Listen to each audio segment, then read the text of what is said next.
Alright, guys. Welcome to the Dupli Cup 2. With a little bit of a delay, I can already see people calling the cops on me in the comments, so I thought, okay, I better give it a start now. Hope you can all hear me fine, and the audio is good with the background music as well. Welcome in the chat. Welcome Abdo, already spamming, nice. Ming is there as well. Destroyer, aka Kiroshi Sugoha is also there, so welcome along. Thanks for the 1 hour wait. Yeah, I mean, took me a bit longer than expected. You know, the deadline for the team submission was yesterday, but then I went for some poker night and I won big. Well, you know, with very minor stakes, but was fun, and I only came home at 3 AM, so then I only could prepare the tournament today, and I only woke up like before 12 or something, so that's why we are here now, slightly delayed. I still had to save all the teams and check if they're all working. We have some crazy teams that were cooked. Dizzy Wolf saying the cops are already coming. Oh my goodness. My address was doxed apparently. I'll visit you in prison. Oh my god. Okay, yeah, I'm actually the most curious I'm about today is how long my voice is gonna work, because I feel like it's already breaking from, you know, from the poker night. It's still not recovered. So yeah, let's see how it's gonna go. Maybe I just go mute in the halfway through the tournament. Let's see, but for now I'm gonna switch over, guys. I think you're all waiting probably already for the big reveal. And yeah, we're also gonna gamble, by the way. We're gonna have the bets on again for which team is gonna win with the true points. So free true points for everyone who is active in the chat and all that other good stuff.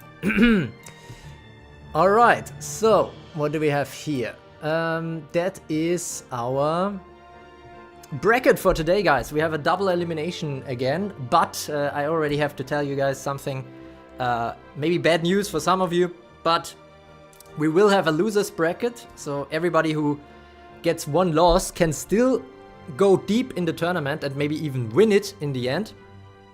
However, this time we are not gonna show the loser brackets battle. We will just skip them and check who ultimately won it. That will be all that we're gonna do this time, because otherwise we will not finish. Last time the Dupli Cup, I mean, I split it in 2 days and it took like 9 hours.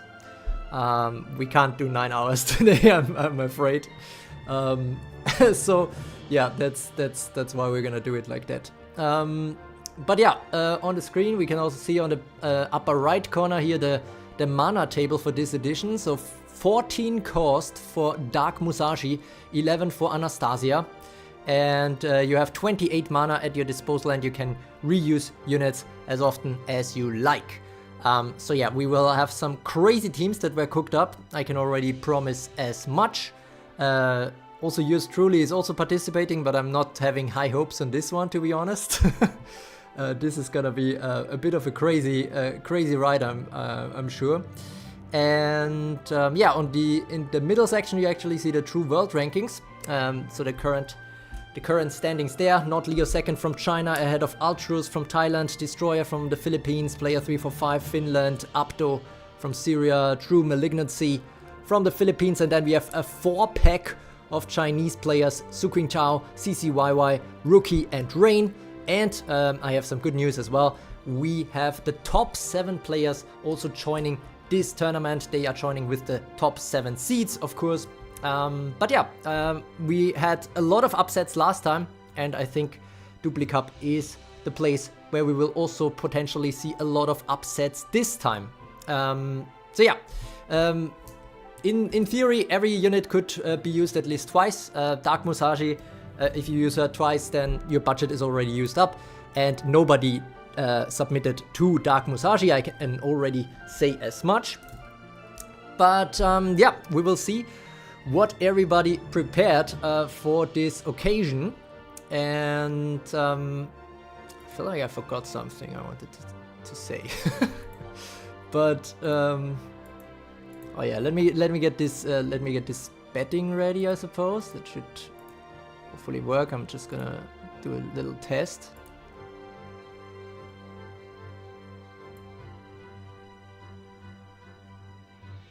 Yeah, so that is working. Nice. So you can already check your points if you want. I think with exclamation mark points, the bot should tell you how many points you have. All right. So we are ready for the gambling as well, and we are also ready for the matchups, which will be quite interesting, I think. We have a double German battle basically right away between Ice Dragon and Sombrix, who are seeds 16 and 17, and thus they are matching up to find out who will face Not Leo second in round 2. And then we have a double Chinese battle, Rain versus Lulu. Actually, we have a lot of Chinese players today. They are coming back with a vengeance, and I mean, it's kind of fitting for the Chinese New Year week, or Lunar New Year. So that is nice. Let's see if China can celebrate a victory on that. I mean, then again, some other Asian countries are also celebrating that, I think. So let's see if we have an Asian winner today, or some other continent being represented.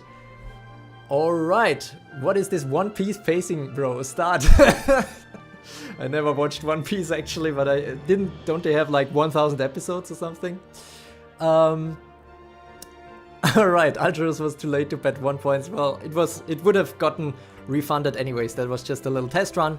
Alright, cool. Then I think we are already ready to go. You can see on the left all the pairings. Not Leo second and Ultros will have to wait for a while until they actually fight, although we will find out who is gonna face Not Leo second very soon. Actually, the top 6 of the current True World rankings, and they are all in the tournament today, have a chance to be number 1 after this tournament. So that is high stakes for that. And of course, anybody else pretty much has a chance to go straight to the top 10 with a tournament victory. All right, cool. I think we got everything sorted out. Oh my god, everything sorted out. What the... Jesus Christ. Dizzy Wolf dropping. What the... My goodness. Wow, Dizzy Wolf with the insane support. Unfortunately, he did miss the deadline this time for submitting his own team, but I'm definitely gonna bug him again for the next one, guys, to make sure he's gonna join again. But even as a passive viewer, the huge support here from Dizzy Wolf, so big W's in the chat for him.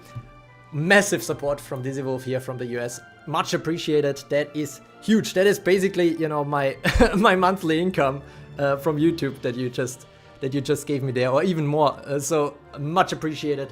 Thanks a lot for the support, and now I'm super hyped to kick things off for this tournament. I think we have some crazy action ahead of us, guys. So stay tuned, and also share the link, of course, of the live stream with your Evertale friends to make sure they don't miss out on this crazy action. Last Dupli Cup was in August 2025, and now we are back with a vengeance. Dizzy Wolf saying, hey man, gotta show the support, dude. Sometimes does 9 hours hosting these. Yeah, true. That's a lot of effort, but I mean, your support and, of course, the support of everybody else here, even if we are a bit of a tiny community, makes it all worth it, and I enjoy it a lot. So let's see how it's gonna go. We are going to go straight to the first battle. I'm not gonna say every pairing because we have so many pairings today. We have, but how many battles is that even? Jesus Christ. We have like, okay, we have over 50 battles ahead of us, guys. Luckily, we're gonna skip through some of them. But yeah, let's go. We are going to go straight to the first German battle. Now I remember one thing I wanted to say. Due to the excellent suggestion from Lunar, given that there is some stuff with Anastasia that gives her the turn always if she's on the defender side before the one on the attacker side.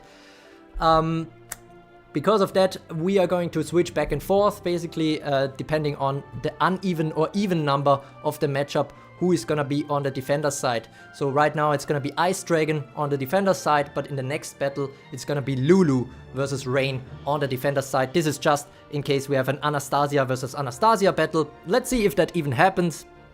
But yeah, let's see. True still in timeout for not bugging me enough to submit a team on time. I mean, I wrote you 2 times, I think. I don't want to spam you, but in the future I'm gonna spam you. Alright, cool. Then we're gonna go over, guys. What is this? I feel like... 1 second, guys. I'm gonna... I'm gonna change that, the chat box style.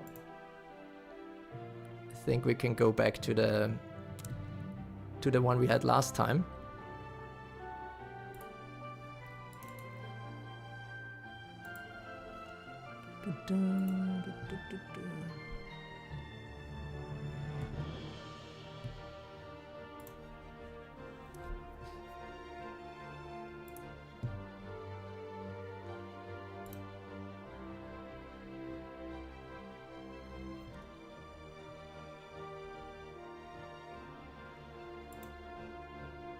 All right. I think now it should be better again. Perfect. 1 hour, 10 minutes just to start the first battle. At this rate, we'll be done by Friday. I'm so cooked in this matchup. Rain is saying he already knows what Lulu submitted there. Let's see how it goes, guys. We're gonna kick things off now. And we're gonna go straight into the first battle. It's Germany versus Germany. Long time since we had that happen. And let me actually open the bets. And then, guys, you can bet straight away when you see the teams. Of course, maybe some of the reinforcements will be hidden, but it's part of the deal in the Dupli Cup, especially compared to the Platoon Wars. So yeah, welcome along to the very first battle of Dupli Cup. It's Ice Dragon versus Sombrix, and we have some good stuff here. We have Ice Dragon with 4 Storm Anyas, new Storm Anyas on the left. We have 5 Anyas on the field and 3 Venuses. Alright. Okay. That is very interesting. Let's see how it goes. Leander is also joining in the chat. Welcome along. Good luck, Jonas. Psy Dragon is saying in the chat already, Venus is charming some of these Anyas, but the Anyas are still holding strong so far. True skip, this is gonna take 10 years. Wow, we're in the first battle and we're already talking about skipping. Let's see how it goes. The hell is this first fight? Rico Yuno is saying. Oh my goodness, fine. Good stuff. So far nobody has died. But it can, of course, happen. We have a 50-50 split in terms of bets. Let's see how this is going to go. Well, Anya is much cheaper this time. I mean, not much cheaper. She still costs 6 mana. So basically, Ice Dragon here with the 4 Storm Anyas. And now 2 Storm Anyas going down. But they all get the turn now. Cursed Blade is kicking off. Let's see if Earth Gavine is gonna do something here with the Cursed Battle Cry. But yeah, 24 mana cost for 4 Storm Anyas here for Ice Dragon. So a lot of investment. Storm Anya on the right still standing and healing back up, but losing the Endure. Venus staying too long, more damage indeed. Venus just has to survive, and with no Anyas, with only Anyas at the front for Ice Dragon, that gave plenty of time here for Venuses to get the damage rolling. The next Anya is going down. Sombrix is looking very sharp here. Already goated at the first matchup, Peter is saying, nice. But yeah, this is going faster than expected, guys, no? No need to skip, actually. Okay, another charming coming in. Everybody's charmed, actually. That's huge damage. Just Queen Elizabeth, who is both charmed and cursed, sleeping here. And now the Heartfelt Strike. She's still immune at 1 HP. We get some overflowing love coming in, but it's only a matter of time here before Sombrix takes the first victory. GG to Sombrix. Well played. And actually, let me move this like that. And yeah, that is our first fight. So Sombrix will face off against Not Leo second in the next one. And we are going to go straight to the Chinese battle between Lulu and Rain. And I'm actually having to pay out here the bets. It was 50-50. And we're gonna go straight into it again, guys. Here we go. We don't have much time to waste here. As many of you have already mentioned. We didn't... Oh, damn. Okay, never mind. This is a rerun here. We don't have a lot of time to waste, so we're just gonna do every battle twice. No, but here we go now. It's the China versus China battle. And I'm gonna actually restart the betting. Alright, here we go. So Lulu here with the triple Don Quixote build with modern Almina and reinforcements. And on the right we have Rain with a Siegfried Sarah Dark Musashi build, and also Stormcaller is getting some use here. A good throwback here to the Stormcaller meta, who isn't even fully awakened, I think. Just there to get some heat here, drawing burn heat so far. Sarah is already going down here. Of course, not the best against a burn formation, but now we have Dark Musashi entering, but it's only guards here for Lulu on the right. They are all healing back up, and Absolute Slaughter is not enough right now against these Don Quixotes. Is this a potential counter build here for Dark Musashi? Probably that was the idea from Lulu here. And we have a lot of bets coming in. A lot of bets, I think, on actually the Dark Musashi team from Rain here, even though the first one, the first loss, or the first unit loss was basically here on Rain's side.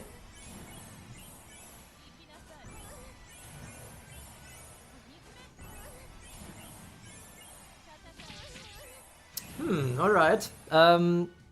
Still open, and now finally Stormcalling goes down. It's funny that Sarah went down before her, that Sarah's hate was higher. And now Siegfried is getting the turn. Chilling Gazer, still not enough despite the elemental disadvantage. Without kills, Siegfried is not really that strong. Burning Pass barely surviving. Another Chilling Gazer, but still, this is not enough. And Dark Musashi is awfully low on HP and getting stunned now as well. Kirin is also getting stunned.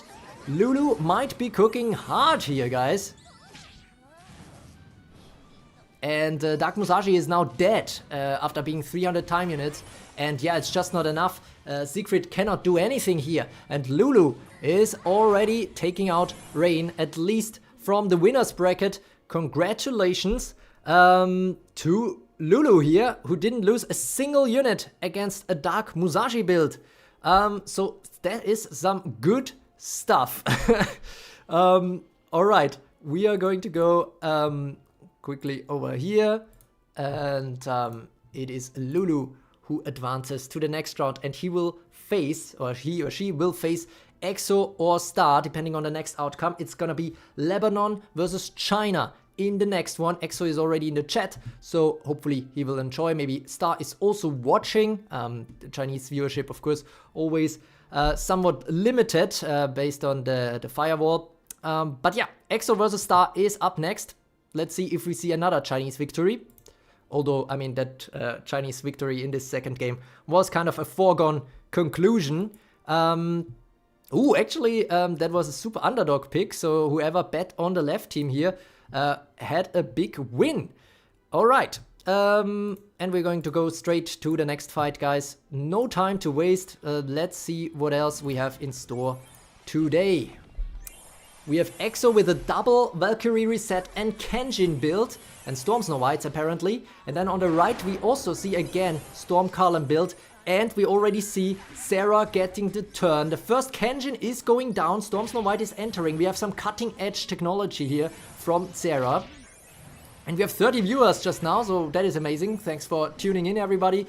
You are just in time for the big start, and we are already seeing some big battles, and Star is pulling off some crazy stuff here against EXO. That is looking rough right now. And it's already a victory. My goodness. Alright, EXO needs to come back in the losers bracket. This went so fast. My goodness, maybe we are not gonna have a 10-hour stream today. So that would be nice. But yeah, nobody saw that coming from the bets. So that is an absolute slaughter. And let's see how EXO is gonna come back in the losers bracket. But yeah, that means we will have another China versus China fight in round 2. The first 2 battles of round 2 will actually be with 3 Chinese participants. So that's something.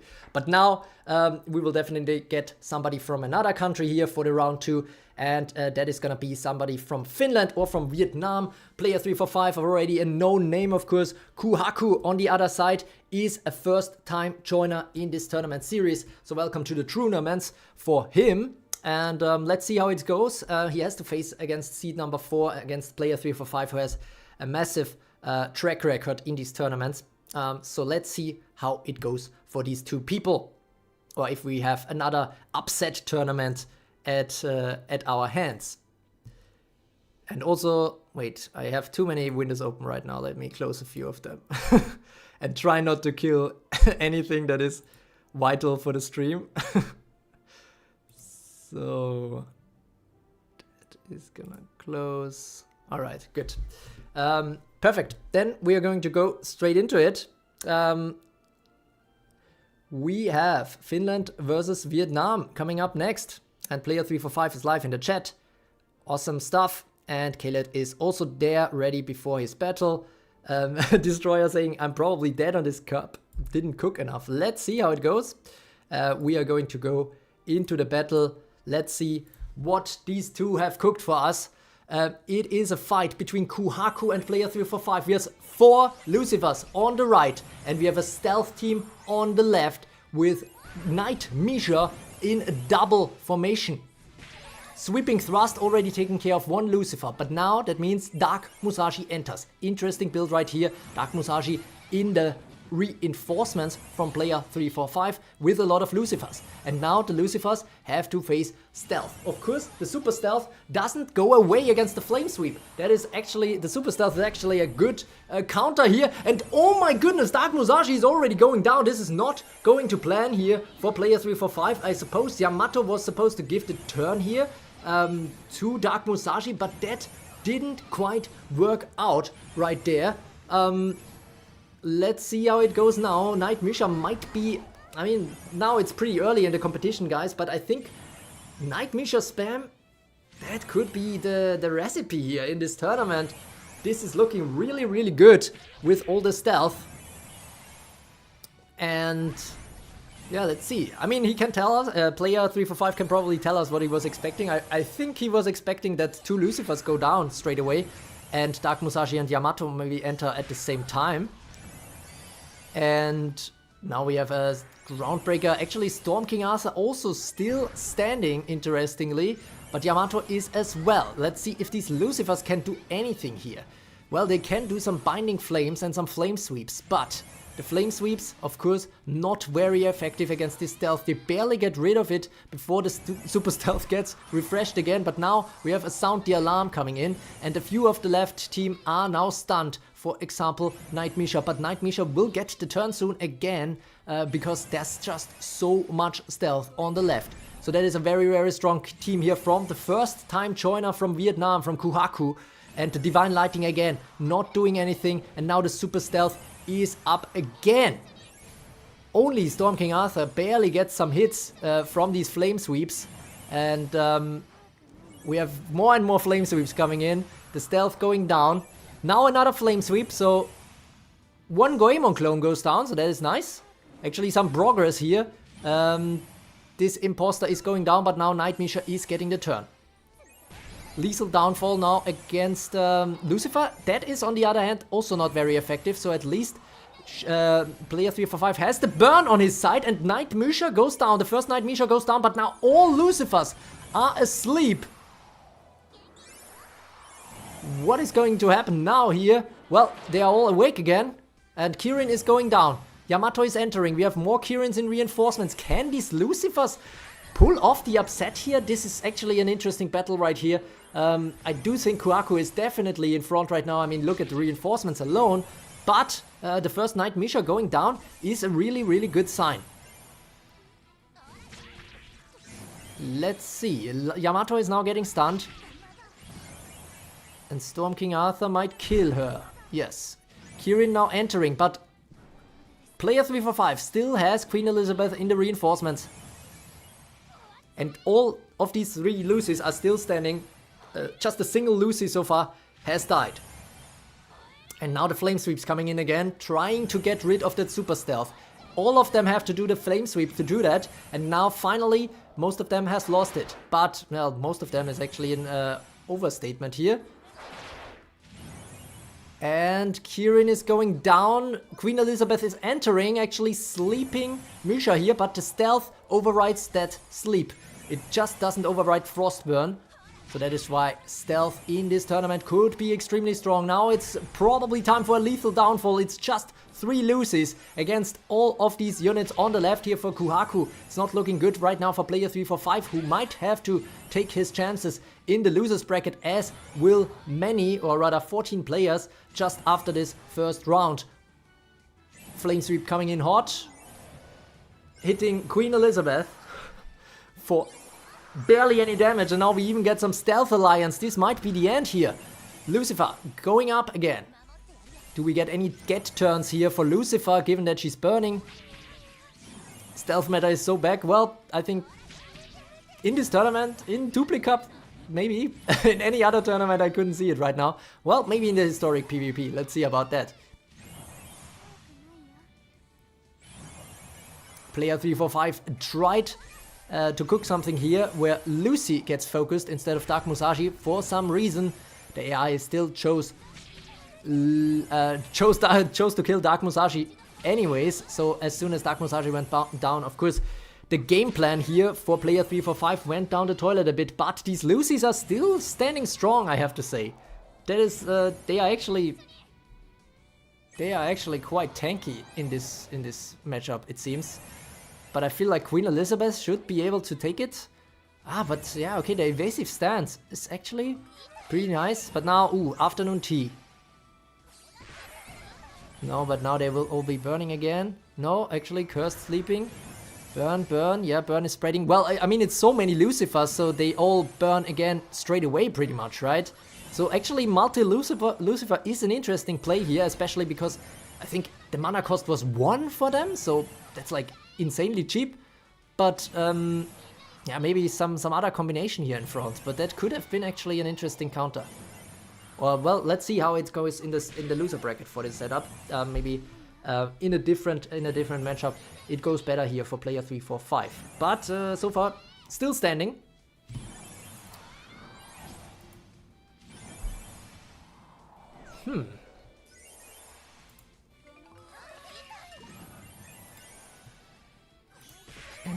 In the next matchup, we will have a classic Germany versus China battle. So stay tuned for that. 1 hour battle trust. Well, now the Lucys are finally going down. It's just 1 left standing and without endure. And as such, this is 1 win for Kuhaku, our new joiner. Player 345 will have to go into the lower brackets. Whoops, switched it up here. And will have to face against maybe EXO, I think. Yeah. Versus EXO, no, versus the next battle's loser. Interesting. Ice Dragon is getting a draw into the losers round 2 here. All right, then let's see who's gonna come next. Who is gonna face player 345 or who is going to face Kuhaku? It's gonna be Rexy or Conjunction. It's Germany versus China, guys, and let's see how it goes. The winner was the team on the left. Wow, the betting is not going to plan for many here. And now we're gonna switch into it, guys. Let's see what's next. We have triple Don Quixote with Claire and more Don Quixote in the reinforcements for Rexy here on the left. And on the right we have at least 5 Chronos.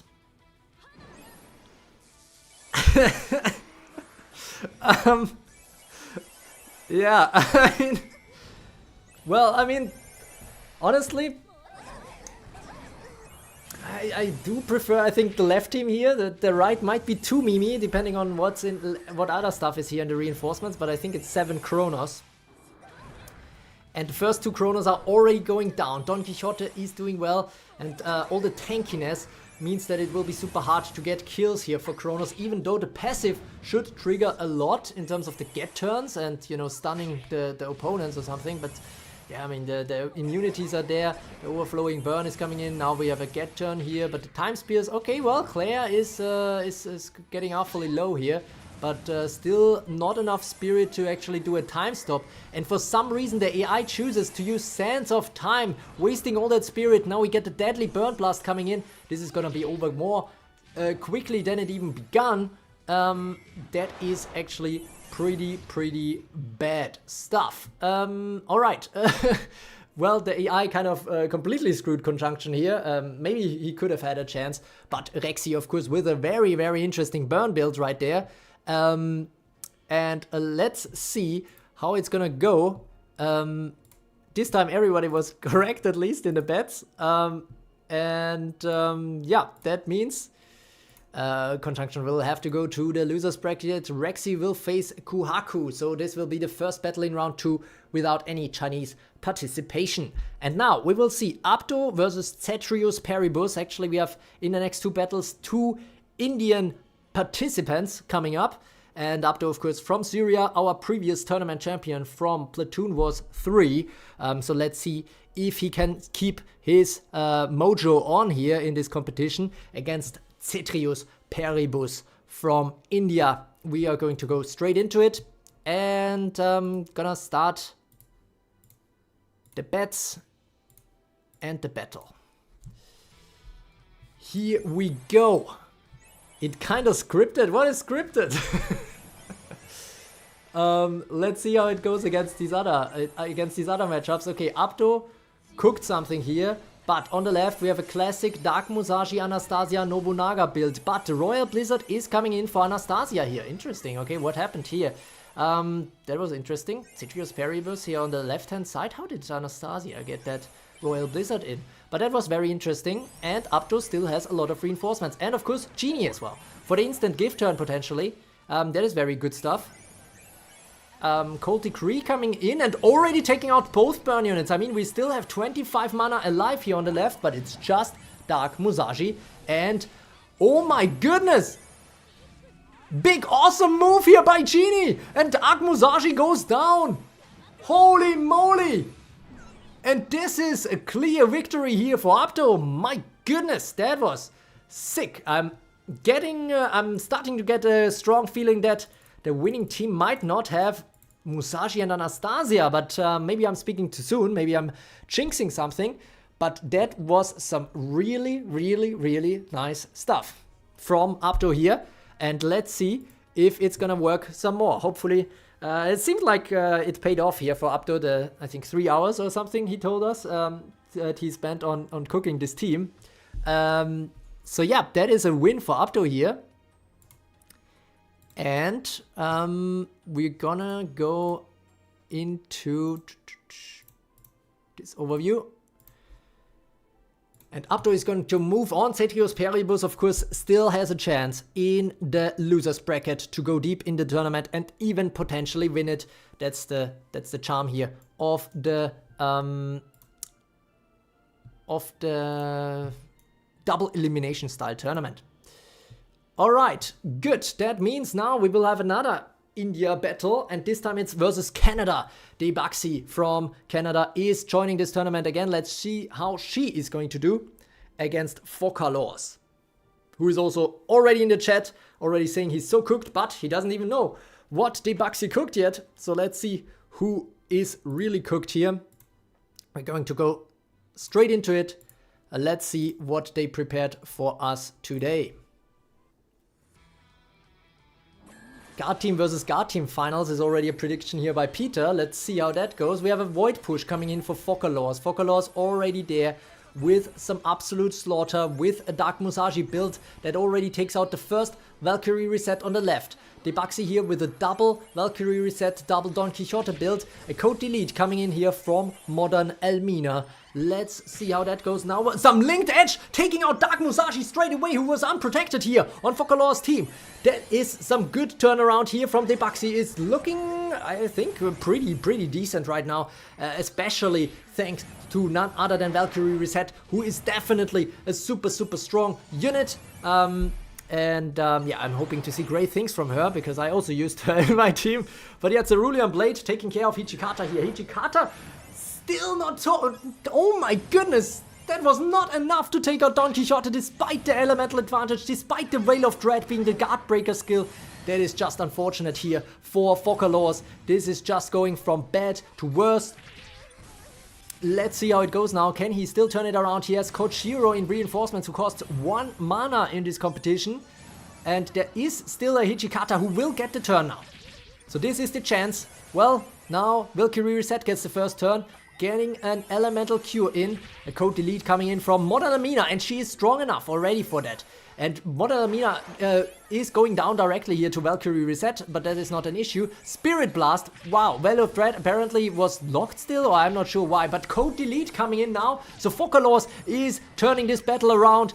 Kieran is the last one standing, healing up again, but he is just too weak against this here. And Stealth Punisher coming in. Modern Elmina probably the carry in this battle for Focalors. Dark Musashi couldn't manage to do all that much. I mean, he took out one of the Valkyrie resets, so that was very important as well. But yeah, some very interesting turnaround here for Focalors, and it very much looks like Debuxy has to fight back in the losers bracket. So GG. And well played here to Focalors.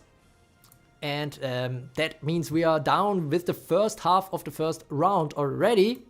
And we are moving on to the next one. And the next battle will actually decide who is going to face Altruus. Altruus, our double champion, the only player so far who won 2 tournaments in this tournament series. I mean, this right now is the 9th in this series, so that is super impressive. And he's only joining for the 4th one right now. So yeah, good stuff here from Altruus, but let's see who is gonna challenge him. It's gonna be either Lunar from Spain or Nelson Checked from Myanmar. Both of them, of course, already tournament veterans, and so they probably have cooked up something quite special for us as well.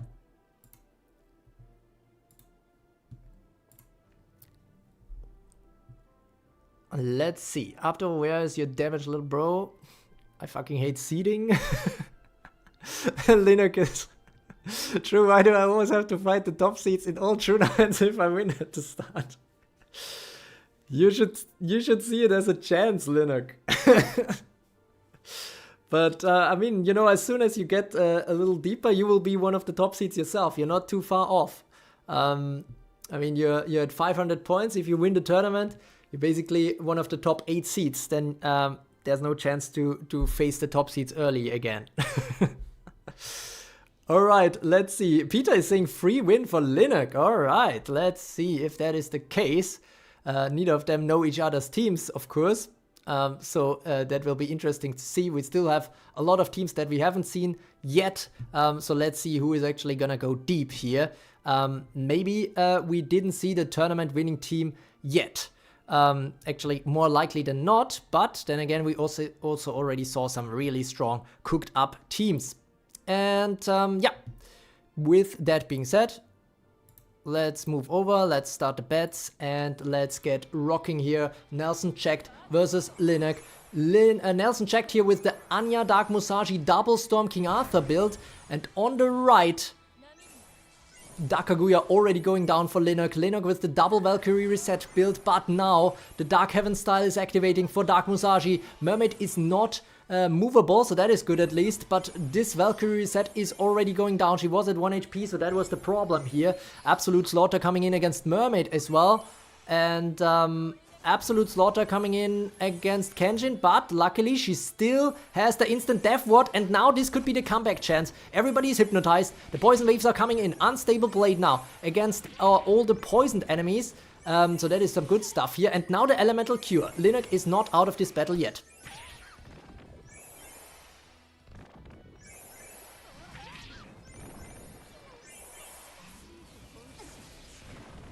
Rashomon is even coming in, so that means when she dies, she will have a copy and she takes out Dark Musashi, guys. Linux is on a roll here with this Kenshin build. Is a Kenshin build gonna be the winning team here in this Dupli Cup? Is it gonna be Linux, for example, with this Spanish team that started off on the wrong foot, but right now is absolutely cruising through Nelson Jack's team, which is basically just Odin's Ravens right now. And yeah, I have to give props here to Exo, with whom I discussed the mana cost before before I finalized the list. And he was arguing to put Kenshin here at 9 mana. I thought, okay, that's a little bit expensive for Kenshin, but apparently Kenshin can she do it here in this battle? That's the question here. Cerulean Blade coming in now. Now Valkyrie reset, of course, already with the huge damage output. Unstable Blade as well. Lethal Poison is actually not taking care of these Ravens, and as such we get another Supreme Revival. But can she stun someone heavily? Probably not. Everybody is stun immune. The Gangnir is not taking care of Kenshin yet. And keep in mind, Kenshin did do the Rashomon, so there's really nothing at this point that can be done, I guess. Unstable Blade coming in. Yeah, this should be the end here for Nelson Jack, at least in the winners bracket for now. And Linux will face Ultros in the next one with this really good team with Kenshin right there. So yeah, well played to both of them. And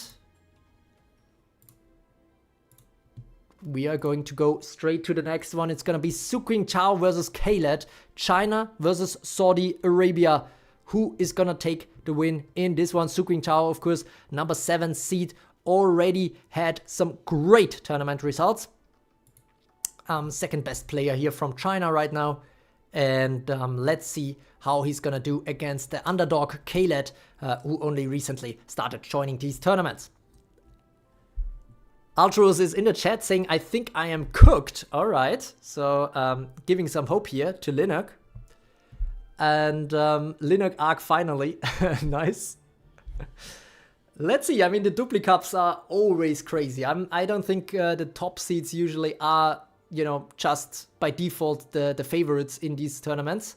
In these Dupli Cup tournaments for sure, because it is really unpredictable. Let's see if, for example, Khaled can do the upset against Suqing Chao. Oh, Linux took the win. Actually, nobody bet. Interesting.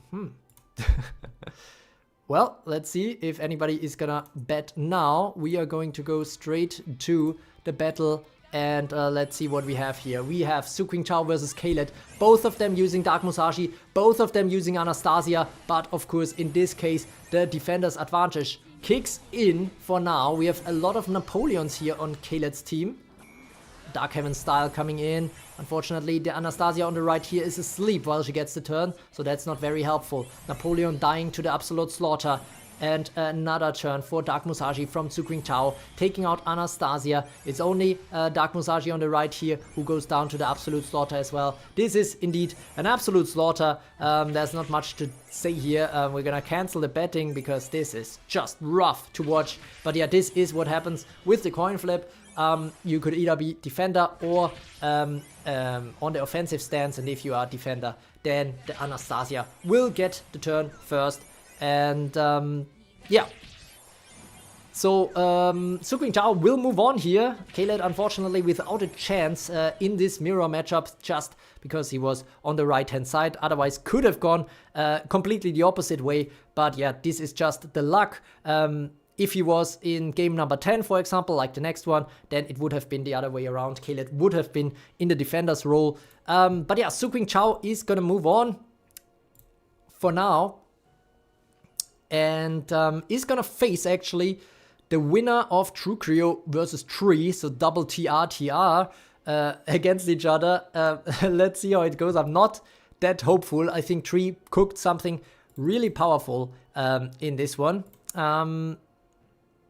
Like on paper, I even think he could win the tournament. So I'm really I already am getting prepared here for the loser bracket.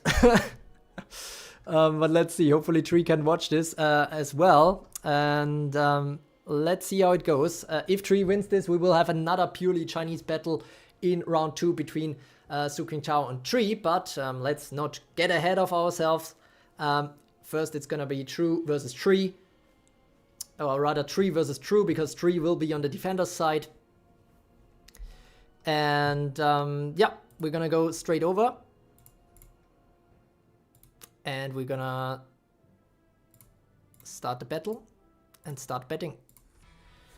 And yeah, here you can see it, guys, why I think this might be a winner's team right there. We have triple Night Musha with Kenjin. Earth Relosha here in reinforcements. I have Anya in there, but Anya is already going down to a double lethal downfall. Goemon at least got some cloning in, so I guess there's that, and Dark Lord Miller is still there, but now I have no guarding, and Valkyrie Reset is already going down. I still have another one in reinforcements, so I am running double Valkyrie Reset, but right now this is not looking good. Stealth Alliance is already coming in here for Tree, yeah, some units are already going down. The reinforcements are still looking good, the reinforcement numbers. But that is also slowly changing. Sweeping Thrust coming in, the Valkyrie Reset is dying. And here's my Artimaya. Can she turn this around? Goemon is coming in, but unfortunately, yeah, oh, she can do the cloning, so there's that. Artimaya is just there to get some spirit in for Goemon to be able to clone. We have some Unleash Chaos, but honestly, at this point, what is there even to do? They are just healing back up all the time. Assassination attempts are completely worthless. We have a degrading, okay, degrading slice here. Dark Lord Miller is becoming a guardian, so that is nice. Lethal downfall though, and yeah, getting lethally poisoned, and now she's gone.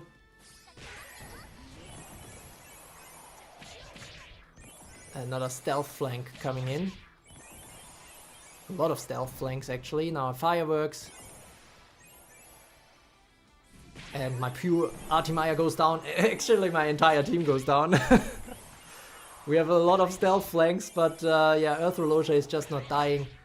I don't know why they're using stealth flank instead of assassination. Oh, well, okay, assassination doesn't ignore armor, so yeah, this is just just a tough matchup. But you know, credit where credit is due. That is some sick team here from Tree.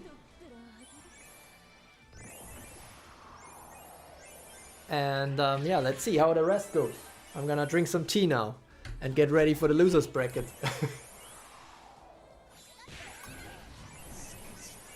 I still think that that this Austrian Misha is quite bad usually, just not in this tournament. I think in the current meta, you know, without the mana restrictions, Misha is not going anywhere. All right, so that was a tough watch, but we have to move on. It's gonna be Su Qingtao versus Tree in the round 2, but of course I still have a chance in the losers bracket. Let's see how it goes there. I'm gonna face Kaylet, and yeah, now we will see Destroyer versus Lotus. Yet another fight with Chinese participation.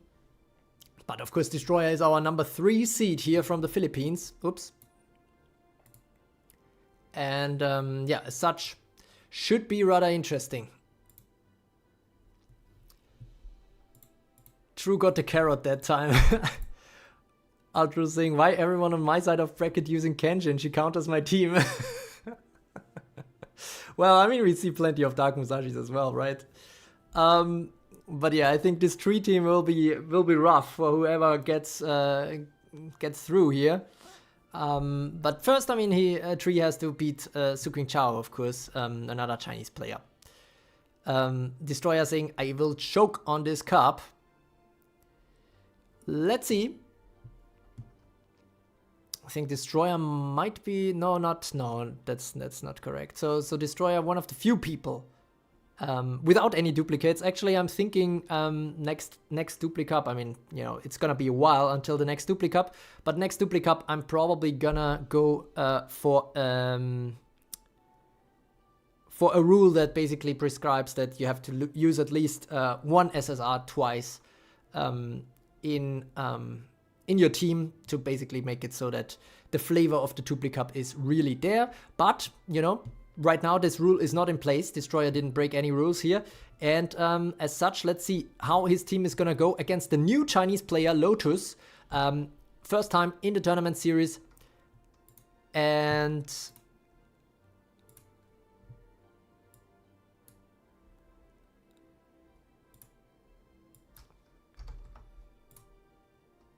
we are going to go straight into it.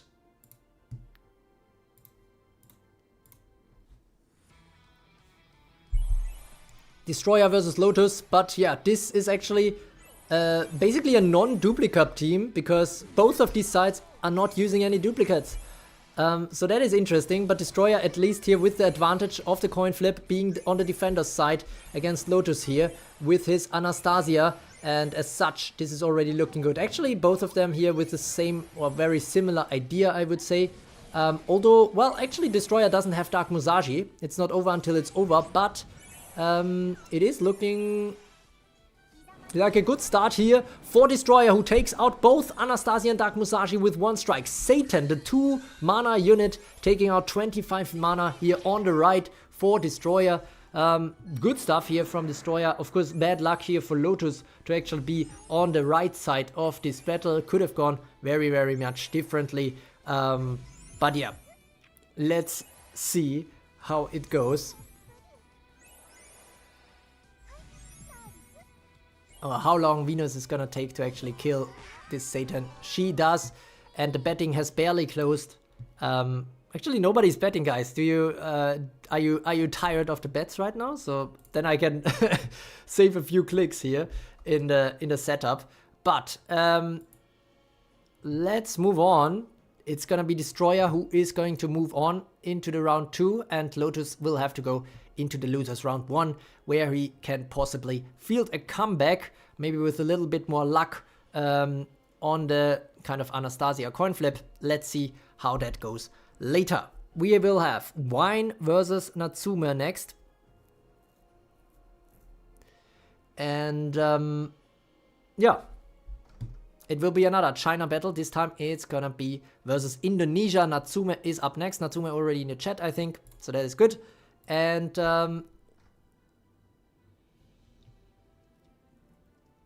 Dizzy Wolf bet. Okay, interesting. It somehow it didn't go through. Then let's try this again right now. We will see Wine versus Natsume, China versus Indonesia, and everybody can bet along, of course, on the outcome of this battle. Opening the bets now and opening the battle as well. Linux saying Natsume will win. Trust Natsume here with the double Revenant King Arthur build, but on the right hand side we see a Frostburn build. And Revenant King Arthur's already getting the turns, but both of them are Frostburned, so they will just start burning and not use their turn. We have a Cursed Battle Cry coming in, but the burn is actually preventing most of that from actually affecting Revenant King Arthur's here. But Storm Clarice is already going down. Now Earth Relosha is coming in. Code Delete with a Dark Shroud. Phase out here from Earth Dark Relosha, which is not too bad here for Natsume, I suppose. Magical Barrage not doing much though. Cold Decree as well from Anastasia. This is not doing all that much yet. Now Revenant King Arthurs get the turn, can do some Dark Rebirth, which is very important, both of them. But one of them is already getting Frostburnt again by Siegfried's passive here.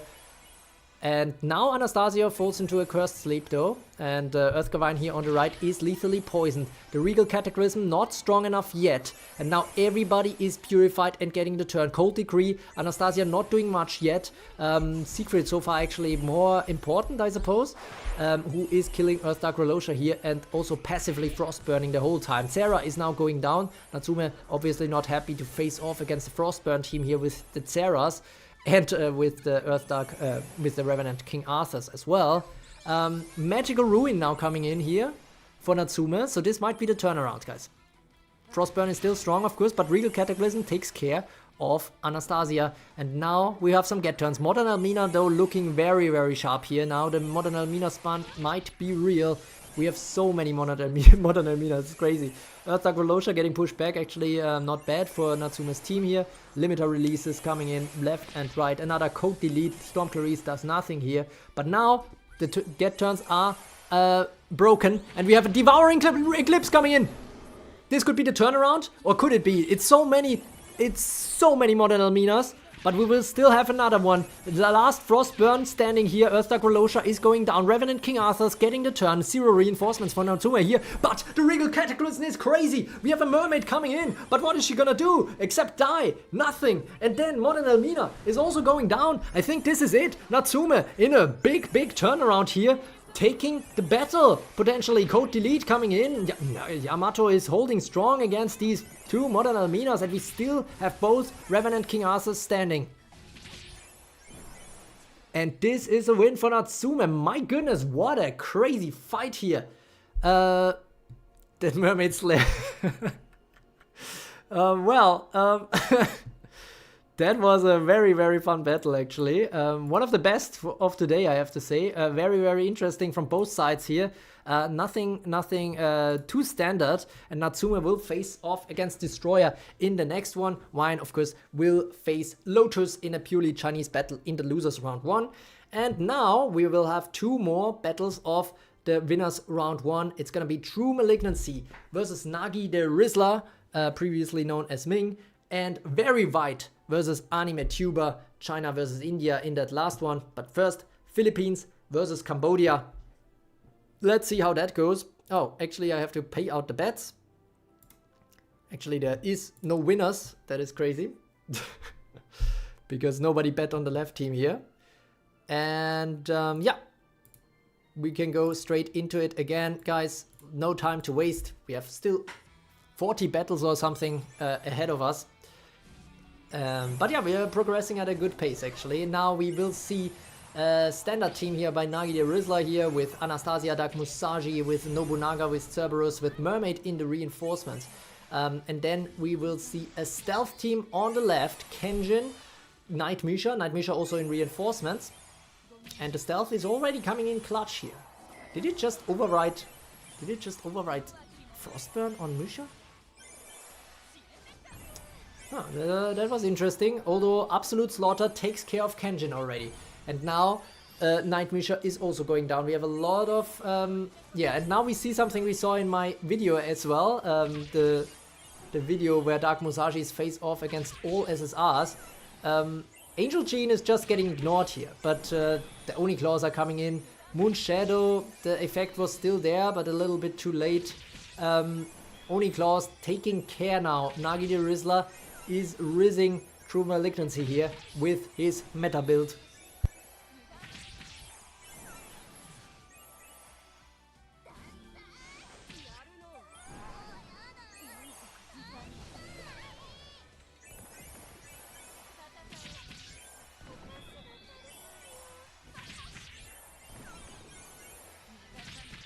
So Angel Gene is probably the last one to be taken out here, but first time this Dupli Cup we see why Dark Musashi is costing 14 mana. That is pretty tough stuff here. Nagi the Rizzler taking the win here against TruMalignancy, our previous Dupli Cup winner.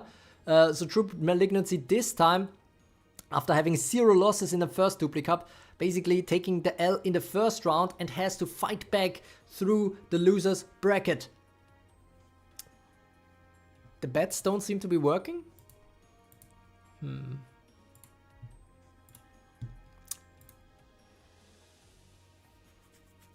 Not sure it's still showing like it's working for me, but oh, you didn't bet, okay. Alright, Ming in the chat, happy to have taken that win, of course. And now we're gonna move on to the final battle of round 1 in the winner's bracket. It's gonna be Very White. I think who also went quite deep in the first Dupli Cup, if I'm not misremembering. But it will be versus Anime Tuber, who is also already in the chat. Let's see what these two cooked up for us and who is going to face Nagi the Rizzler in the next battle, in the battle number 28 of the winners round 2. All right.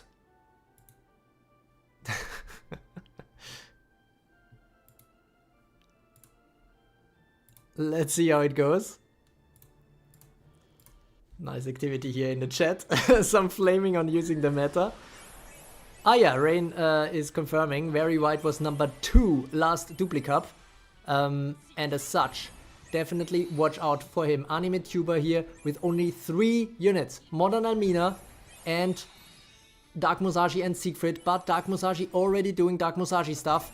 Good start here for Anime tuber. Oniclaws coming in now already. Moon Shadow is probably not gonna be very effective, but now, okay, so many so many imposters, but now Night Misha is coming in, and ooh, Very White has something prepared here, and that is another Dark Musashi. What the? Oh, there's not enough spirit. Okay, this could be clutch here. Oh no, Oniclaws is still strong enough. This could have been a great turnaround, but unfortunately the spirit was not there. I think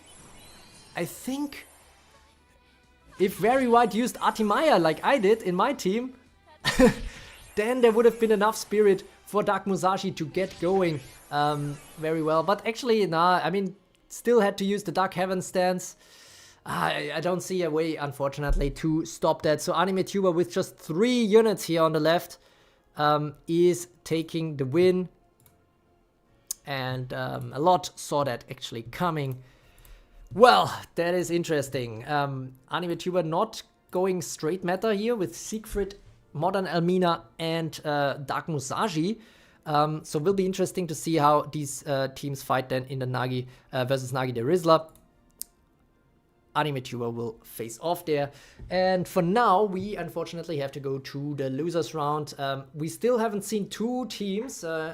That is not Leo Seconds and Ultra's team, but they are already in the round 2 of the winners brackets, given their high seeds. They are the only people ever who got over 2,000 points in the True Tournament World Rankings, and as such, definitely deserved that bye.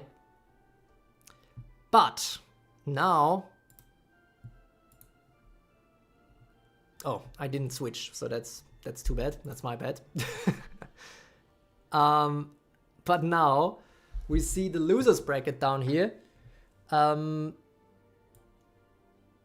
sure if I should still. Well, let's keep it for now until we get into the round 2, I guess. Let's see how it goes. Linux saying, "You're true. If I win, can we ban all Dark Musashi players from what?"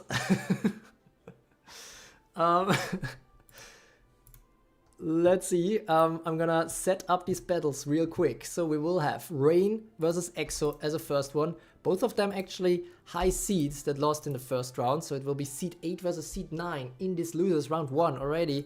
And then we will see player 345 versus Conjunction, or rather Conjunction versus player 345, because we are switching between offense and defense here.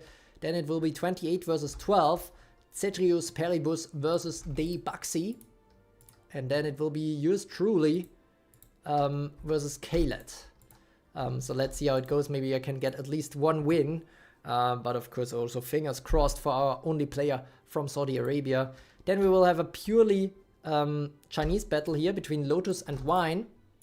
And then it will be Very White versus TruMalignancy from the Philippines. Alright, and Nelson checked and Ice Dragon here. Already with a bye into the losers round 2, so that is some good stuff for them. Already going deeper here in the tournament, potentially. Then again, they will face, for example, the losers of some other strong battles of the winners round 2. So let's see how it goes for everyone. We will see 6 losers rounds battle first. And yeah, let's see how it goes. Who can stay alive? Now it's really for the survival, and we are just going to skip right through it, guys. So it will be a rather fast thing now, guys. So pay attention. Why did the chat just vanish? I hope the chat is still there. You guys are still there, but yeah, it just went away. And yeah, guys, we are going to go skip right through it, guys. Who is going to go stay alive? Rain is already saying congrats to EXO. We are going to see how that is going to go.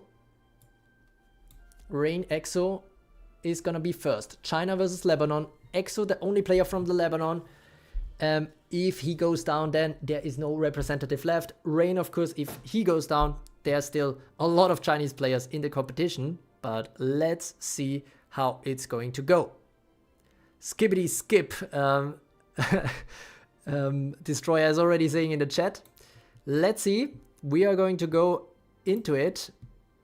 And yeah, I'm gonna try to keep track. Just gonna briefly look at it and then skip. So let's see the matchup and let's have some brief prediction here. EXO with the double Virus build, and on the left we have Rain with the Dark Musashi build. Everybody immune here to throwback, and you know, we have some instant death words, so that is nice. Absolute Slaughter already kind of wasted here, I have to say, and now it's Kenjin's turn. So I do like EXO's chances in this one, but also can see, especially now, ooh, this is actually very, very tight. This could be the turnaround here for Rain. But ultimately, EXO takes the win. Congratulations. And we move on to the next one, GT to Rain, but hopefully he will still stick around here for all these other Chinese players who could deep on this Lunar New Year tournament. Player 345 versus Conjunction is up next. We go straight into it.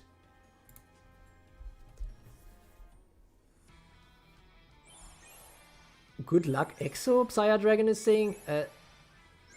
EXO skip buff. Wow, now we have 4 Lucys versus 4 Kronos. Okay, this is actually kind of funny. I think I might let this run for just a little bit. I mean, player 345 has Dark Musashi here in reinforcements, so let's see.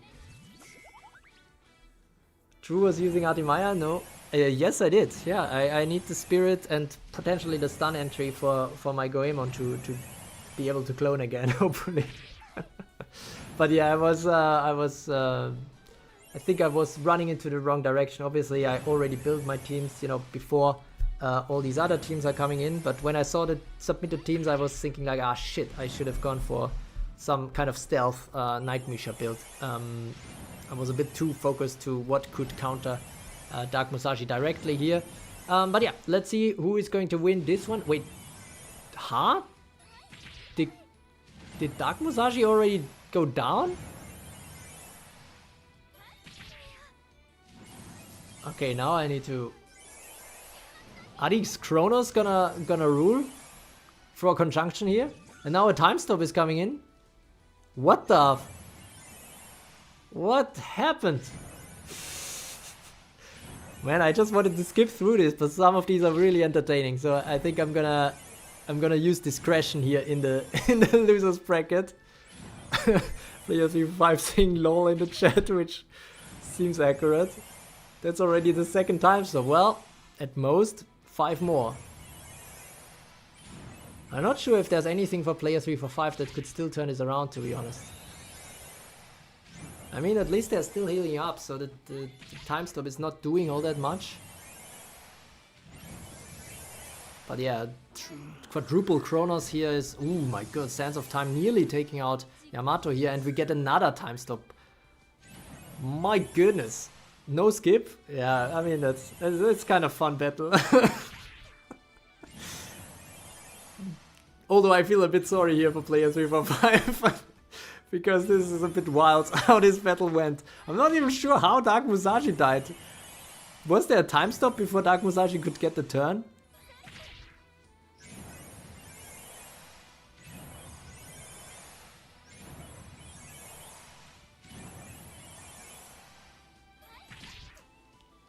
Probably those who wanted to use Dark Musashi and didn't want to go straight for the meta or the coin flip with Anastasia. Tried to cook something up here, but I think once it goes into the reinforcements, maybe there was too much cooking. Dark Musashi entered during time storm? How did I miss this? But that's that's kind of funny. And Lucy's burn finished her off. Oh no, that's terrible. Oh, that's rough.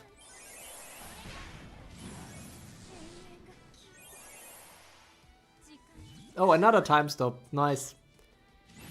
Oh, nice. Okay, we have an imposter now on the left side. Actually, interesting. So one Musashi went down. One Kronos went down somehow. How am I missing all of this? I can't I can't multitask apparently. Looking at the chat, then I'm missing everything else. Well, good times. 4th time stop. It's nice to see a lot of Kronos here. First tournament where you can actually spam her. Last time was super expensive to use her in Dupli Cup. Undo existence! Well, that definitely undoes is undoing the existence here of player 345 in this tournament. That is some tough luck here in this matchup. And the 7 Kronos will move on into the losers round 2. Yeah, thanks thanks for the grammar advice, Lunar. I was like a bit my brain was a bit time stopped there. Another flame sweep coming in, so taking care of some of these imposters. Well, okay, maybe I spoke too soon, you know, and Lucy still has what it takes. Yamato is somehow still strong enough to bank these Sands of Time, but not this second one. Or, well, yeah, it is actually, because this one didn't get any kills yet, but this one did get enough kills. So it's GG indeed from player 345 in the chat. Yeah, that was kind of a really fun battle, I have to say. But yeah, this means Conjunction moves on and will face the loser of this of another battle in the winners round that is still yet to come. Lucy is still standing, by the way, but now Sands of Time should... Nope. Lucy solos. Well, actually that Hell's Judgment was kind of sick. Still not enough. Sands of Time, is it strong enough? No? Whoa, no way. Are they too weak to finish her off? Well, there is another time stop coming, so... well, from Kronos in reinforcements, potentially. Ah, there he goes. Well, but still, very entertaining battle here from Conjunction and Player 345, so GG to both of them. But Conjunction is gonna move on. Player 345 is joining another top seed, so Seed 4 and Seed 8 are already out of the competition as the very first players to be eliminated. And... Ming in the chat celebrating the Kronos win. And now we will see Cetrius, Peribus, De Baxi. Well, yeah, Dupli Cup should have fun teams instead of Dark Musa meta. Well, next time, you know, like if I already had the rule about, okay, you have to have a duplicate, then maybe we would have already seen some more changes, you know, because then you cannot really... Well, okay, you can still technically run Anastasia and Dark Musashi, but then... You have to double, maybe dub Nobunaga or something. Well, yeah. Let's see. I mean, in the next Dupli Cup, I'm not sure if Dark Musashi will still be that expensive. Cetrius Peribus versus Debaxi is up next. Let's see if we can skip right through it, like we wanted to in the in the loser bracket.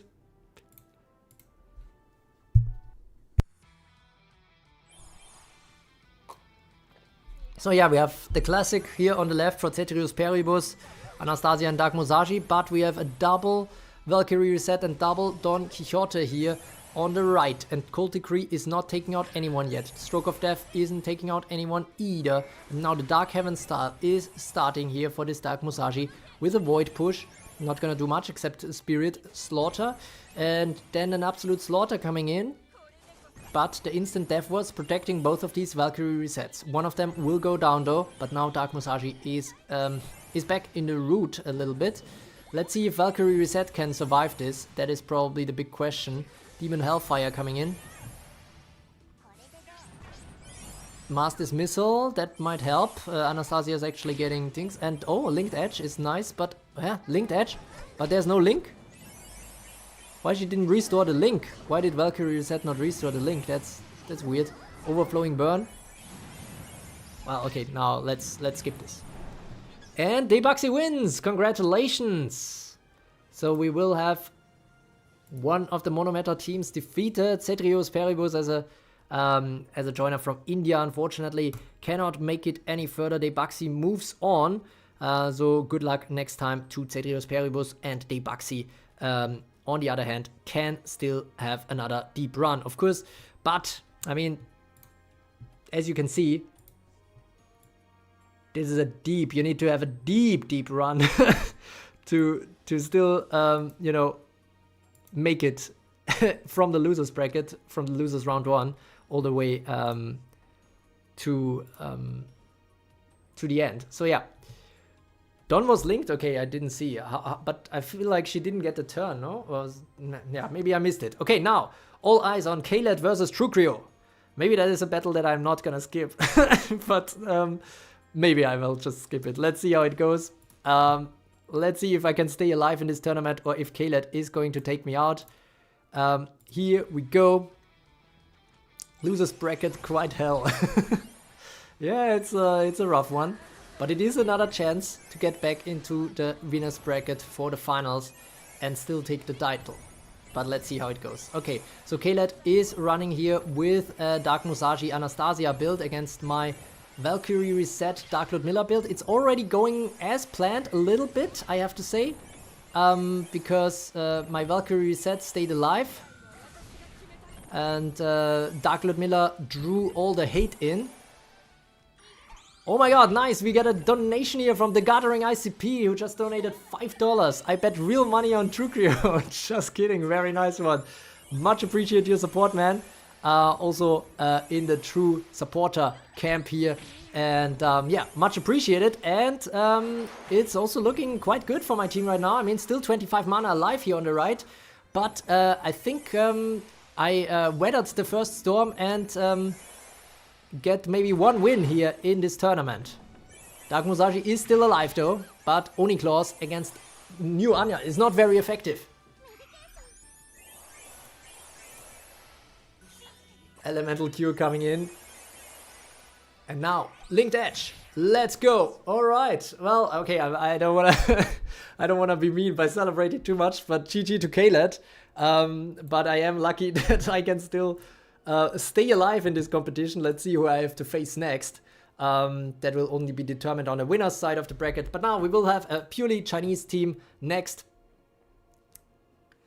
GG Drew, yet another Dark Musa team bites the dust. Alright, let's see. And the bet of the Gathering ICP definitely paid off. I'm still staying alive in this competition. Alright, another losers bracket battle, guys. Drew has to leak his own victory. Leak? What? Huh? Okay, now this... Wait, what? Destroyer? Ah, something went wrong here, guys. Sorry. That is not the correct matchup. Ignore what you just saw. What happened here? Wait, it should be... Ah, 30 versus 14, and it somehow turned into 3 versus 14, maybe?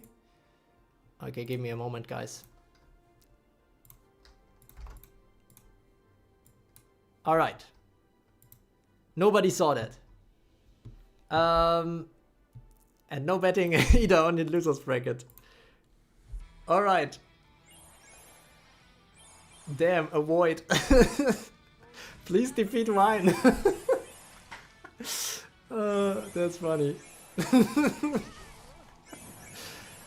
See what? Exactly, Lunar. Exactly, you got it. Ooh, Vine is having a good start here. Despite being on the offensive side here against this Anastasia, I'm not sure what happened there. Was it some modern Almina shenanigans? Wine is looking definitely strong here in this battle and is definitely going to win this. So congrats. Unfortunately, Lotus in his first tournament not gonna make a deep run, but hoping to see Lotus back in the next tournament because, you know, the Dupli Cup is kind of wild. You never know what happens. We already saw a lot of top seeds eliminated already. And speaking of top seeds, we have another few coming up. Very wide to it. Actually, wow, this is a rematch. No way, guys. This is a rematch of the finals of Dupli Cup number 1, and that is in the losers round 1. That is insane. Philippines versus China, TruMalignancy, aka TruPoisonBeliever versus Very White. Both of them went all the way in Dupli Cup number 1, and now one of them is not gonna even make it out of the losers round 1. And if they wanna repeat their feat of making it into the finals, they have to go all the way through here, all the way up here, and then defeat the winner of the winner's bracket twice to actually take the tournament victory. So that is crazy stuff right there. That will be a very interesting battle in that sense. And yeah, we are going to go straight to it and check it out. It's Very White versus TruMalignancy. Let's see who it's gonna be. We have some lethal downfall already coming in against Dark Kaguya on the left here. Also a lot of Dark Kaguyas on the right. It seems like a Dark Kaguya versus Dark Kaguya fight, or rather a stealth versus stealth fight. Although Very White still has Dark Musashi in reinforcements, who is coming in now. Let's see if she can stay alive. Groundbreaker is coming in. Dark Musashi is getting the turn. Time units reduced. Dark Heaven Style is coming in. This could go very badly now for TruMalignancy. Lunar, no betting on the losers bracket. Void Push coming in. And now a lethal downfall. Kenjin is there, but getting the turn. Now everybody gets hypnotized. So this might be the Kenjin turnaround. Dark Musashi loses the turn. Very important stuff. This is actually a very interesting battle, and a battle that could be a finals, literally, because it was the finals in Dupli Cup number 1, of obviously with different teams, with very different units. But let's see. Kenjin is still there. Unstable Blade, but the stealth is actually a nice counter here to Kenjin. Lethal downfall now coming in against Yamato. Kenjin getting another turn. Stunning coming in. Poison waves coming in. Now Austrian Misha with a Groundbreaker taking out Dark Kaguya. Toxic Burst. 2 Austrian Mishas still alive in this battle, or rather TruMalignancy has even more, who is now coming in. This lethal Groundbreaker here from Austrian Misha was very powerful. Lunar Hypnosis, now Kenjin is getting hypnotized.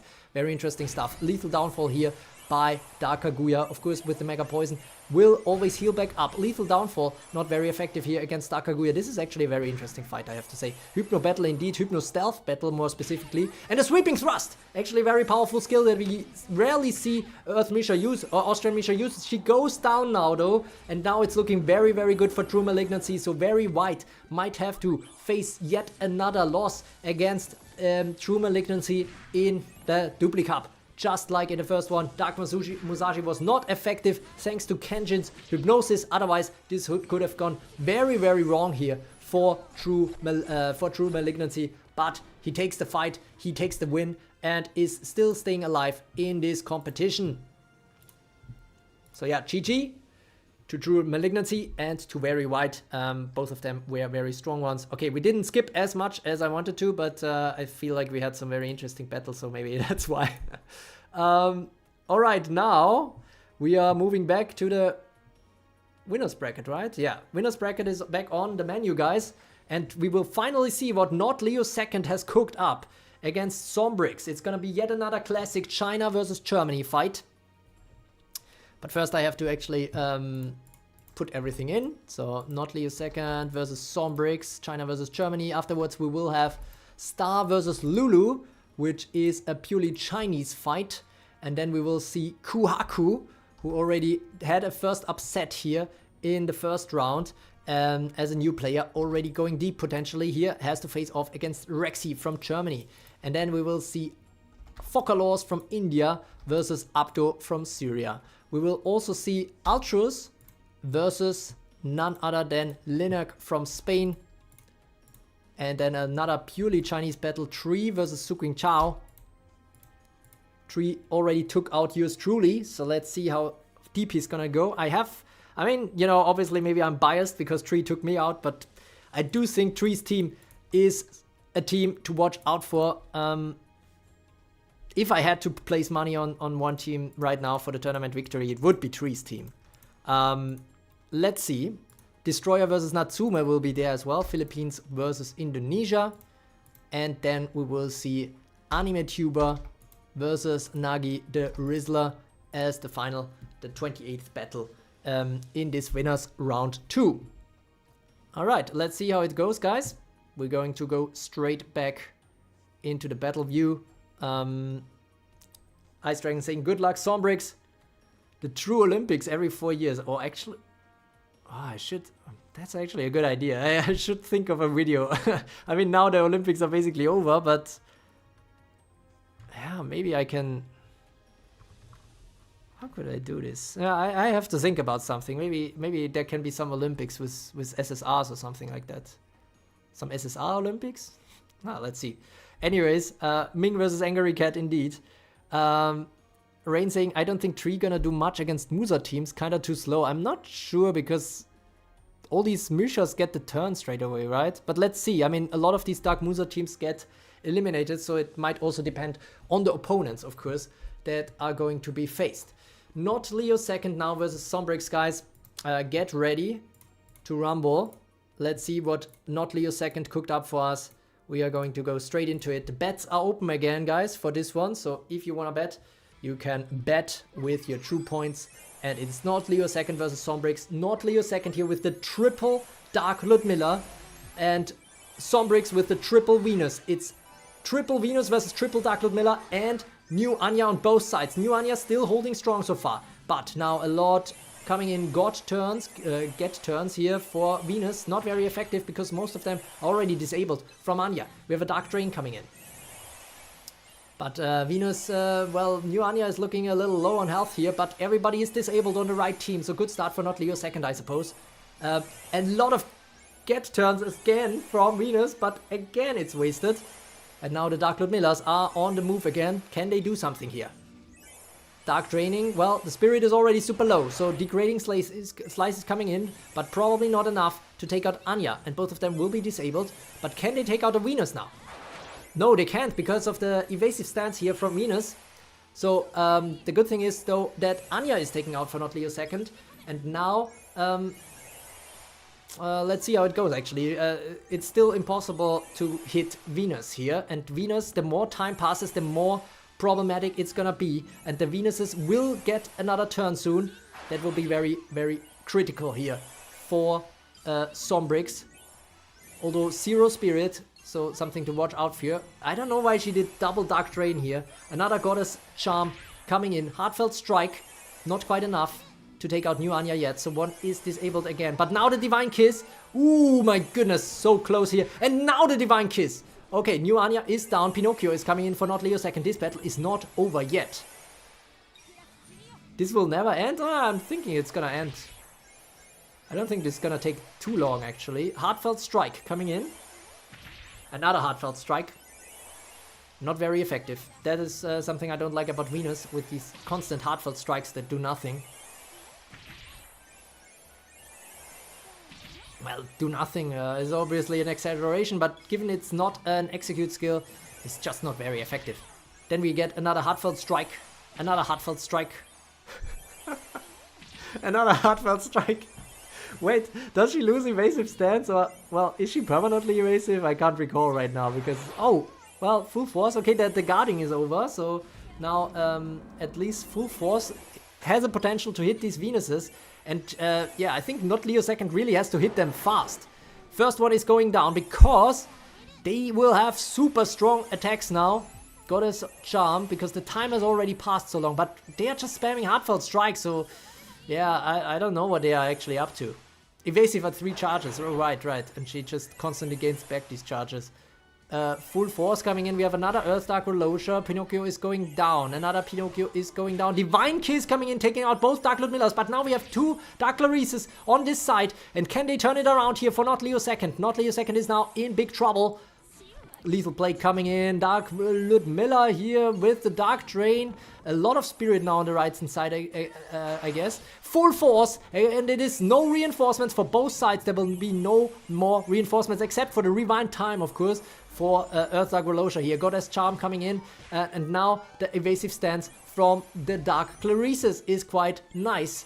and they get turns, and they are not charmed. So that is very, very important right here. But now another get turn, so this is terrible. And a Chrono Chaos actually doing something here. Giga Rolosha here for Sombrix might be a winning play here. Let's see how it's gonna go now. Okay, Malduclaries are not over until they are over.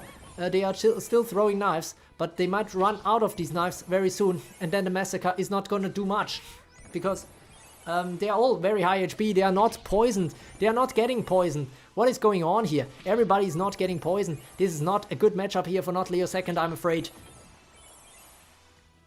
I just realized Darklaries might have been a good counter to Nobu Ana with Earth Mucha. Well, yeah, I mean, a lot of things become clearer when you see these teams. I also have similar experience when I received them. Goddess Charm. Heartfelt Strike now against Darklaries. Another Heartfelt Strike, and this is it. Sombrix takes the win against our #1 seed, Not Leo Second, who has to go to the loser's bracket and try to go deep there to still get the points. This is now a situation where some of the other top seeds might see or smell blood and be able to take decisive action here. All right. We're gonna go straight to the next fight, guys. No time to waste. Sombrix is going deep, apparently. The German now already the first player in round 3. And now we see Star versus Lulu, another China versus China matchup. We have triple Don Quixote for Lulu on the right, and we have double Sarah for Star on the left, who is also running a Frostburn team. Then again, Sarah is probably gonna die very soon. Yes, the first one is already going down, but Siegfried is getting the turn, so that is nice. And Snowstorm is coming in, but oh my god, that was absolutely terrible. Really, really no damage whatsoever, it seems. And yeah, as such, there's really not much here. Red Dragon Wrath though, well, that was quite effective against Modern Elmina at least. Another clone of Modern Elmina is still entering, but Star still having a lot of reinforcements. Triple Don Quixote is still standing alive though. And Inspiring Virtue now. So Earth and Might is there. That might be very helpful. Well, still not helpful enough for Siegfried to take out the Don Quixotes here. And another Pacifying Flare. See the viewers drop a bit. Hopefully the stream quality is still fine. Suddenly we are down from 30 to 8. So I'm not sure, maybe I said something wrong. Modern Elmina is going down. We still have triple Don Quixote standing here for Lulu, but who is going to ultimately take this? Oh, Siegfried doesn't benefit Earth and Might. She's always burning out. That's a very good point, Natsume. 23 for you. Okay, that's very good. That's very good news. No idea why this is always, this YouTube live control panel is sometimes giving me terrible numbers. Okay, well, another Chilling Gazer. The triple Don Quixote is still standing, guys. So who is going to take this? Burning Path now? A Victory Cannon. This could be it, actually. Oh, somehow Don Quixote still survives this. But this Red Dragon Wrath still survived. Burning Path now coming in. This is looking better and better for Lulu here with the triple Don Quixote build. Cutting Edge coming in. Siegfried now. Can Siegfried do something finally? No, not at all. Yamato now with the Suppressing Fire. And maybe with getting her guards up. Wait, double Suppressing Fire. We have double Yamato here on the left now, I just realized.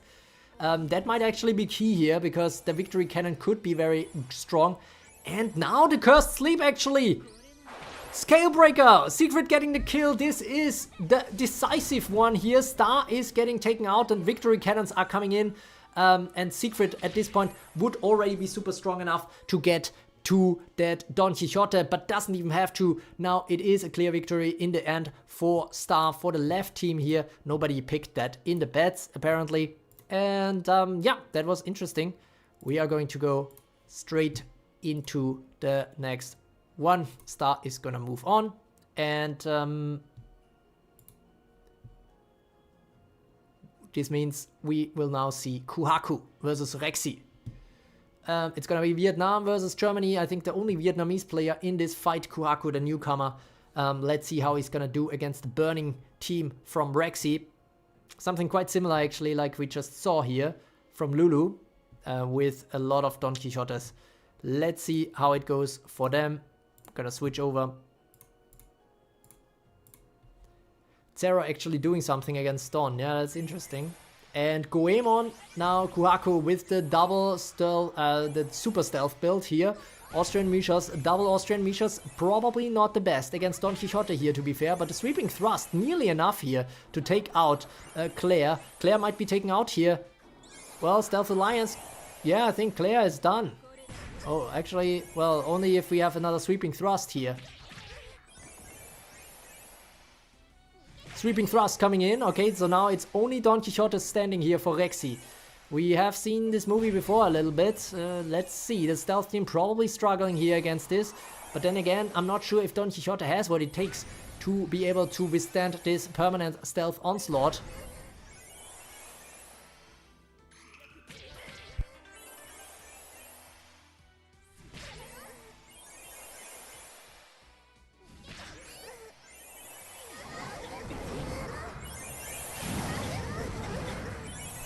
You know, everybody burning, some get stunned. Overflowing burns coming in left and right, or more specifically from the right to the left. And now, ooh, Queen Elizabeth might be very, very nice here for Kuhaku.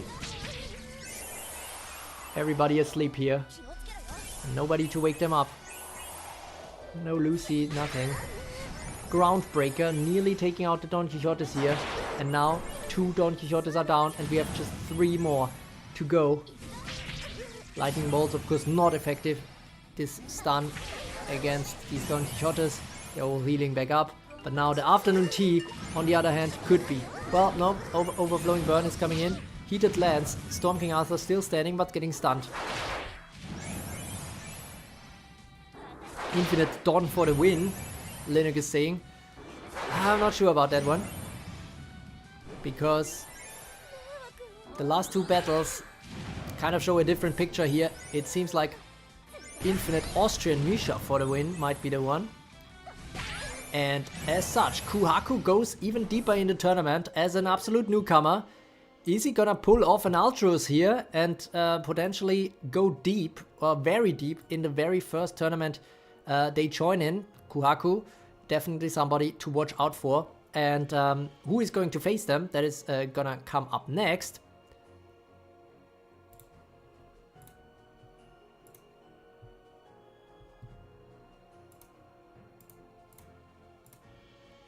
And we're going to go straight into it.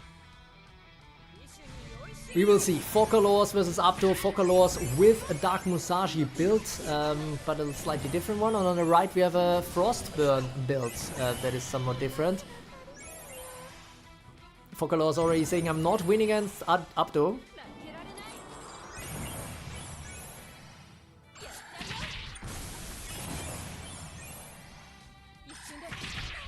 Code delete coming in against Chini. Good stuff here for Modern Amina from Focalors on the left.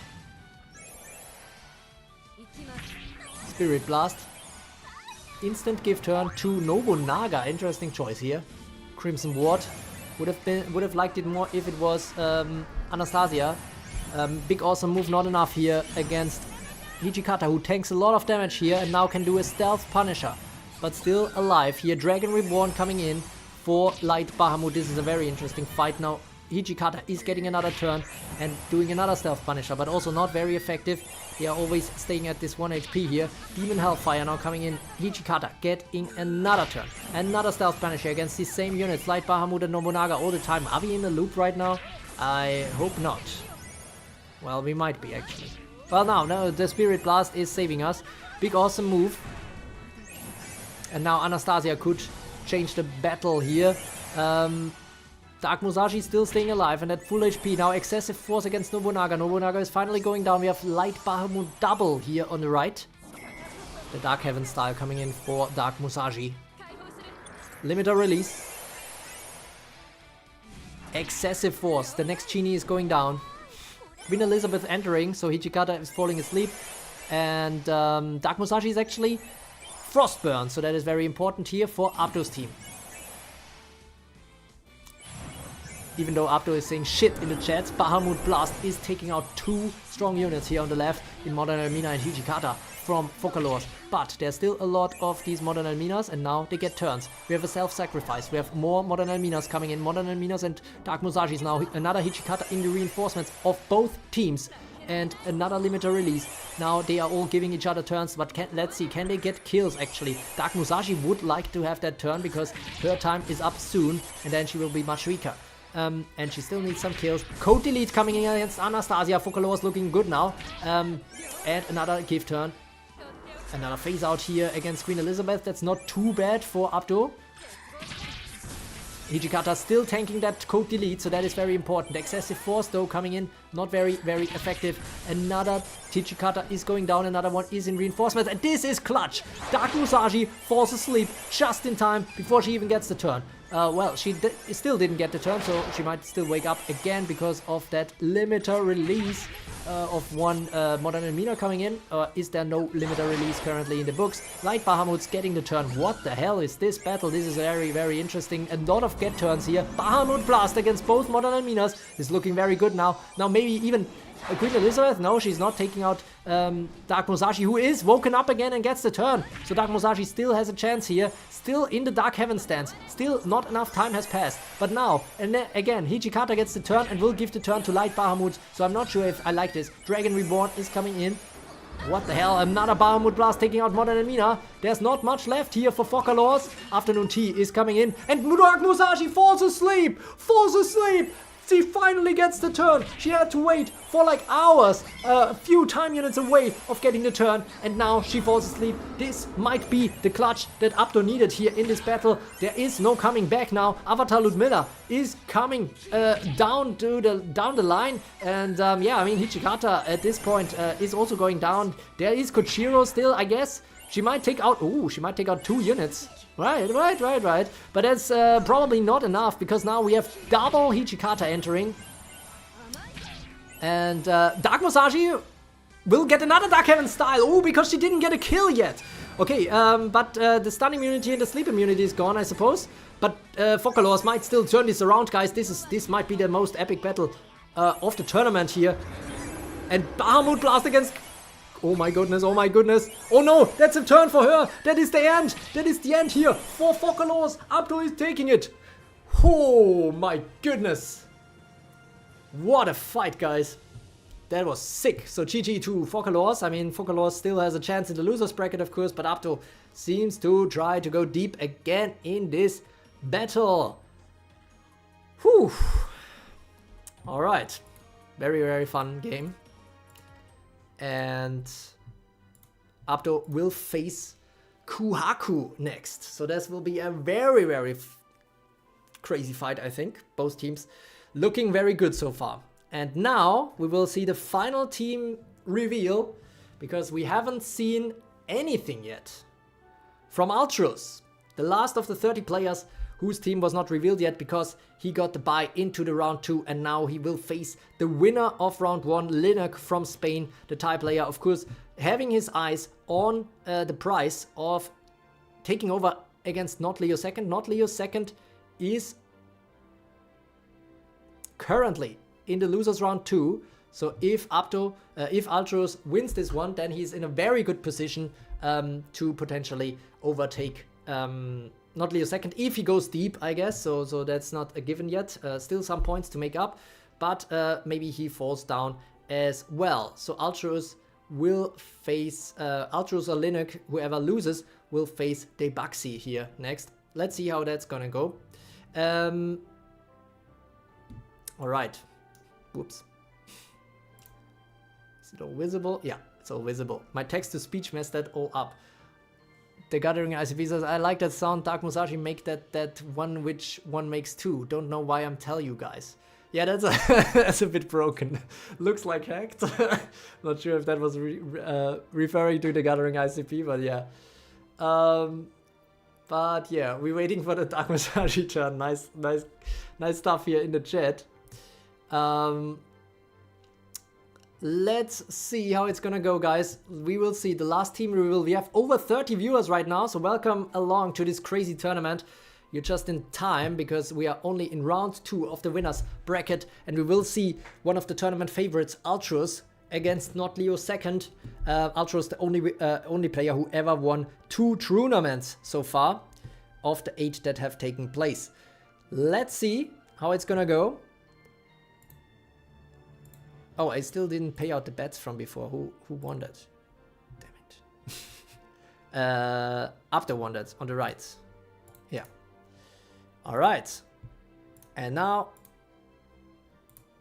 rig it through. Let's see. There's no rigging, but there's a lot of loading here. Ultros versus Linux. Ultros with a stealth poison build here. Double Dark Clarice on the left with Storm King Arthur and Night Misha. And on the right for Linux, we have double Valkyrie Reset and Kenjin. But the first Valkyrie Reset is already going down. Mermaid is entering the field here for Linux. Only 1 reinforcement left for Linux, while Ultros still has 10.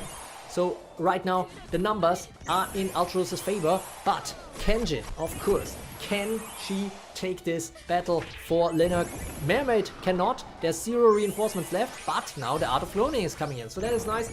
We will see a lot more reinforcements now for Linux coming in potentially, and of course there's still Dark Kaguya who gets stealthed up all the time.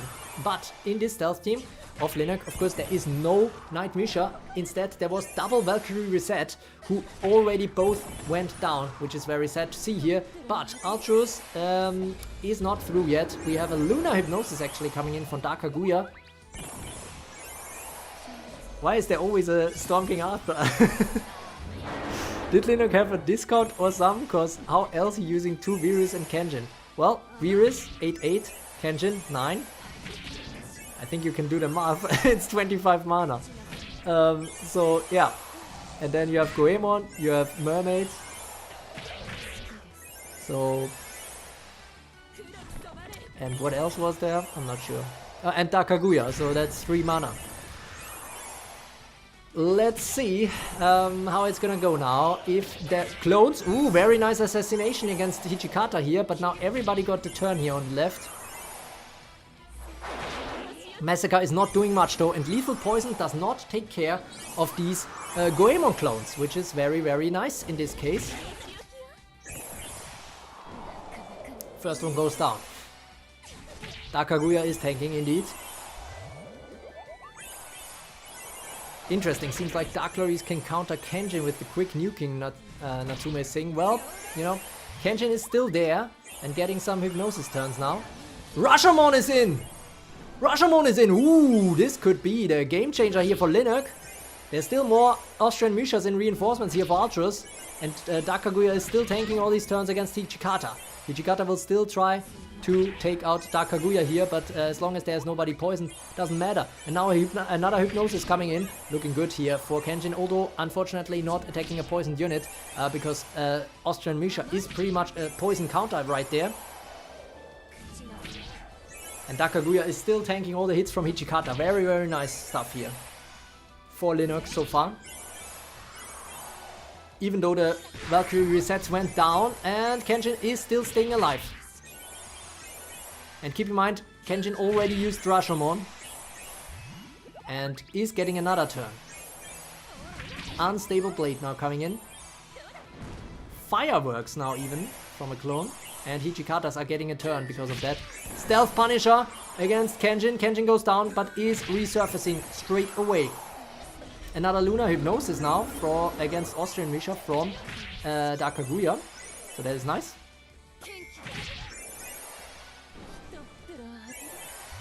Stealth Punisher here. Mega Poison Jolt, not very effective. Dark Kaguya should focus on tanking all these Hichikata attacks. Okay, reinforcements are running a bit low here for Linux. Wow, now my YouTube live control panel is showing me 0 viewers, so now I feel like that might be lying to me.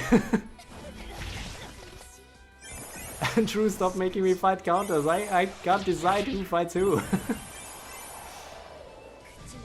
It all depends on the points, but I think it's not over yet.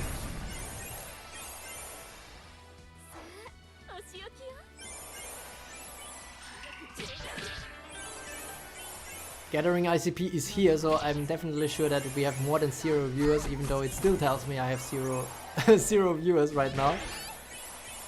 Sweeping thrust now coming in, and now another art of cloning here. Lunar is still in this fight. And Kenjin is getting turns now. Lunar already in the chat saying, I lose to a top seed. Stealth flank, but this gives the turn to Hijikata, who will of course attack Dark Kaguya, who will heal back up. Another stealth flank, so Hijikata gets the turn. But Hijikata in this case is hypnotized by Kenjin, so poison waves are coming in. But with all the poison, this is rough. And now the Hijikatas get the turn again.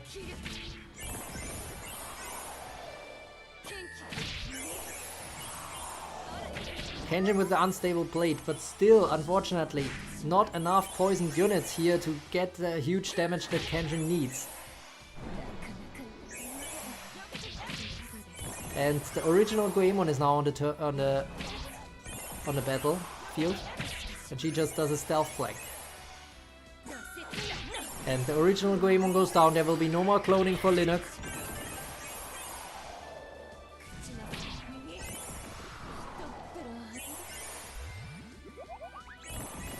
Kenjin now needs to do something. Toxic burst here against Austrian Misha, but another Austrian Misha comes in.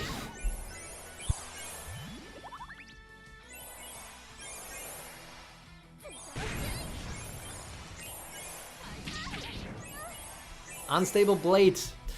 It's just too unstable against non-poisoned enemies. Hiji's still the GOAT. Let's see. Austrian Misha coming in. Now with her turn. Stealth Alliance. Not bad. Excessive force. Now, unfortunately, no more Dark Kaguya to tank these hits from Hijikatas.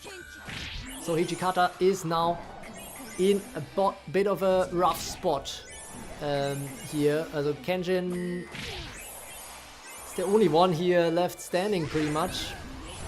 And now there's nobody left standing. So Lunar will have to go to the losers round. And Altruis moves on to the winners round 3. Lunar still with another chance down in the losers bracket. But yeah, Altruis ultimately taking this one, but could have gone either way, to be honest. And now we will see another China versus China battle, Suqing versus Tree. Let's see if my prediction holds true. I'm still feeling like Tree is looking very sharp.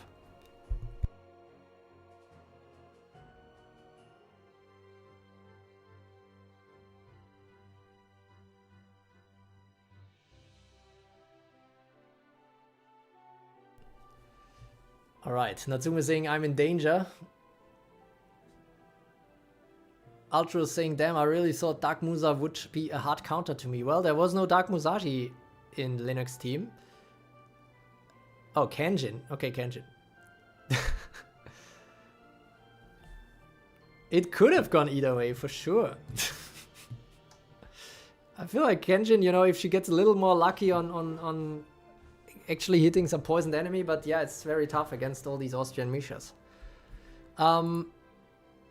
Alright, so Suqing Chao versus Tree, guys. Let's enjoy. And let's bet if you like. We see Tree with the triple Austrian Misha, but now everybody is frostburned at first. Blizzard Slash is already taking care of the first Tree, and Dark Musashi is getting the turn. Okay, looking very good at the start here for Suqing Chao. One Misha is already getting pushed back, and this Kenjin is now in a bit of a struggle. Kenjin is already going down. Suqing Chao is looking very, very strong here. My goodness, Kenjin's weapons gives her more attack if poisoned units, but since no poison, it was all as if she didn't have any weapon. Oh my goodness, what just happened? Tree is getting absolutely demolished here. I'm eating my words, which is a bit crazy. But yeah, seems like we have some classic yeah, turnaround here. Or rather, you know, some teams fighting each other, because I feel like I had good chances with my team against Suqing Chao, but it seems like Tree, on the other hand, is struggling against Dark Musashi, like Rain said in the comments before. So yeah, this is basically it. The winner is the right team. And Suqing Chao moves on. Tree has to go to the losers bracket, which is Bad news for me. But let's see. I hope I don't... Do I have to face him again? No. That would have been crazy. That would have been something wrong with this thing. Okay, Tree versus Conjunction will be up. Alright, so Destroyer versus Natsume is up next. Let's see how it goes. Destroyer with the team that doesn't have any duplicates.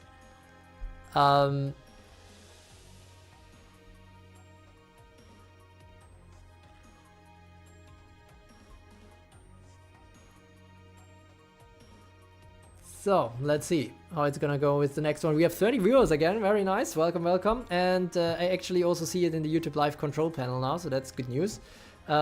Destroyer versus Natsume is up next. And we go straight into it, guys. Let's go, let's see who is gonna stay alive in this competition. It is Natsume with the double Revenant King Arthur build on the right, but we have an Anastasia Frostburn, well, actually a kind of hybrid build here on the left here for Destroyer. And already getting some turns here for the Revenant King Arthurs, but of course both are Frostburn, so no turns for them. And now a deal with the Devil. Who is Anastasia gonna take? Probably Storm Clarice. Nope. Revenant King Arthur is going down. And now Satan might do a Mass Dismissal here, but okay, so that's a get turn here for Storm Clarice. Probably would have liked the Revenant King Arthur more. Magical Ruin now coming in, alright.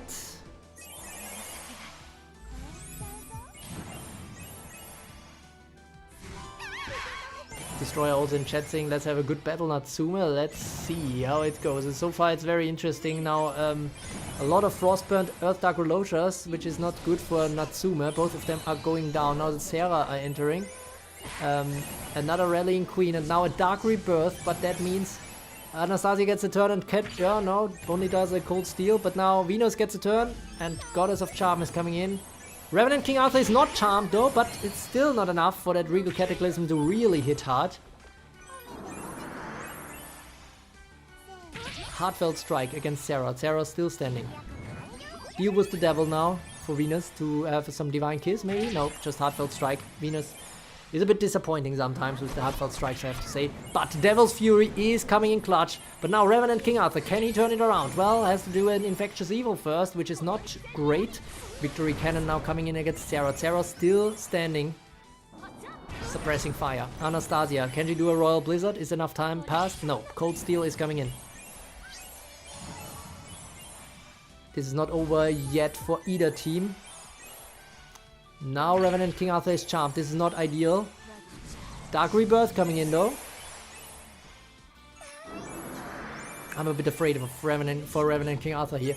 Especially because the next attack will not give a lot of damage since he is charmed. She is charmed. But still not getting the turn anyways. But now the Earthen Might is there to counteract. And it's the Devouring Eclipse coming in. And it's clutch. It's also defeating Anastasia. None other than Anastasia. And now it's looking very good for Natsume suddenly. Well, there's still reinforcements here on the left for the Destroyer. So I don't want to jinx it here for Natsume. But Natsume is looking very, very strong. And now Sarah is on a roll with the Earthen Might. And even though we have some charming still on Revenant King Arthur, it's just not enough anymore. I think Natsume just won this with this Devouring Eclipse pretty much. And then Sarah coming in clutch. That was absolutely sick. It's not over yet. There's 0 reinforcements for Natsume, of course, and there's no way there will be any more for Natsume. But Destroyer is looking rather low. I mean, at least there is a lot of clones now, so some stealth potential. And you know, there's also the Earth Sun Wukongs, which put Sarah into a cursed sleep, so she cannot do what she likes to do. But, okay, well, Revenant King Arthur does just an Infectious Evil and gets really, really highly stunned and is also lethally poisoned, so maybe we'll not see another turn. Stealth Rampage here, taking care of Yamato. Is Earth Sun Wukong here the solution? It's looking not so great anymore for Natsume, but now this is actually great. This was one of the best instant give turn triumph skills ever. Storm Clarice actually getting a kill to actually do it, but the Regal Cataclysm is not very effective against all these stealth units. That is not ideal, even though now Earth Sun Wukong at least doesn't get to clone anymore because we have only clones here on the left. And now it's looking very, very good actually for Natsume. I'm not sure if there's anything that can still be preventing Natsume from taking this W. A fatal frenzy actually coming in from Storm Clarice. Haven't seen that in years. Now a stealth flank. Sarah is looking a little low. She might get assassinated here. Well, okay, she somehow survived that. But now Revenant King Arthur gets another turn. Will D do an Infectious Evil? Only 3 clones left here. On the left for Destroyer, 3 versus 3, but these units on the right are so much stronger. They have Earthen Might. They are absolutely mighty, and now that Sarah with the Red Dragon Wave might do it, ignoring stealth. Absolutely crazy fight, but Natsume ultimately takes it. Congratulations, and Destroyer, another top seed, has to go to the loser's bracket and try his best there to actually stay alive.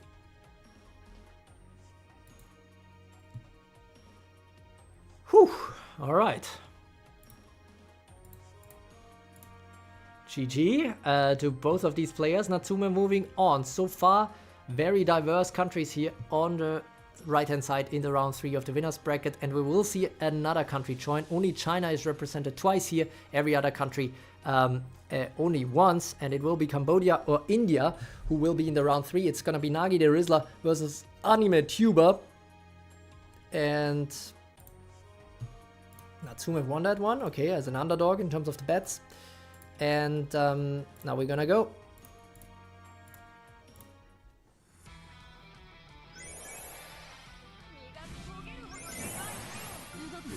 Yeah, Storm Clarice was really clutch in that fight. And I do prefer, I think, Nagi the Rizzler in this one. The Anastasia, like the meta build with Anastasia and Dark Musashi. And Dark Musashi is already going down here, even though it's on the defender's side. Since there is no Anastasia, it didn't help Anime Tuber here. And this might be a, this might be a rather short fight. Actually, I have to close betting because there's only imposters left here for Anime Tuber. Anime Tuber is having to go down into the lower brackets, while Nagi the Rizzler is moving on for Cambodia. Congratulations. It is a Dark Musashi versus Dark Musashi fight, but luckily it went pretty fast. Anime Tuber moving on to fight Natsume in the next one. And so we already know the 8 people who are still alive in the winner's bracket. But before we get to that, we will see quite a few losers rounds, and we have to go quickly through them. We're gonna try to skip through some of these, because obviously otherwise it's gonna be a bit much. We're gonna move this away now. And Bright Sun Wukong low-key underrated, never mind, she sucks ass. Nice. Storm Clarice, clutch. Alright, good. Let me quickly see what we have here in store for us in the losers round 2. Actually, we're going from bottom to top. So it's gonna be not Leo second versus TruMalignancy, guys. Seed 1 versus Seed 6 in losers round 2. 2 absolute top players who have to face each other here. Yeah.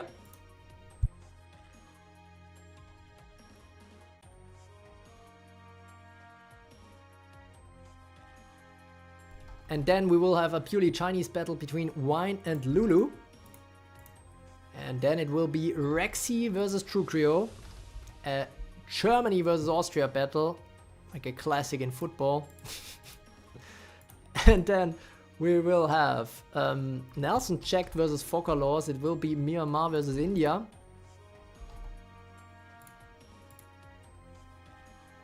Linux versus the Baxi. Spain versus Canada. Then we will have another purely Chinese battle. It's gonna be Tree versus Conjunction. Conjunction, of course, with the 7 Kronos build. And Tree with the triple Austrian Misha build.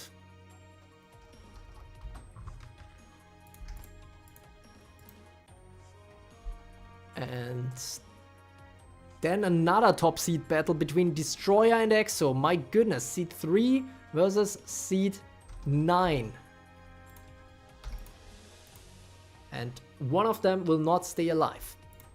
And then it will be Nagi the Rizzler versus Ice Dragon as the last fight. Okay, guys, I hope you're still with me. We will see it now. Ming's right, Anime Tuber was the one who lost, no? That is correct. What? Sorry about that. So yeah, the last fight will actually be Ice Dragon versus Anime Tuber. So good thing the chat is paying attention here. So that means 16 versus 22. All right. Good. Let's see. Did I miss anything else? I'm gonna check in the chat. That was fast. Nobu Ana. God dang it. I'm fighting Dark Musa Ana. I will lose. Natsume is already saying. Well, the battle is still far away. It's gonna be the 44th battle. So there will be like 15 in between.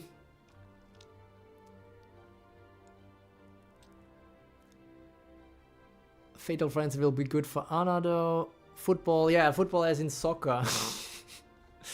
We don't really play, like we don't have a big American football in Austria.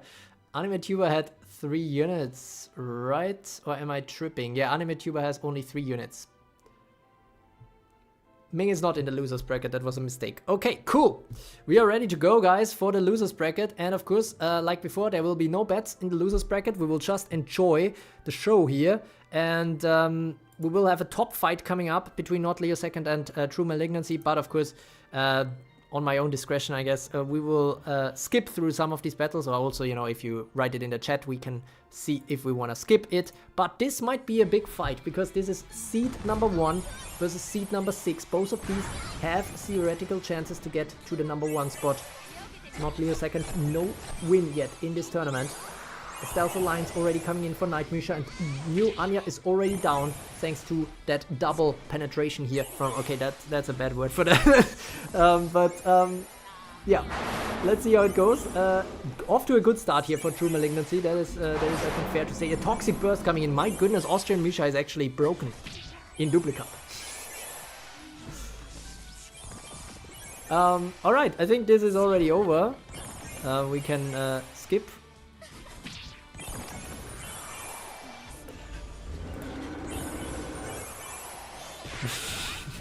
The Gathering ICP unbuttoning my pants and kicking back and just watching in the recliner. I thought it was going somewhere else, but good, we kept it. We kept it family friendly here in the chat. Unlike my commentary, of course. Well, I mean, let's still see, I guess, if one of these Dark Clarices can do something. But nah, I mean, there's just too much stealth. They're not gonna be able to do anything. Unfortunately, this is GG for Not Leo Second. He has to come back stronger in the next one, which will probably be more down his alley, I would say. And this one is gonna be taken by TruMalignancy, who stays alive in this competition. And now we will have another China versus China fight. No betting in the losers bracket, because we're just gonna quickly try to go through it. We have an Anastasia Frostband build from Vine and a triple Don Quixote build here from Lulu. Everybody is Frostburn, but first Don Quixote is already going down. It's looking good for Wine, I would say, but let's see, we're gonna skip it. And Lulu wins it, of course, because I'm the jinxer. Lulu is moving on. Vine, unfortunately, is out of the competition. Lulu has to face TruMalignancy next. Now, a very interesting battle for me, because it's gonna be for my survival here against none other than the Burn Rexy. Jinx maxing. Let's see how that goes. TruCreo on the right here and Rexy on the left. It's Germany versus Austria. Overflowing Burn coming in. And another overflowing Burn coming in.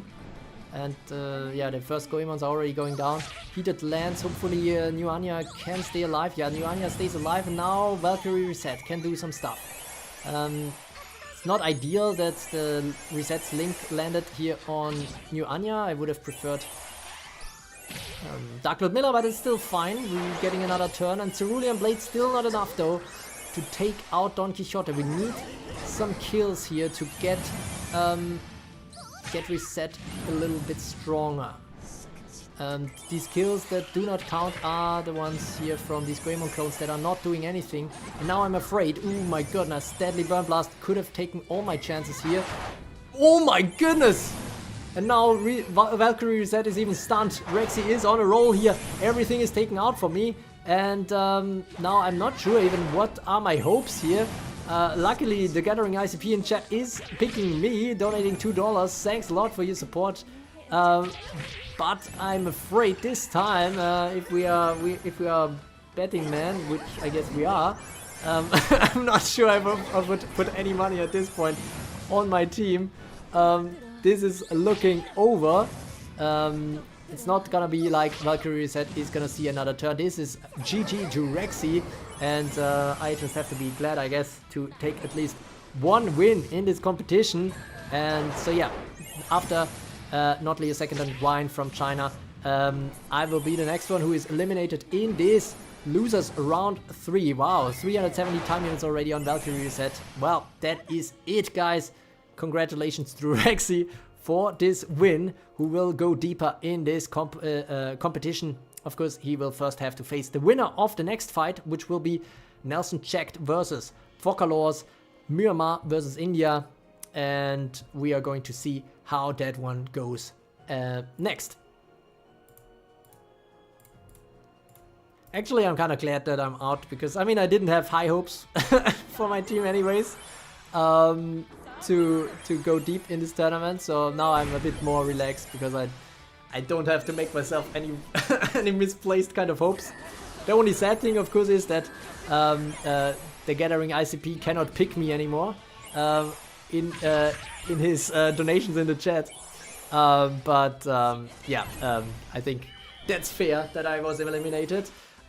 Didn't really come up with a crazy team here in this one, and I think Stealth or something else might win this. Let's see. Valkyrie Reset double didn't turn out the way I needed it to. Oh, Whale of Dread here for Focalors, taking out New Anya, but being taken out by Oniclaws. And now, yeah, Nelson Checked is looking in the driver's seat here.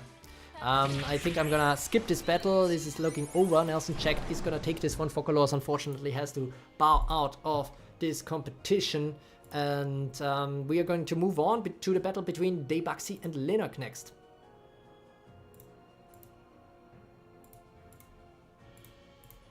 Why did Dark Musashi headbutt Sanya? No idea, but ooh, okay, interesting. We have two double Valkyrie Reset builds, but they are not, they don't have the same speed accessories, that's for sure. But Daybuxy is already heavily down here. Linux now with the Elemental Cure. Not looking too great for Daybuxy right now, but then again, I don't want to jinx Linux. This could still be interesting. Crippling Toxic coming in. Elemental Cure, this is clutch, because the lethal poison could have been the end here. Linked Edge though.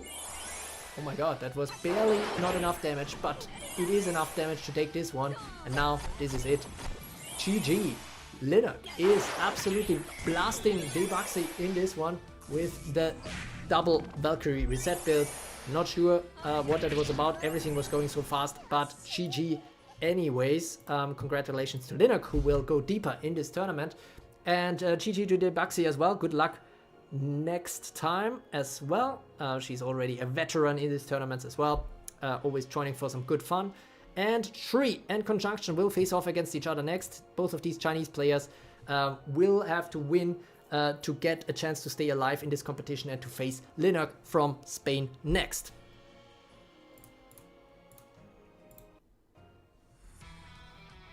Might have been the quickest one so far. Yeah, now we see the triple.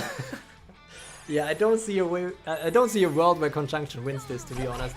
Poison waves. I mean, Kronos. No, not enough spirit. Now the hypnosis is taking some work.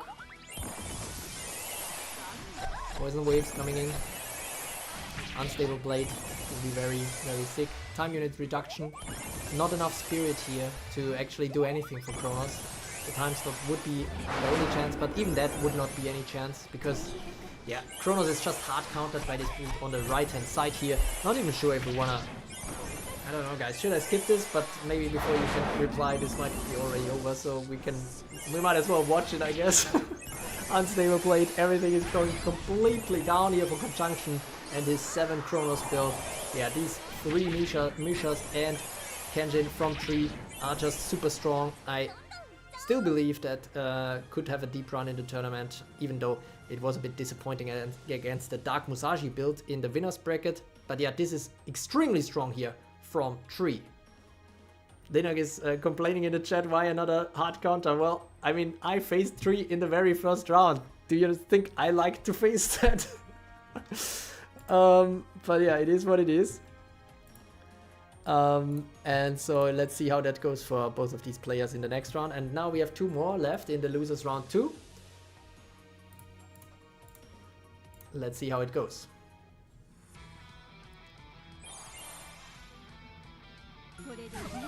Okay, Royal Blizzard coming in for Destroyer here. With his Frostburn hybrid build against the double Valkyrie reset of Exo and Kenjin.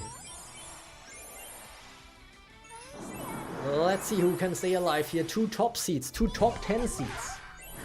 And only 1 can stay alive in this competition. First Valkyrie reset is already down.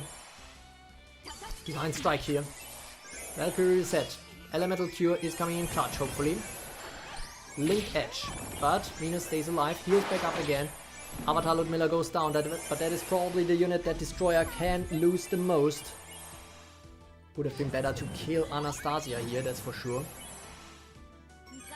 Ironclad now coming in. Cold Decree, okay. Kenjin is also Charmed and Frostburn, so I mean, at least she's purified and gets the turn from the Hypnosis. Heartfelt Strike now coming in from Venus. Toxic Stun random, is that very good? I don't know. Poison Waves. Still another Poison Waves, but still Charmed, so her attacks will be very limited. Kenjin's here, even though she gets the turns from the Hypnosis.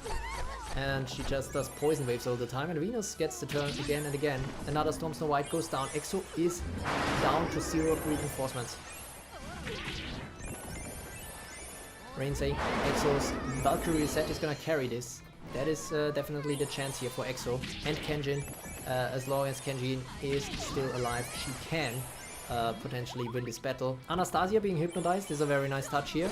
Poison Waves coming in, but nothing else. Poison Waves, Poison Waves, Poison Waves. Now a Toxic Burst. Earthstun Wukong goes down, another one comes in. Unstable Blade, unfortunately not hitting Venus here. That could have been the end of Venus. Sometimes this is a little bit rough. Deadly Magic. Spirit Blast. Stunned. Everybody stunned on the left. Okay, interesting. The Storm Snow White still doing some work here. That was probably the idea by Exo. Heartfelt Strike. How about another Heartfelt Strike? Oh, it's a Divine Kiss. Oh, Valkyrie reset goes down. Now all the hopes are on Kenjin. But Royal Blizzard is coming in. Destroyer is looking very good now. And Storm Snow White already lost her skin effect, I suppose. The time has already passed. She unlocked her Survivor's skill, but that will not be another turn here for Exo. It's looking not so good. Exo, just as I did, has to bow out. But I mean, that's a good sign, guys. Means Exo and I definitely didn't fudge the mana to our own advantage. Because otherwise we probably would have made the units cheaper that we like. But yeah, Destroyer still moves on, and we'll have to face the winner between Ice Dragon and Anime Tuber next, which is the battle we are going to watch now.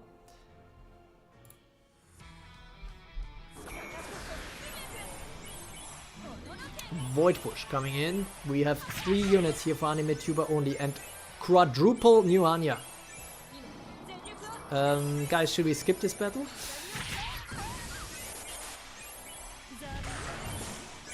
Chilling Gazer coming in, everybody's disabled. Now we have probably 4 Mask Searchers coming in. Yep. Well, you know, Dark Musashi is actually gonna have a tough time here getting kills. Okay, one says yes, skip. Apto says no skip. Okay, I'm gonna wait for some more opinions, but actually, I mean, this is somewhat interesting battle.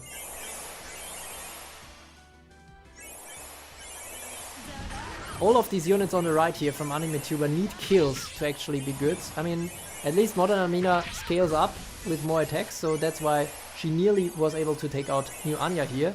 So the next one might be enough already. Unfortunately, the Crashing Heavens is still a bit away here for New Anya.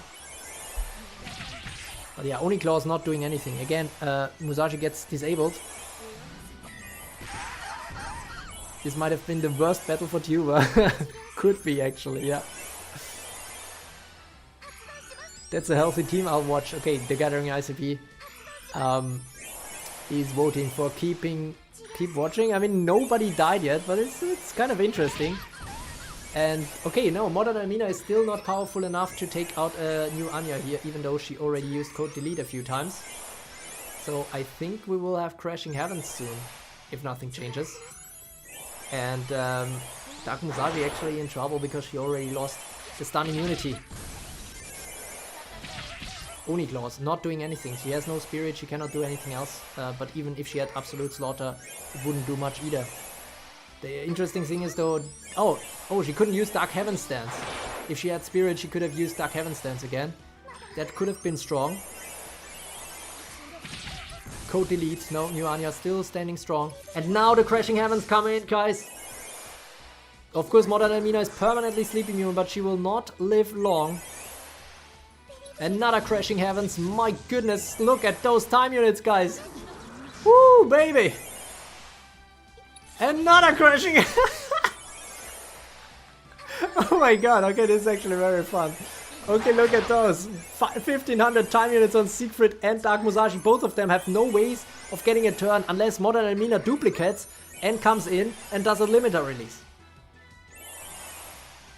And at this point it's hard to see. Now we are already nearly at 2k time units here from the Crashing Heavens on Dark Musashi and Siegfried, and still no chance for Modern Almina to actually get a kill here. Photon Splitter is nice, but again she gets disabled. And Siegfried is going down. Siegfried is the first to go down. And Modern Almina is the second to go down. And now it's just Dark Musashi against 4 New Anyas. Dark Musashi at 1800 time units will not get another turn. It is Ice Dragon who takes the win against Anime Tuber here. What a nice fight! Okay, that was actually really fun. I don't think Anime Tuber wins for Colors is saying in chat. Nice. Somewhat delayed, but yeah, I'll take it. Very fun fight here. Ice Dragon gonna move on with his quadruple Anya build, and he has to face none other than Destroyer in the losers round 3, which is something I have to set up now. Losers round 3, battle number 37 will start off with Lulu versus TruMalignancy, China versus Philippines. Then we will see Rexy versus Nelson Checked, which is Germany versus Myanmar. And then we will have Linux versus Tree. Well, no, wait. It's gonna be Tree versus Linux. And then we will have Destroyer versus Ice Dragon. Alright. Let's see how that goes. We are still on the loser's side of the bracket, so we will just keep going with the games. Oh my god, what did I miss? So much in the chat. Waiting for Dark Musa to sleep Nashi's Mark stack. Oh, okay, I missed it during the battle, I guess. Very healthy team. Let's go. Focalors with those predictions at the end of the battle again. I'm just slow, man. Okay, that's fun. Alright. Let's see who can still stay alive. 4 more people will get eliminated in this round. It's Lulu versus TruMalignancy, and I mean there is triple Don Quixote versus stealth build. I still prefer the stealth build maybe. Yeah, what do you guys think? Skip, or you guys want to watch this? Really up to you. Well, actually, it's maybe up to Austrian Misha, who already makes this a very quick fight.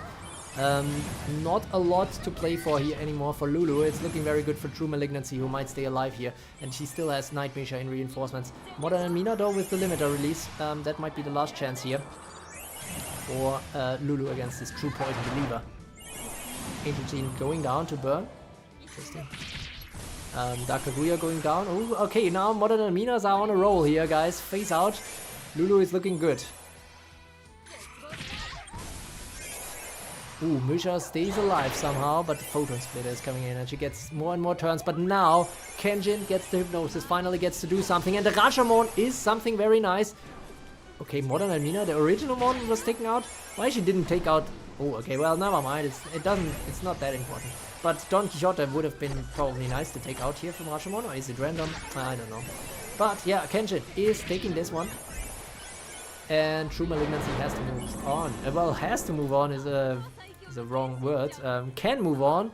Lulu, unfortunately, is out. So in this kind of very Chinese lower bracket here of the losers round, TruMalignancy comes out victorious. That is actually very, very interesting to see here. There's a lot of Chinese players here down there, but ultimately it is TruMalignancy who comes out alive. Unfortunately, we already had to say goodbye to Very White, Lotus, Not Leo Second, Wine, and Lulu here.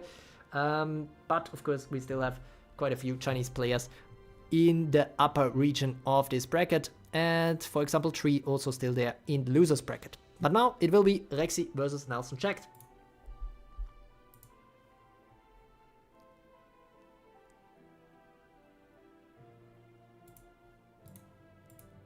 Rico Juno, this is a testament that I just got a bad first fight. Did you face TruPoisonBeliever? And then we have Nelson Checked here with the double Storm King Arthur against the triple Don Quixote here from Rexy. And we have Dark Musashi here, who will be taking out Claire, I assume. Yes. And then it is only... ooh, that was close, but she does have instant death wards, Don Quixote, but doesn't even need to use them up yet. Well, here she uses it, and here she uses it. But now Dark Musashi loses the turn. Oh, sorry, Rico Juno, okay. Rico Juno is TruMalignancy. I don't wanna throw shade or anything, but I do prefer when people use their YouTube names as their Discord names or as their tournament names. Linux is saying hi in the chat. Absolute slaughter. Can it do anything here? Actually, this battle is an interesting one, but I mean, we don't have to watch it, guys. Let me know in the chat. Burning Path now versus Dark Musashi. Now it's looking very, very good here. I mean, still a lot of reinforcements for Nelson Checked, but Rexy looks like he's cooking another one after cooking me before. Linux celebrating Dark Musashi's death in the chat. Name a better duo. We need to pause. Dark Musa died. We need to pause. Pause? Is it pause? Okay, New Anya is still standing for Nelson Checked though, so that's keeping the lights on. And actually both Storm King Arthurs are still there, interestingly, but stun will not be successful here against all these stun immunes Don Quixotes, and now it's a really, really burning path that is starting here. My goodness, that is absolutely a massacre here by Rexy. Actually a very, very interesting to watch, but yeah, now we get some go for the eyes, but they will all die because they are attacking the burning Don Quixote. Why are they doing it? Well, you know, they are just birds. Their brains are a bit small. Okay, another overflowing burn. Actually now New Anya is getting stunned. I think now they will be dead, both of them. Oh, okay, the Odin is the last one standing. Alright. The fuck, True? What? What did I say again? Odin will carry. Well, Nelson Checked was still hopeful, but... That's bird bullying, True. But Rexy goes deeper. I have to root for Rexy now because Rexy took me out. So I have to hope that Rexy goes deep. And I also have to root for Tree, I guess, who was my other loss. And who is now gonna face Linux. Let's see how it goes for Linux now. Can he stay alive or not? It seems there's a loop among guard teams, stealth team and Musa teams. Yeah, exactly. They counter each other and the question is, who is gonna face who. So it's definitely not clear yet who is gonna win. That is why, I mean, I thought at first Tree should win everything, but apparently he's counted from Dark Musashi teams. But yeah, here now we have Linux with the double Valkyrie reset and Kenjin build and the triple... Well, it's actually Kenjin versus Kenjin, but their Hypnosis will not work, I assume. And the first Valkyrie reset is going down. Valkyrie... Yeah, the Hypnosis doesn't work. Oh my god, another Valkyrie reset is going down. But now Goemon with the Art of Cloning, trying to keep Linux in the fight here against Tree. But Tree has a super strong team, is fair to say. But yeah, there's no Hypnosis because there's 2 Kenjins on the field. Even if they are on opposing teams, that means Hypnosis will not activate. The Gathering ICP saying, sorry Rexy, True just jinxed you. Well, let's see who is gonna face up next. I mean, there's pretty much only strong teams left now in this competition, so it's gonna be very difficult. Unstable Blade now. Kenjin. Can Kenjin do something? Everybody's poisoned here. Come on, do something. Yeah, gets another turn. Let's do some Unstable Blade. Now they get the turn. Oh, Earth Relosha coming in clutch here for Tree. This could be decisive. But another get turn here for the stealth flanks. But yeah, the stealth flanks are not achieving anything though. Why are they not giving turn to Kenjin? Oh, Kenjin is not stealth. That is unfortunate here for Linux. And that might be the downfall. Literally, the lethal downfall. And there it goes. This is the end for Linux, the end of the road here. Tree's team is definitely looking strong now. Linux kind of knows how I feel. But yeah, congratulations to Tree, who is going deeper in this tournament. And will have to face the loser of the 41st battle in the winner bracket. And now we will see none other than Ice Dragon and Destroyer fighting it out next. Yeah, of all these... you know, kind of 16 teams, only 4 will survive this this streak of loser bracket rounds. And yeah, GG Linux in the chat, very nice. True remove seeding. Oh my god. Well, next tournament will not have seeding. I can already tell you that. I'm gonna announce in the end which tournament it's gonna be. But first we will have the final loser bracket battle. Let's see who can come out victorious. Is it gonna be the quadruple? Oh my god, look at the loading time, guys. Look at the loading time of this one. What are we gonna do? All the new Anyas are asleep. Okay. But based on the loading time, I assume we will see some crashing heavens. Overflowing love? I mean... Actually, I'm gonna make a poll for this one.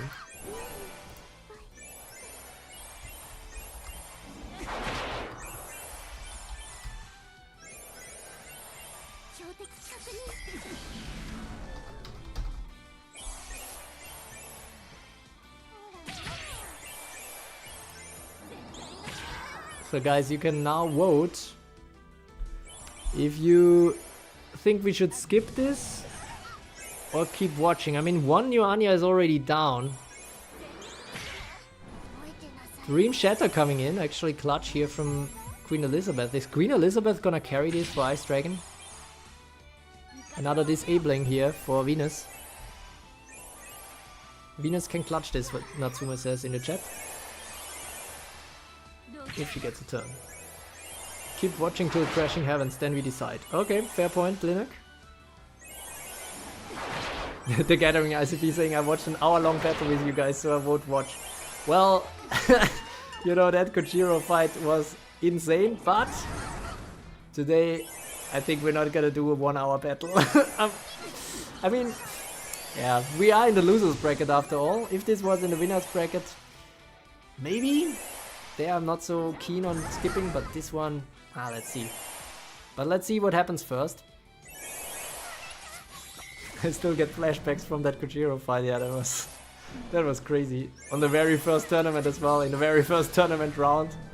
The very first live stream, I'm thinking like, oh, okay, this will be a 2 hour, 3 hour tournament stream, and then we have a 1 hour battle in round 1. And somehow it's not a draw.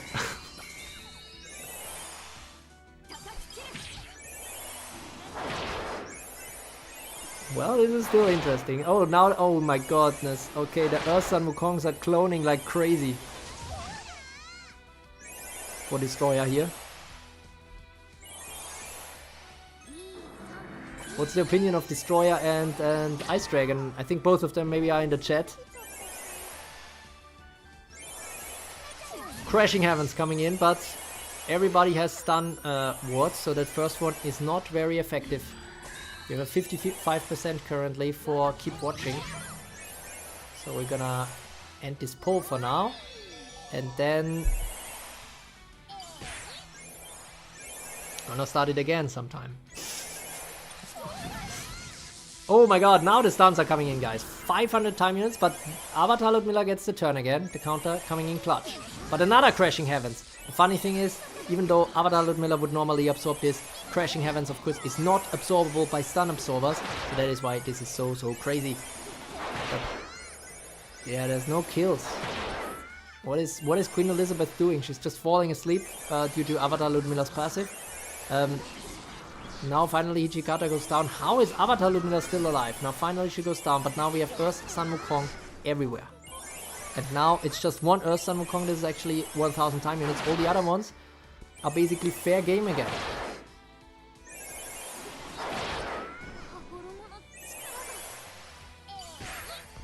But they will get disabled. Goemon is there as well. Oh no, Goemon. Goemon will clone.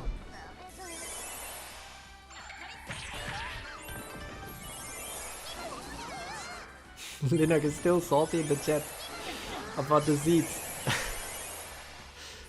I just told you, next tournament no seeds.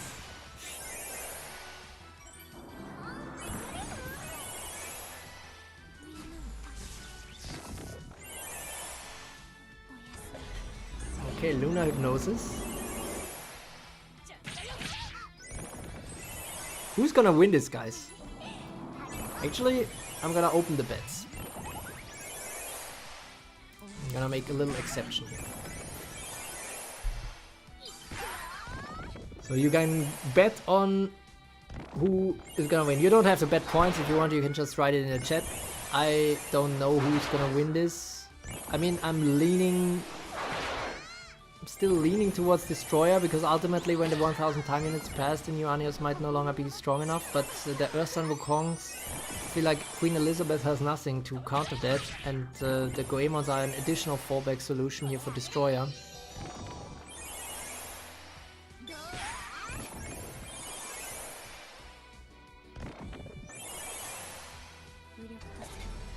Actually, I'm gonna use this time really quickly to to get something to drink.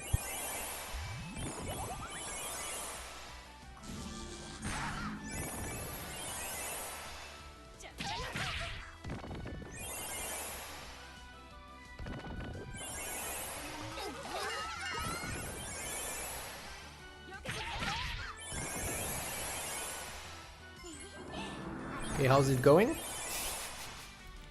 Okay, we got some bets. And the bets are nearly done, but oh, interesting, okay. Betting has closed, and we have 40% for the left side and 60% for the right side, so seems rather unclear who is going to win this fight between Triple Anya and all these Earth Sun Wukongs, and now we have Dark Kaguya there as well. Disabled Goemon clone is also joining the party. Damage from left doesn't seem enough and they get disabled. Yeah, but at some point, you know, when the healing from New Anya runs out, right? I mean, there is still something in reinforcements for Ice Dragon, right? He had 4 Anyas and then he still has 4 mana, so there must be something else still. I can't remember right now. Queen's Drive coming in.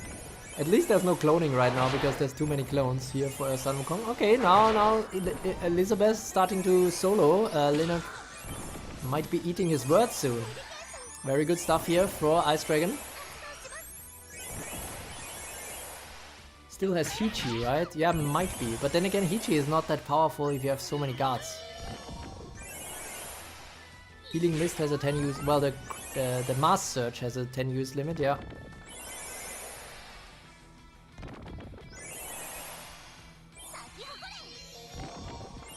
Queen Elizabeth falling asleep, but probably gonna wake up very soon, yep. Ice Dragon has Darker Vine in reinforcements. Oh, Darker Vine maybe.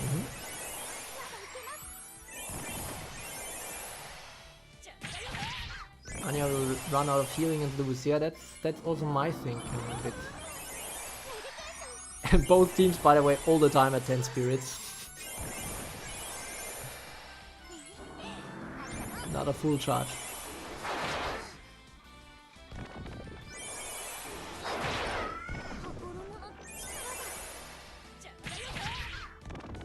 Goemon, original Goemon, is now on the field, so if she is taken out, if Destroyer loses this Goemon, this will not help his chances.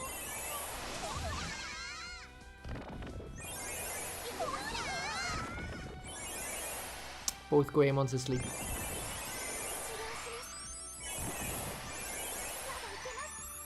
Huh.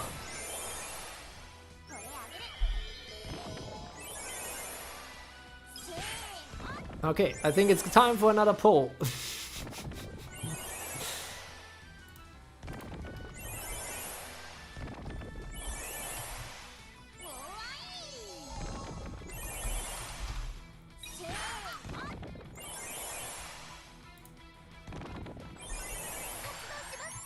So you can vote again, guys, for skip or keep watching.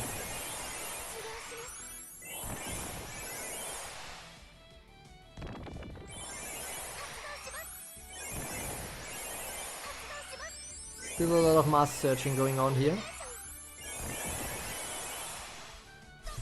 Okay, skip seems to be favored more and more here. Even though reinforcements are running a bit low now for Destroyer and the cloning might no longer happen. Then again, I'm beginning to get the sense that this original Goemon might pull off another cloning. Ooh, the first Anya is going down. The second Anya is going down, I mean. Clean Strife. Now just one Earth Sun Wukong has to die and then Goemon can clone again. She can clone again once she gets the turn. Will they allow her to get another turn? I think so. Anyas are crazy. Now she is stealthed, yeah. And now we will have another Art of Cloning coming in. Well, just what I thought.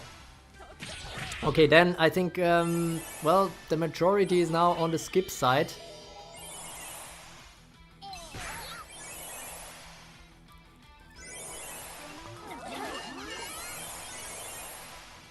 There's now a lot of reinforcements again here on the left.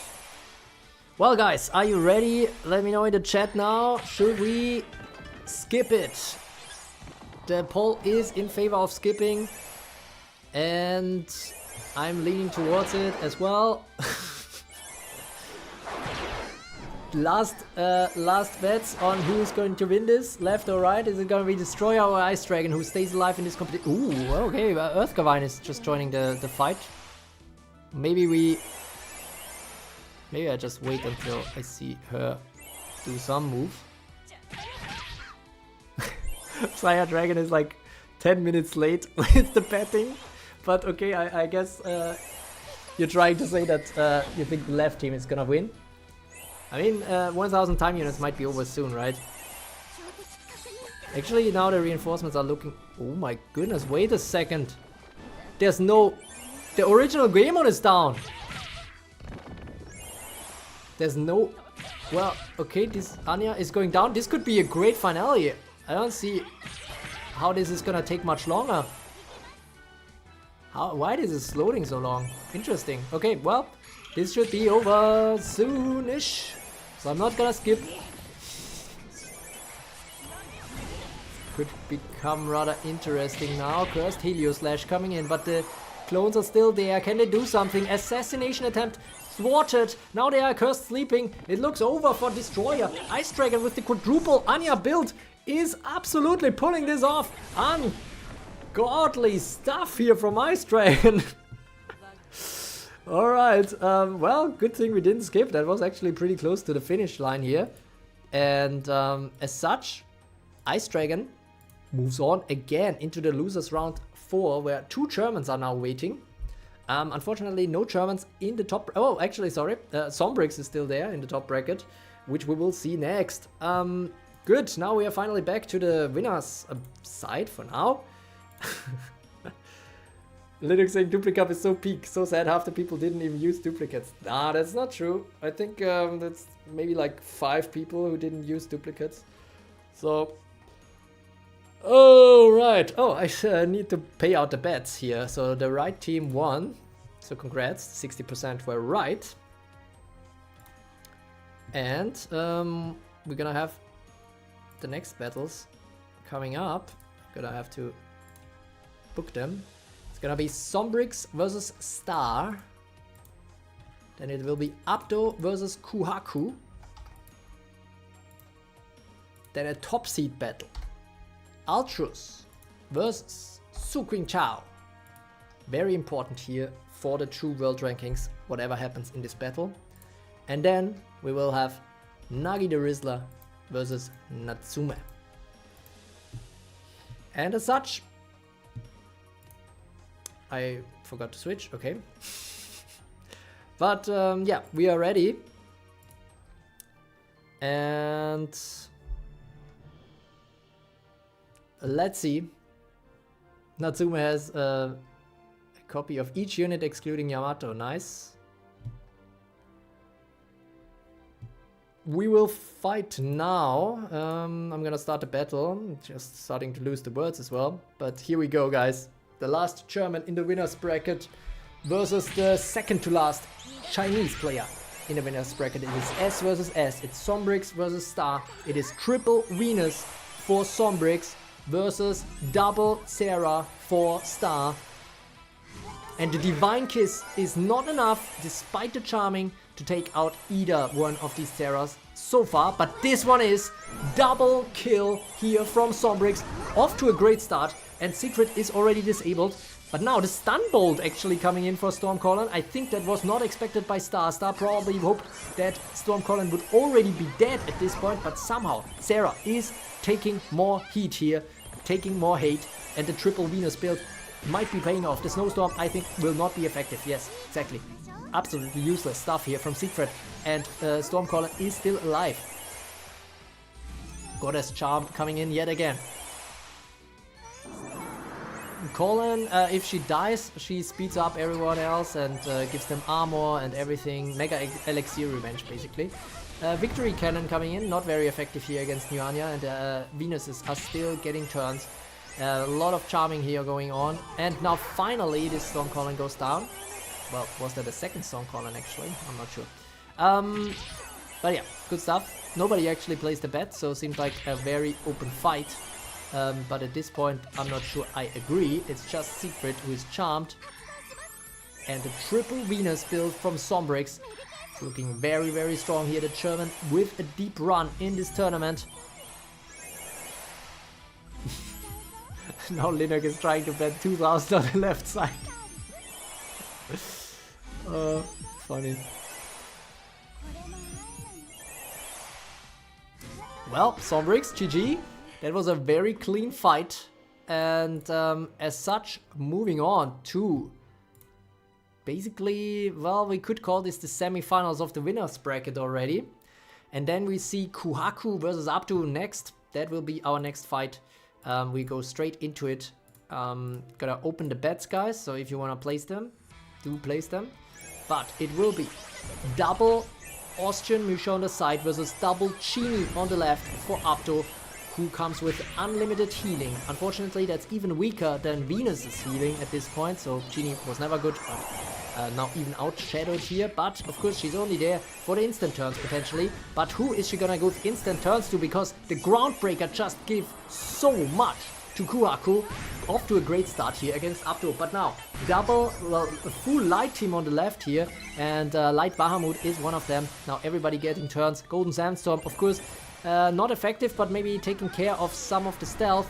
But more effective is this big awesome move here. Ooh, Meteor Land's actually very effective against Earth Musha, but now Stealth Alliance is coming in. Assassination attempt against Genie is unsuccessful. King's Shield now. Strong enough? Nope. They will get the turn again. And another Dragon Reborn, which will give the turn. Abdo with some nice cooking here, but Kuhaku with 14 reinforcements right now. Golden Sandstorm not doing much against the stealth build, but Light Bahamut might be clutch here. And we have 100% of the bets going for Kuhaku from Vietnam. Storm King Arthur is somehow still alive. Lethal Downfall coming in. Sweeping Thrust now. Taking care of Queen Elizabeth, but now Hichikata is coming in. Spirit Blast.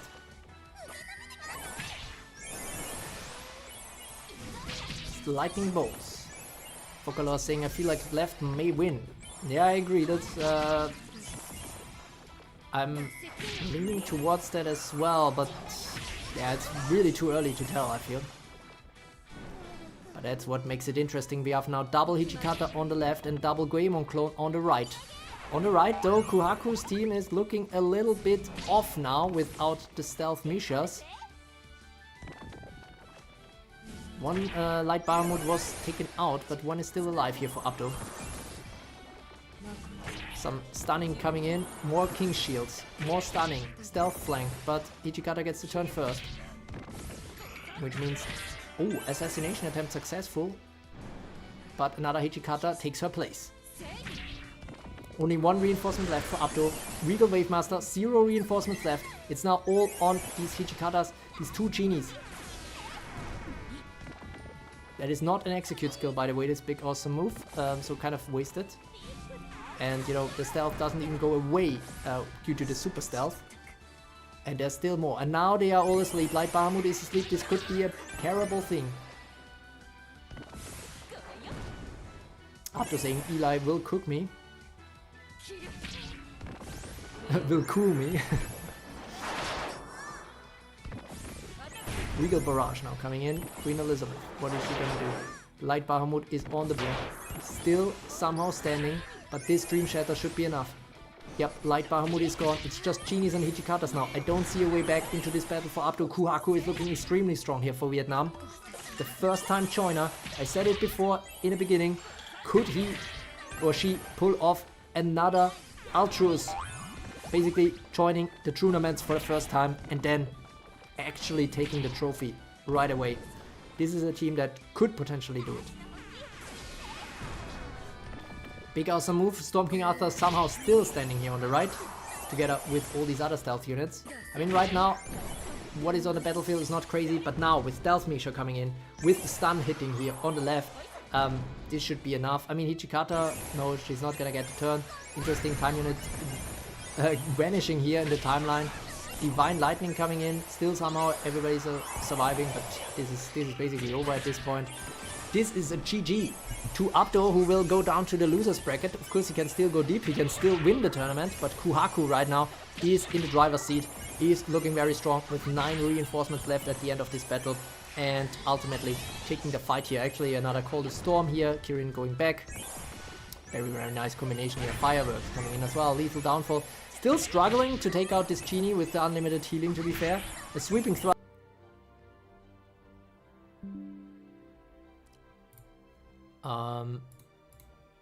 Okay, now I have internet again, I think. Maybe I was gone for a bit. But yeah, Kuhaku will face Sombrix in round 4 in the semifinals of the winners bracket. And now we will have a top seed fight between Ultros and Suqing Chao. And yeah, Kuhaku won. I'll pay out the bets. And we will go to the next one.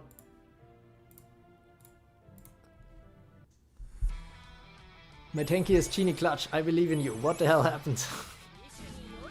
I thought I was the one lagging. Nope, that was apparently my internet. We didn't see who won. Rematch.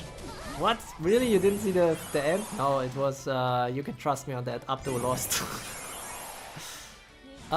Throwing knives. Oh my god, Ultros taking out Dark Musashi straight away here from Suqing Chao. Ultros is looking very, very good in this tournament again. Might be looking to take the #1 spot here in the true tournament world rankings. Not Leo second is already out. And as such, Ultros with a deep run could overtake Not Leo second. And he is now looking very, very good, like he wants to do that. Still a lot of burn and frostburn here on the right, and Hichikata is going down, but this is looking very good with the Dark Clarice double build. Yes, one of them is frostburned, but honestly, yeah, looking like a good start here for Ultros.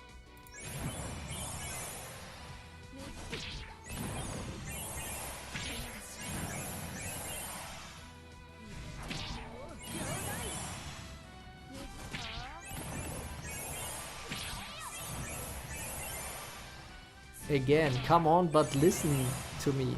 What are you referring to, Lunar? Okay, Hijikata, excessive force. Oh, now we see Mordred get a Royal Crimson Sting off. That's something we haven't seen in quite a while, so that's nice to see. She also gets another turn. Oh my god, Royal Crimson Sting taking out everything, guys! Mordred OP, but unfortunately, the reinforcements for Ultras looking so strong right now. Everybody is just asleep. Stealth Alliance is coming in. Hijikata might take care of everything now. Stealth Punisher coming in. Anastasia, can she still get the turn? No. Well, she is poison immune, so there is still a chance. But, well, okay, she's still somehow... Well, okay, now she's asleep. How is... Okay, Anastasia is still standing somehow. But now, this is it. Groundbreaker coming in. Ultros is going deep yet again with his build. Hoi, hoi, hoi, hoi. Clarice the sniper, she's the reason I lost in every single match that I lost in Dupli Cup so far. That's funny. But yeah, that means Ultros is going deep. Su Qingqiao has to go into the losers bracket. The Chinese players have to come back there. And now it's gonna be Natsume versus Nagi the Rizzler.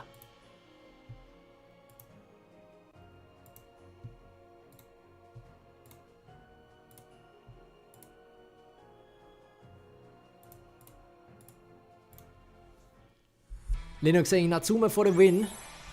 Trying to counter here the meta build of Nagi the Rizzler. Dark Musashi, Anastasia, Nobunaga. And on the right we have double Revenant King Arthur. Who gets the turn but is asleep. Unfortunately is a bit weak to that sleep. Storm Clarice is gonna die to the flames. But at least, oh well, unfortunately she's not. Or maybe she is? Oh no, she still counts as a kill for Dark Musashi. Would have been better if she died to the flames, but unfortunately she had too many charges for that. And now Revenant King Arthur gets the turn actually. And they both still have instant death wards. And actually don't even need them because somehow the HP are not low enough here for Dark Musashi. Another Dark Rebirth coming in. Absolute slaughter, but instant death wards are still not being used. It's just slightly enough HP here, so the Absolute Slaughter will just keep giving the turns to Revenant King Arthur, and that will make them very, very strong. That will make them very, very strong, guys. Absolute Slaughter here, coming in again, failing again. Infectious Evil now. Infectious Evil, of course, not very effective against all these burn units, to be fair. But Dark Musashi still fails. It's very, very slightly, but the Regal Cataclysm takes everything, and the Devouring Eclipse for the end. Oh my god, Natsume with a masterpiece here against the mono meta build.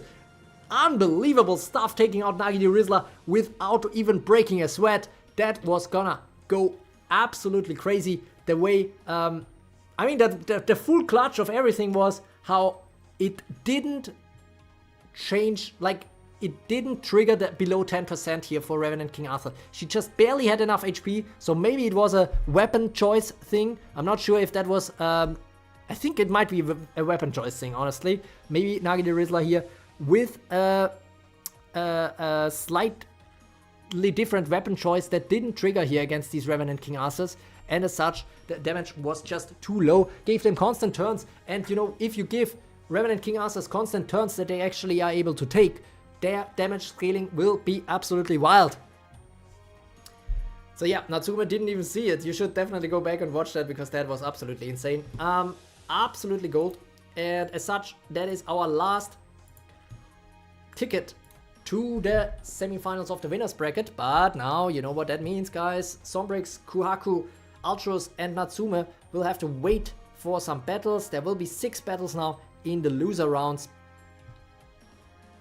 and then we will see what's gonna happen next.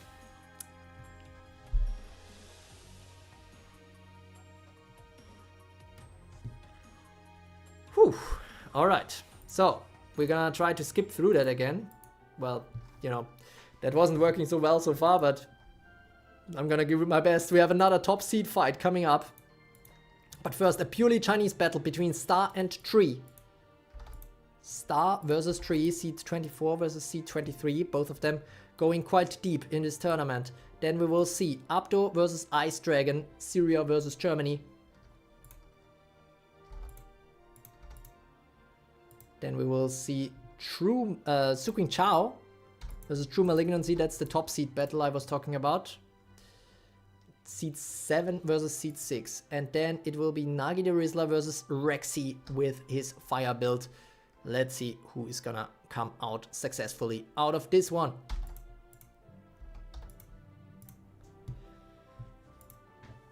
Alright. Surprising that Dark Musa only carried one battle so far. Well, actually, I'm not super surprised because I feel like pretty much everyone, or mostly everyone who built teams was focused on how can I counter a Dark Musashi Anastasia build potentially. Let's see how it goes for Abdo against these 4 new Anyas. But first we will see Star versus Tree. Alright. Hope you guys are ready. Oh, I didn't pay out the bets before. Wait, who took it? Natsume on the right. Right? He was on the right. Yeah, I remember. Okay, 50-50 in terms of the bets. No betting now in the losers bracket again. And we will see how it goes. Riku Yuno already saying GG in the chat, but still hasn't faced Suqing Chao. So let's see. First we will have a China versus China fight between Star and Tree.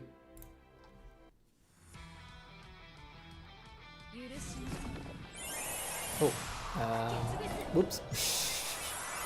Here it is.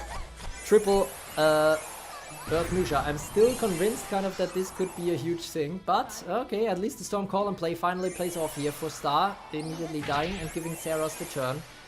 This Musha is gonna go down against the Scale Breaker by Siegfried. Siegfried getting the kill that she needs.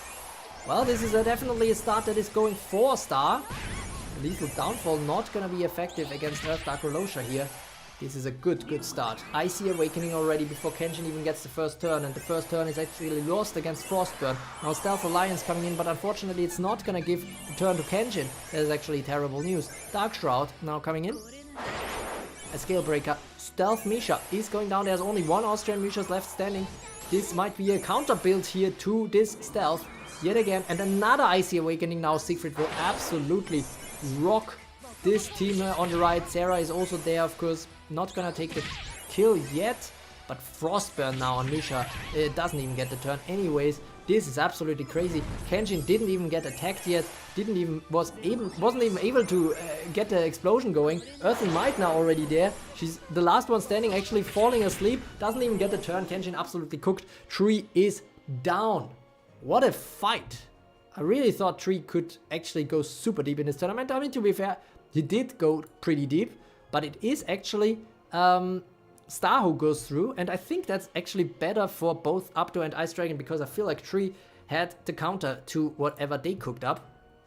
So yeah, GG to Star, who is going deep for China, keeping the hopes up here for the Chinese team, which is now purely in the losers bracket right now. And now we will see Abdo versus Ice Dragon. This should be an interesting fight, guys. The message of Lunar didn't age well here. That is still standing there. Tree will win, not gonna lie. But yeah, I was feeling similarly, so that's fair. Now we have the quadruple Anya with the Royal Blizzard, Ice Dragon, okay, Abdo with the double Genie, guys. Okay, well, I need to make a poll again. I mean, it's interesting, but you guys should decide if we wanna watch this one or not.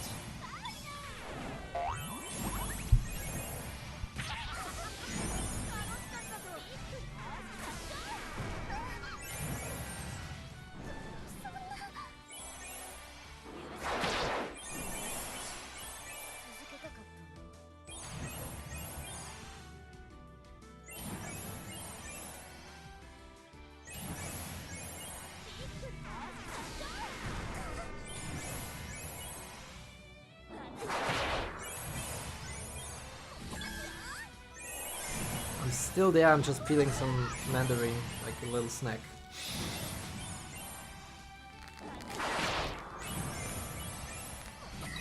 Some slight ASMR here from the peeling.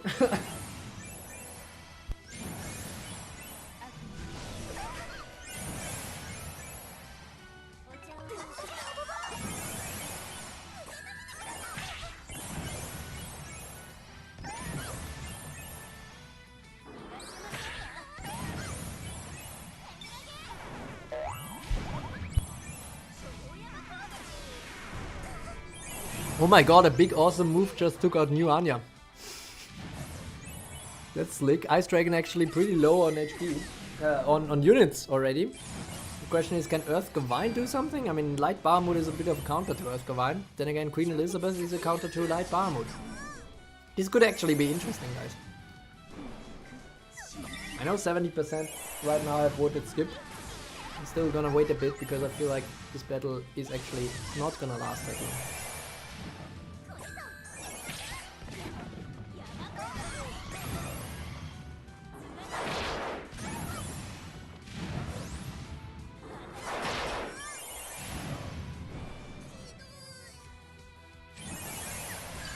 This battle is actually getting more and more interesting. Are you eating cookies again? No, I'm eating mandarin. I switched to fruits. Mandarin? Well, actually maybe that's not the English word. Mandarin is actually the Chinese language, so... any Germans in the chat who can translate mandarine? Well, it's some citrus fruit, you know? It's like a small orange.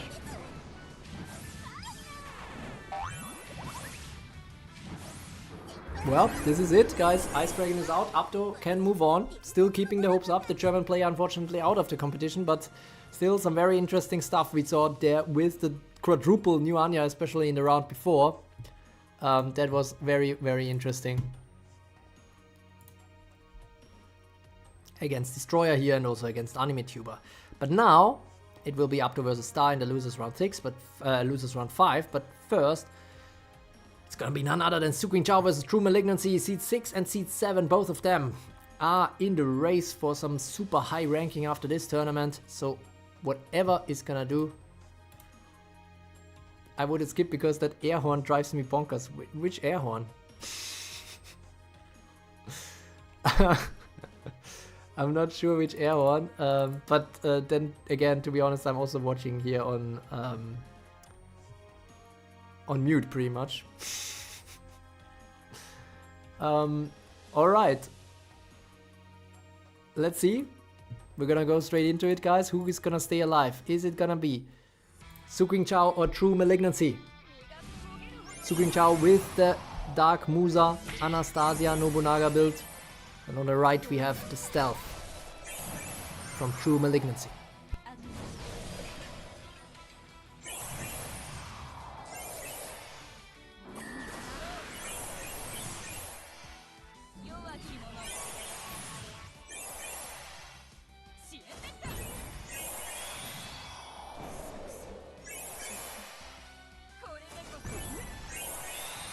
Well, it's looking good for Dark Musashi. Suqing Chao might be keeping the hopes here alive for China as a second one who goes deep in the losers bracket. But then again, Earth Musha, Austrian Musha will enter, take care of the imposters. But yeah, once Dark Musashi gets going, I think we will skip this, guys. Yeah, now it's basically over. Alright, so TruMalignancy unfortunately has to bow out of the competition. Suqing Chao still going deeper. And who will face him there in the losers round 5? That will be decided in the next battle coming up. Before everybody falls asleep, I thought I'm gonna press skip. Riku Yuno is falling asleep during his own battle. Skip Dark Musashi deserves no screen time. Up to now with the GG to Ice in the chat. Nice, slightly delayed, but let's see who is gonna win this one. Again, another Nobunaga Dark Musashi Anastasia build, and Claire is already going down, but now it's only Don Quixote's left standing here for Rexy.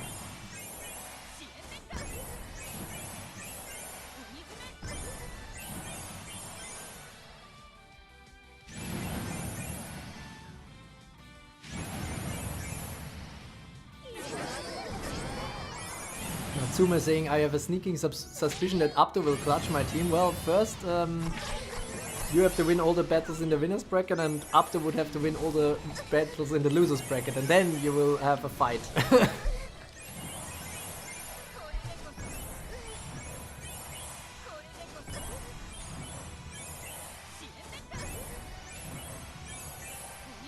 Should we skip this, by the way, guys? Or do you want to see if Dark Musashi can do it here against these Don Quixote spam? I'm not sure she can. Oh, yeah, that answers that question. Well, I guess for the Dark Musashi enjoyers or haters amongst you, that was also important to see.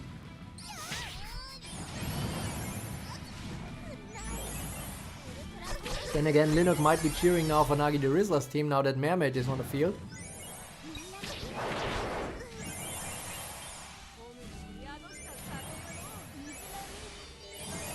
Ooh, pacifying waves would... Actually, pacifying waves could be clutch against this Don Quixote spam here. And now a Royal Blizzard, okay. Not enough damage. They're all frostburned. Or sleeping. Another pacifying wave coming in. Blizzard Slash. Still, slightly not enough damage. Asleep and frostburned here, the middle Dark Don Quixote. Anastasia getting the turn. Blizzard Slash against Don Quixote. Only 4 Don Quixotes left standing here for Rexy. And another Endless Nightmare coming in.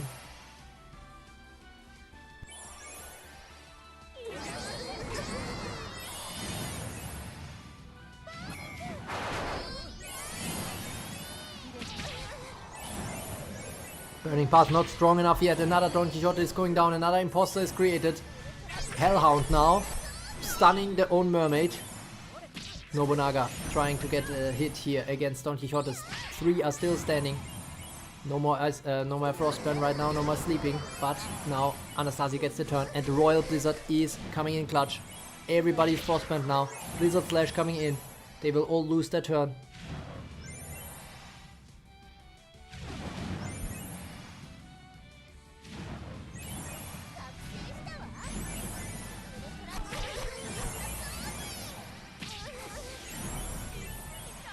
Another pacifying wave from Mermaid.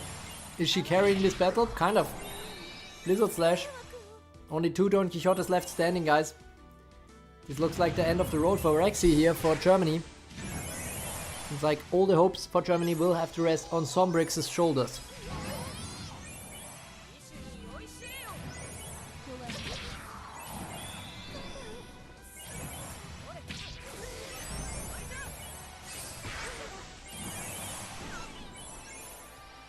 Linux saying obviously Mermaid best sleep unit, but then you know the question is what does this say about sleep?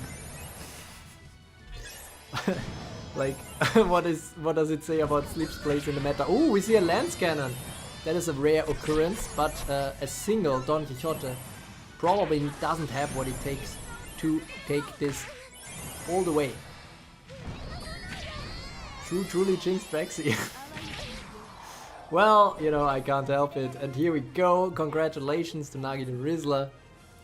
He will move on and fight Suking Chao in the losers round 5. But, oh no, actually not nothing but. We're gonna have that now. And it's gonna be Abdo versus Star first. And then we will have Suking Chao versus Nagi the Rizzler. I think both of them have Anastasia Dark Musashi build, so one of them will be out, and Suking Chao will have the defender's advantage due to the coin flip of having an even match number, the match number 50 that will be. But first we will see Abdo versus Star, which should be an entertaining battle as well. And here we go.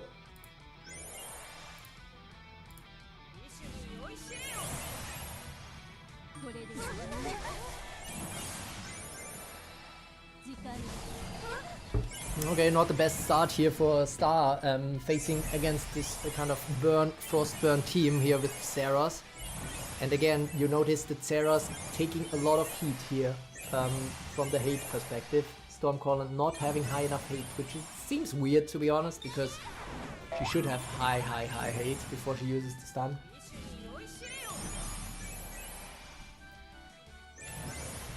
Passive Frostburn from Siegfried coming in here.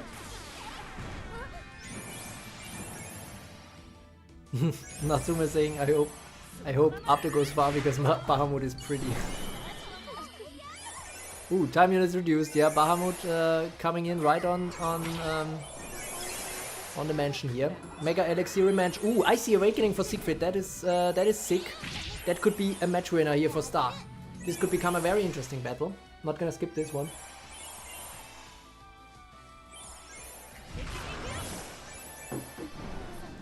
Yep. Apto is... I'm not gonna jinx Star here, but I think Apto is out. Cutting edge here. I think Siegfried... Oh, Red Dragon Wrath even. Siegfried already having Icy Awakening. It's just enough. And now even the Earthen Might. Of course, it will not be effective for Siegfried, as has been pointed out by the chat earlier. Siegfried is always burning, so it doesn't matter. But against Light Bahamut, it's really enough. Absolute steamroll here by Star. Well played. So yeah, unfortunately, Light Bahamut are out of the competition. But Apto still made a deep run, so I'm thinking maybe he still gains some spot in the rankings. Let's see. Nagi the Rizzler now. Suking Chao.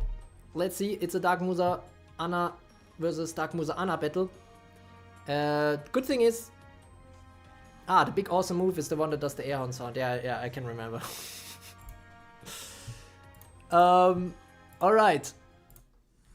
Who is gonna stay alive with their build? They are basically a mirror matchup except for Mordred and Cerberus, but Sukwing Chao is on the defending side. Anastasia will get the turn first, and this should give the advantage to Sukwing Chao in this battle.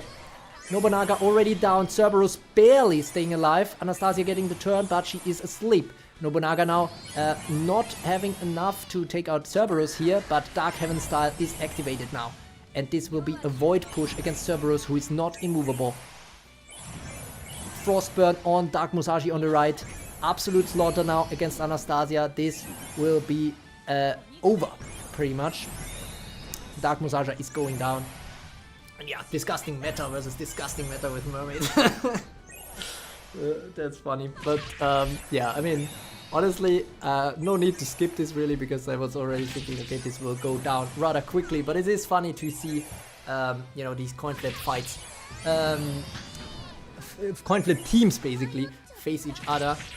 Just have to get lucky here with the match number to be the one on the defender's side, but yeah, that's comes with the territory, and I mean, both of them still had a good run. Nagi the Rizzler going pretty deep in this tournament, his second official tournament so far. And yeah, as such, GG to him, and also GG to Sukwing Chao, which means we have both Chinese players surviving this kind of streak of the losers round, and they are already now quite deep as well.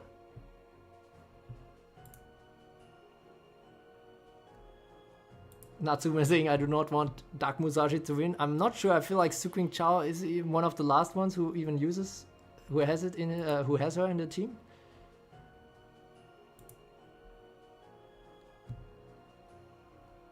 Okay, yeah, I think I'm gonna go with this one.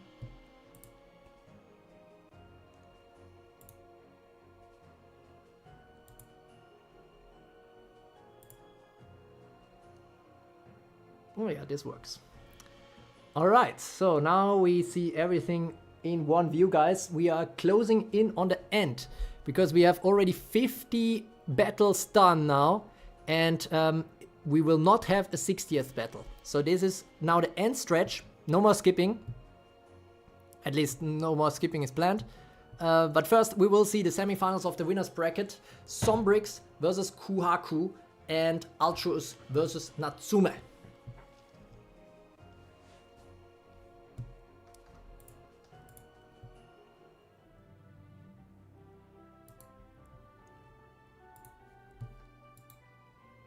So it will be Sombrix 1729, and then we will have 19-2.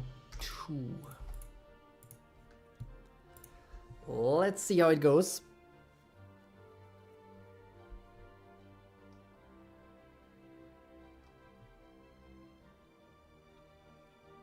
A lot of discussion who is gonna clutch what here in this round 4. Let's see how it's gonna go. we are going to go straight to the battles, guys, and the bets are open again for this fight. It is going to be none other. Should have slapped a random Elizabeth in my assists. Yeah, she's very nice. I hope Sarah, Red, Dragon, Rouge can clutch. Well, okay, we have double Austrian Misha here on the right, but both of them are charmed. We have left side, triple Venus. The power of love, I think was the name he gave it. Sombrix looking good at the start of this battle. Earth Misha now at 1 HP, both of them. Actually, now healing back up. Stealth flank coming in hot, but the charm is real. Meaning the lethal downfall doesn't even help against Earth Dark Rolosha, killing Earth Dark Rolosha, and as such instead actually giving turns here to Venus. But somehow, okay, the Earth Misha is still alive. Venus's AI a bit weird here to not finish off Earth Austrian Misha. Heartfelt strike coming in. I do like these heartfelt strikes, as you know. Healing back up again. These Austrian Mishas are so far withstanding the onslaught here by the Venuses. Revenant Storm King Arthur actually doing something. Stunning Venus here. Lethal Dawnfall. Still charmed here. And the Groundbreaker. Still not enough just because of the charming. The charming is really clutch here. Otherwise Earth Dark Rolosha would have been dead long ago. Well, okay, the lethal downfall is not doing much. Sweeping thrust is though. And now the Venuses are getting the turn again. Earth Dark Rolosha entering the field. Who's gonna win this? Kuhaku still with a lot of reinforcements. Then again, a lot of charming here going on. The Austrian Mishas are refusing to go down. They're really refusing to go down. What? Stealth flag. Super stealth is everywhere. Got the turn. Earth Dark Rolosha is still withstanding that, but the sweeping thrust will not be enough. Look at that timeline. Everybody is just waiting for their turns. Another heartfelt strike here, but it's not enough. Well, now one of the Austrian Mishas is finally down. We will see another Greymon clone enter and another got turn here. Okay, interesting. Now it's gonna go clutch. Will she finish off Austrian Misha? She will! Venus is finish off Austrian Misha. It's looking good for Sombrix here with his power of love team. With Venus now going absolutely insane after finally taking care of these Austrian Mishas. But keep in mind, Sombrix with 1 reinforcement. Kuaku still with 11 reinforcements, so it's not over until it's over. But both Austrian Mishas going down is something. Storm King Arthur also going down. Now with Queen Elizabeth entering though, we see Venus falling asleep, but they are waking up again and maybe getting turns again. One of them at least. Assassination attempt. Earth Dark Rolosha again fails.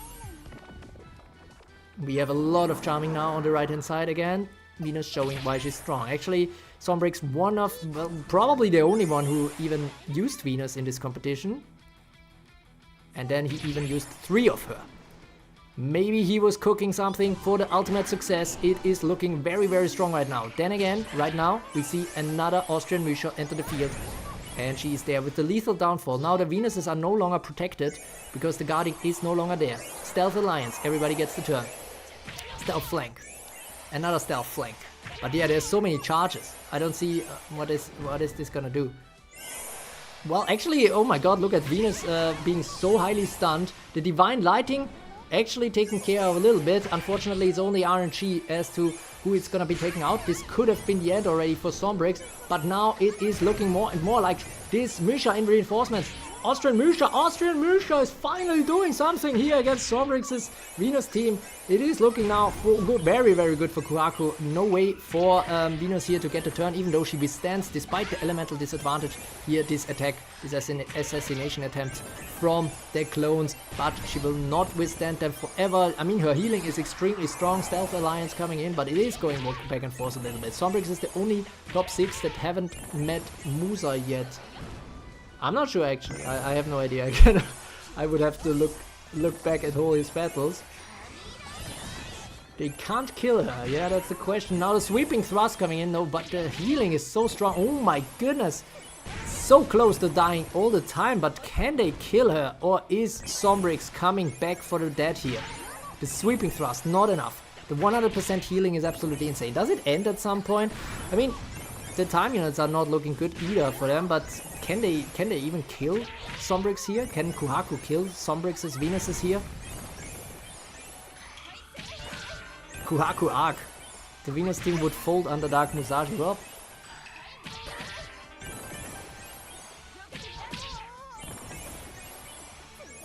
you also have to have luck in who you meet, I guess. Especially in Dupli Cup. It's 100% healing unless there's no other ally, and as long as both of them are allies, which is the case here, this might be the thinking from Sombrix. We need higher damage here. What is even happening at this point? It's just fireworks all the time. Another stealth alliance, but it's not gonna do anything. It's not a draw, obviously. But that's actually a good question. Why is Misha not using the Groundbreaker? Just using the Sweeping Thrust. Lethal Downfall, but no Groundbreaker. They are lethally poisoned though, so as soon as someone... It's so close. As soon as some attack puts them to 1 HP, they will die.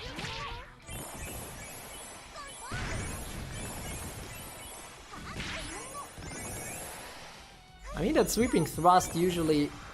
Yeah, I mean, that's already quite a lot of damage, but somehow it's not enough. Now Venuses are on the move. They take out some clones, and another Kirin is entering, stunning them, but it's another get turn. Heartfelt Strike, this is not over yet. Stealth Misha, Austrian Misha needs to heal back up again. She does. Lethal Downfall though. Another get turn, both of them getting the turns, and that could be the end for Austrian Misha here. No, she is attacking Kirin. Both of them heal back up again. Now Kirin, maybe is it the time for Kirin to shine? No, Venus is gonna get the turn first, but attacking Kirin and taking out Kirin? No, actually going at both of them and as such failing to take it out.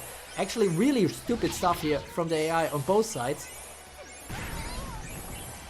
True, Natsume said Misha cannot use Groundbreaker because Venus is evasive. And now, yeah, now we are finally done, guys. There's no more 100% healing. There is no chance now for Sombrix to come back. What a fight here from Kuhaku. Sombrix needs to go to the losers bracket and take his chances there, which are not too bad at this point in the competition. It's really far advanced, so you don't need to go deep in the losers bracket to still make it back to the finals. And yeah, that means Kuhaku from Vietnam still on the arc, but Sombrix also very well played here, and ultimately will face Suqing Chao in this next round. Then we will have Ultros versus Natsume. Natsume in the chat saying, I'm scared. Any stupid stuff going on here, did I say that? Alright, we are going straight into the fight. Oh. The right side won, and we open the bets, and let's see what happens. Ultros here with the Poison Stealth build, and Natsume with the Revenant King Arthur build. But unfortunately, Revenant King Arthur is very weak to lethal poison, and the first one is already going down as we speak. Dark Rebirth coming in, but still might not be clutch enough. Stealth Alliance now.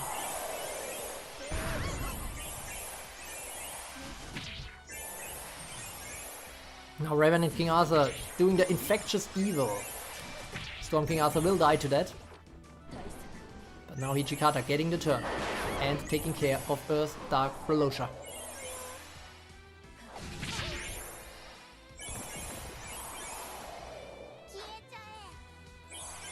Lena, do you have enough points? Did you use up all your points, or I don't know why it's not working. Maybe try the points command. Ultros is still staying alive. Massacre not doing much. Interestingly, Storm Clarice is still standing here on the left, and as I say this, oh my god, a Sweeping Thrust comes in.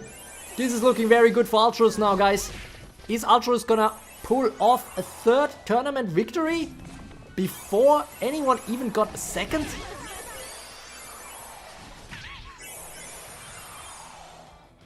Linak, you should try to check how many points you have. I feel like maybe you just don't have 60 points to bet. That might be something. Lethal Downfall coming in. Is there still a chance? It's really hard to see with 11 reinforcements here on Ultra's side. The Groundbreaker coming in to take out Sarah, and at this point there's only supporters left on the Natsume side. Focolor saying go Natsume, but I'm not sure if he's watching live or if he's watching slightly delayed here. The true Jinx once again. Yeah, I mean, I'm trying my best here to give everyone a chance against Ultros.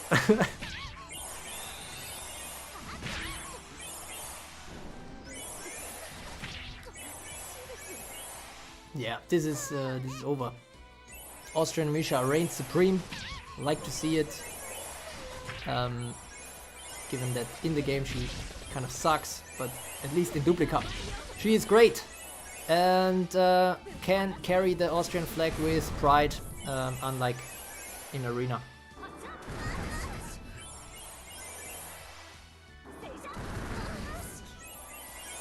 Stru's favorite unit still shines after so many tournaments. Oops, yeah, Dark Clarice actually is. Oh my god, Dark Clarice is carrying this kind of, but honestly, you know, if Dark Clarice ran into that stealth team herself, then she's completely useless. So a little bit lucky here from Ultros as well, in terms of the walk that he took. But now he is already in the winners final. And will meet Kuhaku there.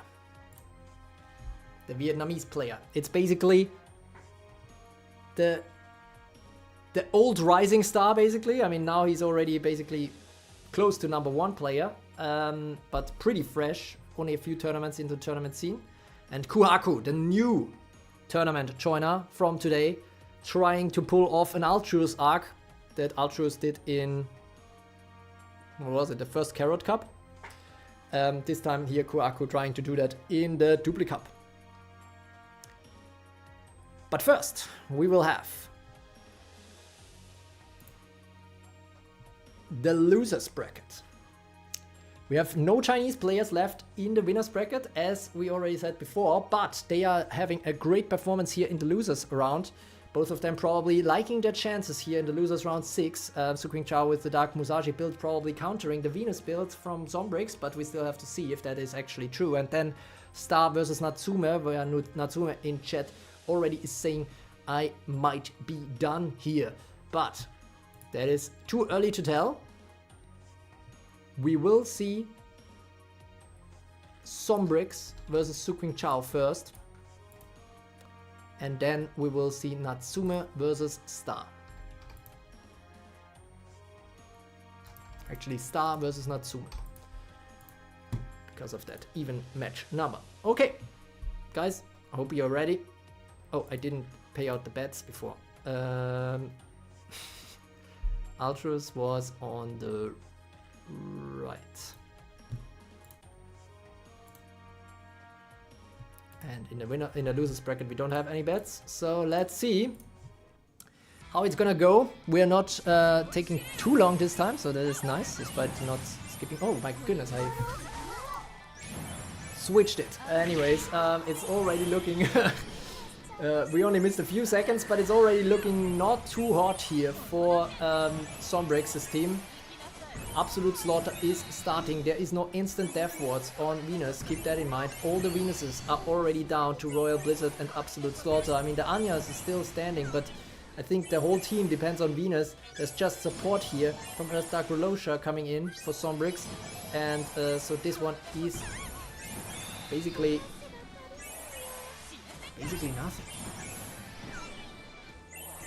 If I ever do a tournament, my name will be True Jinx. Nice. You should definitely do a tournament. You should definitely join. I mean, there's no, you know, there's no no harm in ever joining one. But yeah, except maybe getting slaughtered by Dark Musashi like here. Suqing Chao still liking his chances potentially in this Dupli Cup. He's one of the few who is still rising in the points as well.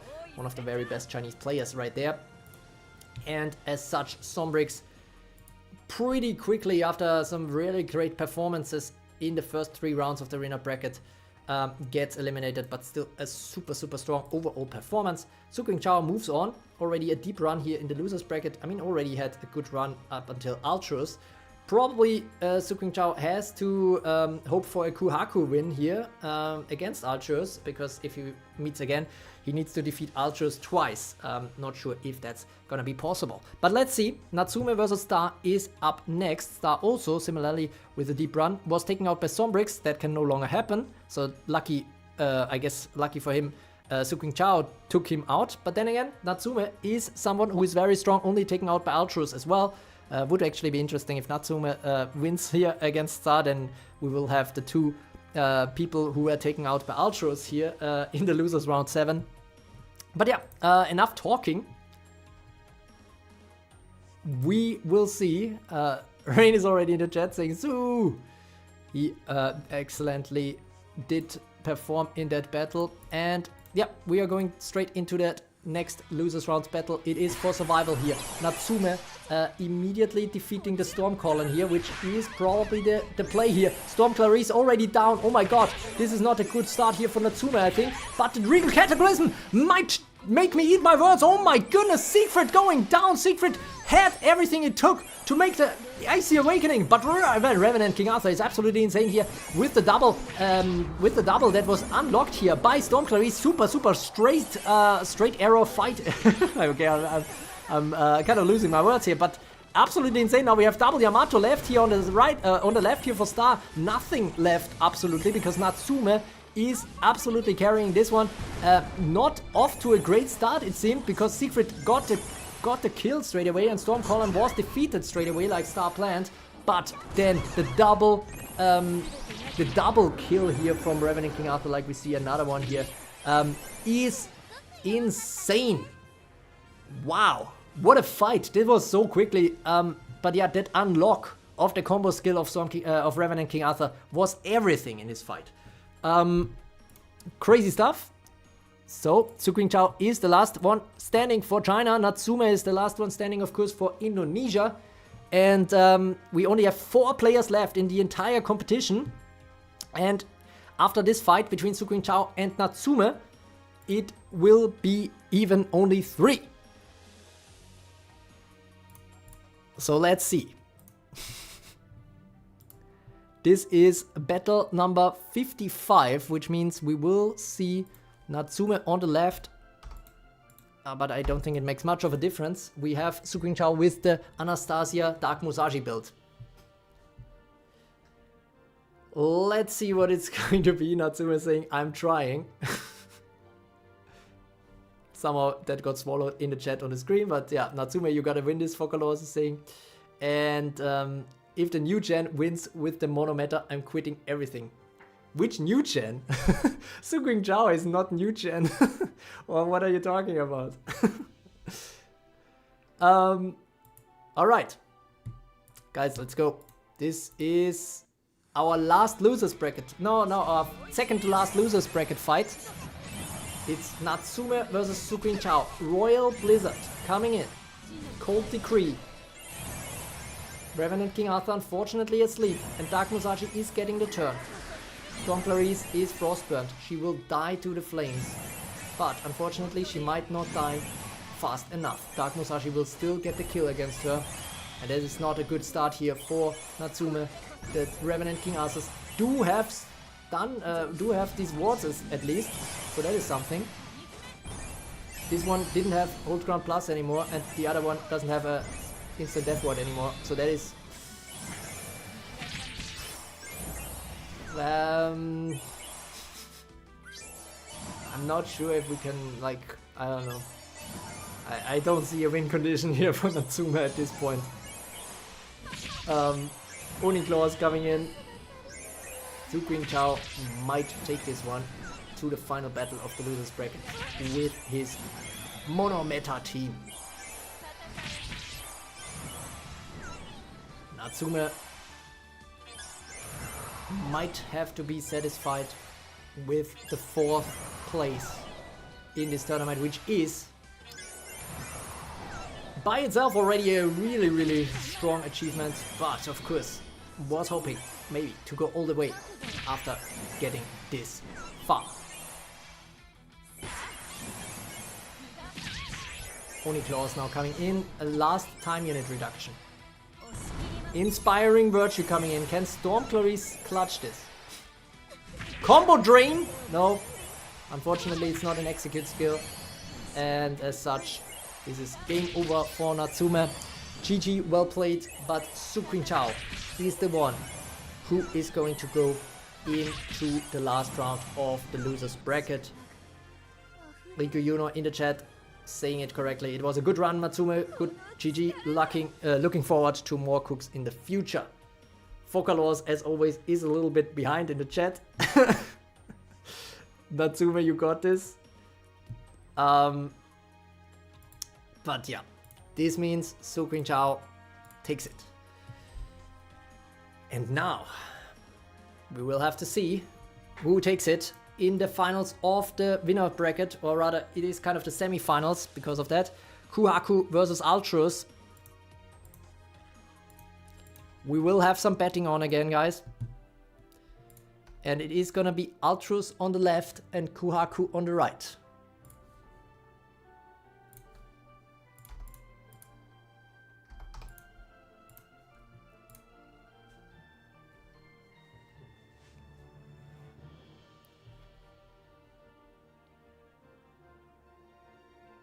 If the new gen wins, I'm quitting everything. Who is the new gen now? You mean Kuhaku? There's a lot of... Now you have like... It's 3 teams left. One of them is new gen, I guess. One of them is Dark Musashi's. And one of them is Ultros.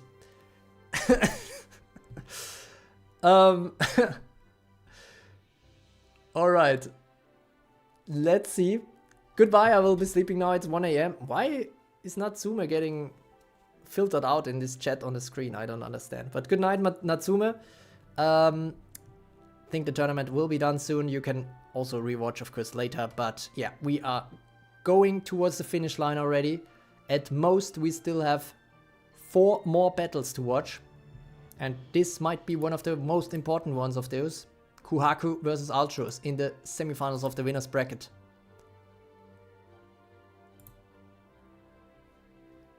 We are going over there.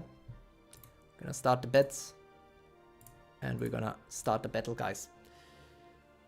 Rain saying, I think Su would probably end here. Yeah, well, it might depend on who he's gonna face here of Ultros versus Kuhaku. Both of these teams more stealth focused, one of them more poison focused. Now, double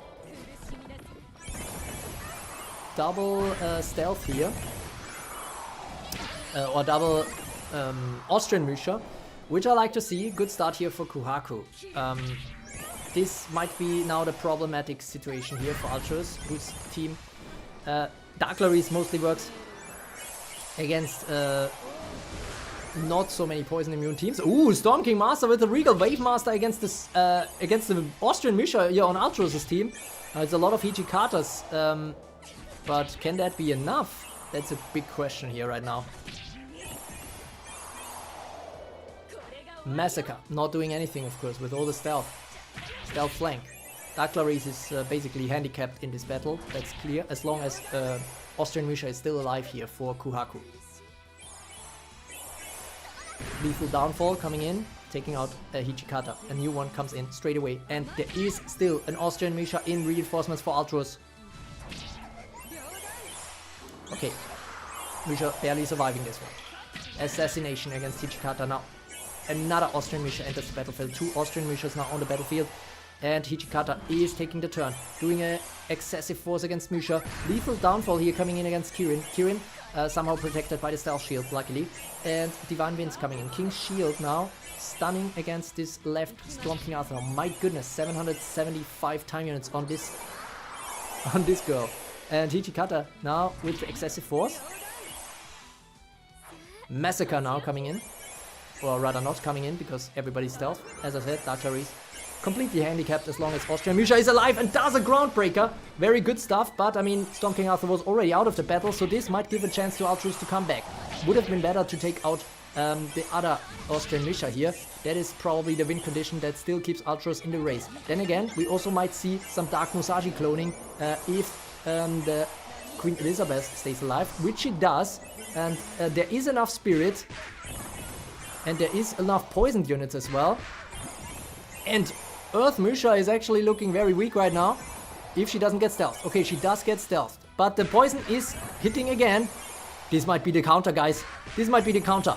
My goodness. She gets stealthed again. But there is another counter. Another cloning. Dark Sun Wukong. Can she carry this? There is a Queen Elizabeth now waiting. The big question is, can she come in soon enough? Storm King Arthur now getting hit. Kirin still staying alive and getting stealthed. Another doubling arts. We have so many Dark Sun Wukongs now on Ultros' team. Hold ground plus triggered. And now Queen Elizabeth enters. And everybody falls asleep. Earth Musha. Oh, Austrian Musha somehow gets lucky and wakes up just in time. This was key for Ultros. If she didn't hit that stealth on herself, that was just pure RNG. But now another Austrian Musha is there. Well, Kirin is gone. Another Hijikata now gets the turn. Now this could be very interesting. We have double... oh my god, the sweeping thrust from Kuaku! Turns it around again! This is an insane battle right here. We see the cream of the crop here from the Dupli Cup. And that is absolutely insane what is happening here. We have Dark Sun Wukongs everywhere and they are still cloning because now Unicorn is on the field. But is it enough? It is enough to take out one Austrian Musha already. This Austrian Musha is sometimes really, really weak. It is for good reason that I didn't recommend anyone to pull her really. But yeah, Dark Sun Wukong. Hijikata now enraged, excessive force, triggering not the counter stance, but triggering her own counter. Gets another turn, takes out the Dark Sun Wukong.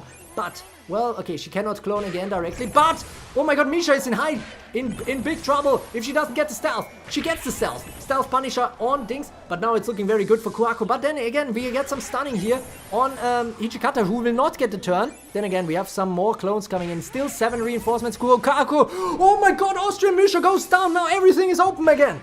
And there is still a Goemon in the reinforcements for Ultros, who just needs to get the turn. And more cloning again. My goodness. Excessive force now coming in. The Hijikatas are struggling against these Dark Kaguyas, as is standard. Even though we have at least the Storm King Arthur, who is mega poisoned, and as such the Dark Kaguyas are not healing back up again, but we have more poison coming in. But now it's the Hijikata time. But is it enough? Honestly, with Goemon coming in, there will be a lot more reinforcements for Ultros as soon as she gets the turn. Exactly now. Art of Cloning is coming in. My goodness. Alright, now the question is, where is the original Goemon in the reinforcements? Is she towards the back? That would be good for Ultros. Is she in the front? That would be not so good for Ultros. Dark Sun Wukongs now. Nearly done. They did their job well. Otherwise, Ultros would already be done. This is not over yet for any side here. Assassination against Hijikata. Now the clones are going crazy. And we have another doubling arts. Dark Sun Wukong is still not done for. And the Hold Ground Plus is still there for Storm King Arthur. Hijikata getting the turn, doing a Stealth Punisher. That is very nice. But another Dark Sun Wukong is entering straight away. And that means another clone is going down. Another Hijikata on the right, though, entering straight away. And that Spirit Blast is not doing anything, honestly. I don't know why she did that. Stealth Punisher coming in. She had the Stealth, and she had the Spirit. Very weird. Then again, Stealth Flank coming in. Stealth Punisher now coming in. Dark Sun Wukong is now fully done. Ultros is fully relying now on clones. Assassination against Storm King Arthur. Only 2 reinforcements on both sides, pretty much. 3 on Ultros' side, but that could also not be that long. Ultros now in the back, falling back. Excessive force now coming in. Now, who is better? Hijikata spam or Goemon spam? Then again, we have Goemon still on the right-hand side, which means Kuaku could potentially still pull off some cloning. If she survives this... She survives this! Kuaku is taking this one, I think! I don't think there can be a way back for Ultros! The newcomer from Vietnam, Kuaku, is taking it all the way to the grand finals, and Ultros is out of the winner's bracket for now. He can still win the tournament, but first he will have to go through Sucring Chao. My goodness, what a fight! That was worthy of a final. It is kind of the final of the winner's bracket. So it is for good reason that we see these 2 amazing teams here. Definitely peak of the tournament. Might be the best. I think that was the best battle of the tournament. And having that towards the end is absolutely crazy and nice. Alright, cool. Rain also saying, now I think Kuhaku gonna be champ. Let's see, he has the best cards right now. He just needs one more last victory.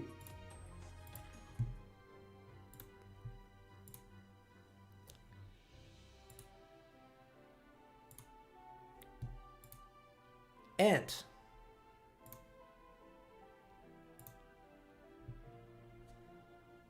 whew. First, Ultros Suqing Chao. And then the winner of that will face Kuhaku. Kuhaku then has 2 chances to seal the deal. Basically, double elimination means Kuhaku also has a chance to lose again. But if she takes 1 win out of these 2 battles that they potentially have, Kuhaku will be the new champion, the very first one for Vietnam, in the very first battle or the very first tournament that Kuhaku actually joined. Ultros. Kuyuno saying now skip the next one immediately. let's see. I mean, this is basically the pre-final. It's the final of the losers bracket. Ultros versus Suqing Chao. But I feel like, did we have this already?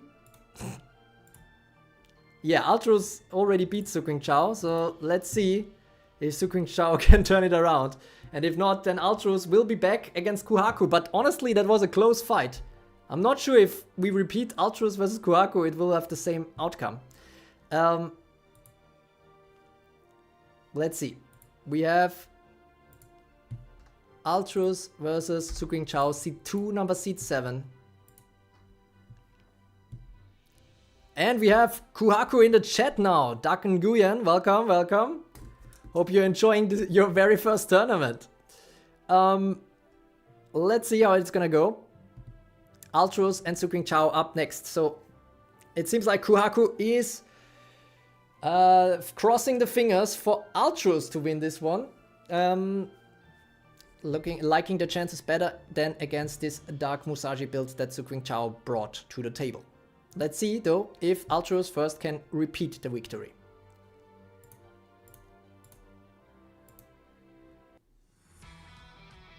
Oh, I never paid out the bets.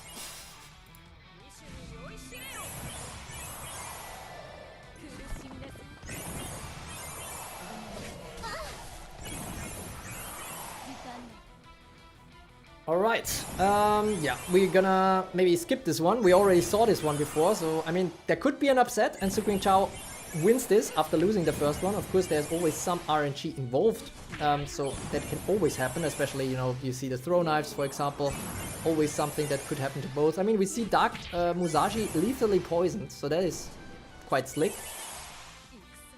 Question is now, okay, Anastasia goes down. The question is now, can Dark... No, they are frostburnt, so Dark Heaven Star will activate. Can Suqing Chao win this? Now the void pushing starts. The absolute slaughter starts. This is not good news for Ultros. And Austrian Misha will go down to the absolute slaughter.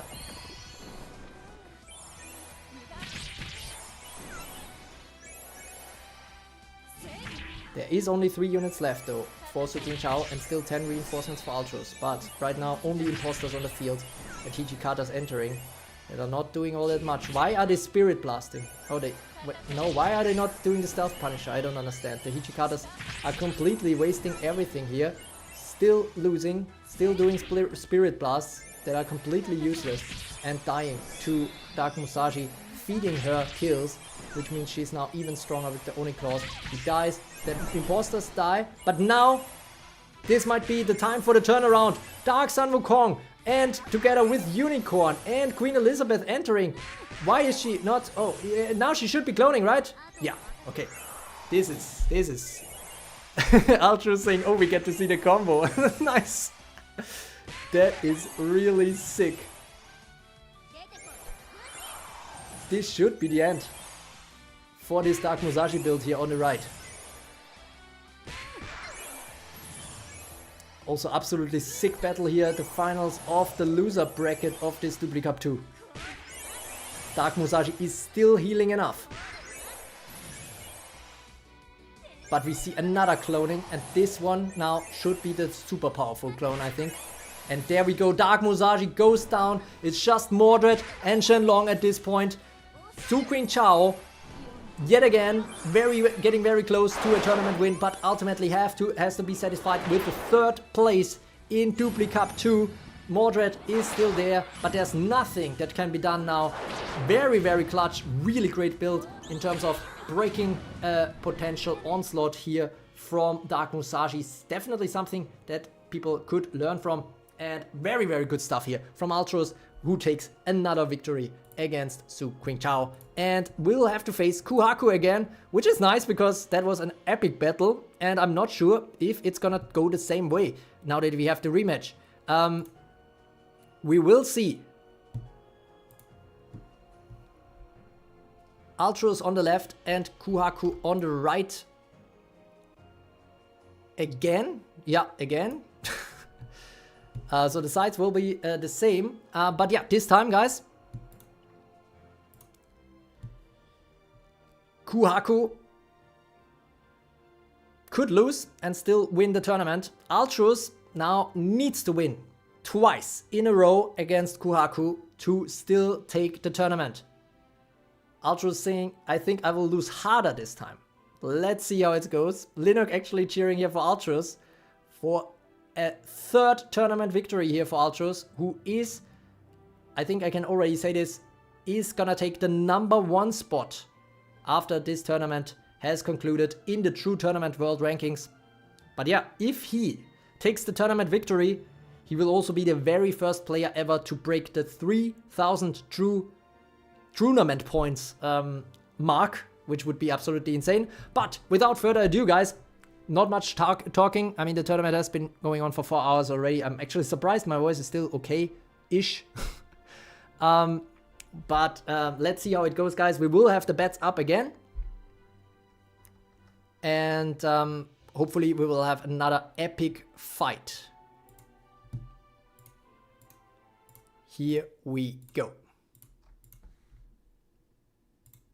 I hope my connection gets re-established soon, and then hopefully you can hear me again. But luckily, this is a huge battle ahead of us, so you're not missing out on a lot yet. We have the double Austrian Misha on the right, and we have Austrian Misha on the left. It's really nice to see that an Austrian Misha team will take this victory in the Dupli Cup 2, because that's, I think, the only achievement Austrian Misha will ever have in Evertale. Yeah, it was me who was lagging. I think I lost the connection again for 5 seconds or something, or 10. But yeah, we have a crazy battle ahead of us. Stealth alliances on both sides go up. And one Dark Clarice is already down. Dark Clarice actually lucky hitting Storm King Arthur here, but it's still not enough. And look at this timeline on the lower side here. Everybody's waiting. It's now until 7. The last unit that it gets the turn has 7 time units. All the time. Every time everyone does something, it's just for 1 time unit. Look at this. That's absolutely crazy. Now the Groundbreaker takes care of that a little bit. But that was kind of sick how long that was for the 7, 6, 5, 4, 3, 2, 1 now. And again, we are basically there with just the 6. And oh my god, the Groundbreaker from Ultros. This could be absolutely groundbreaking indeed. Taking out both Austrian Mishas on Kuhaku's team. This could be the big moment here for Ultros to get back into this tournament. And now we will see the cloning again. Enough spirit is there for sure. Lightning stun though. The lightning is not hitting Dark Musashi though. How unlucky is that actually? Dark Sun Wukong, I'm saying. Dark Sun Wukong, if she got hit by the lightning, she wouldn't be able to clone. Instead, she will get all these attacks. She will be able to clone, and it is looking very good for Ultros now.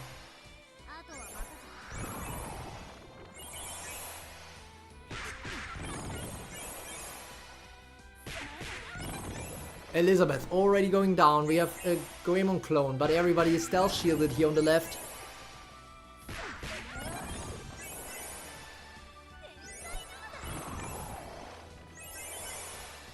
Yeah, the battle took a while to load. But I'm not like right now it's looking... Well, okay, there's still another Austrian mission reinforcements for Kuhaku, who is coming in now. But there is still all this cloning. There is still so much spirit. thanks to Queen Elizabeth as well. And Earth Musha, oof. Lucky to stay alive here. Another Stealth Alliance coming up here for Ultros. Earth Musha still healing back up somehow.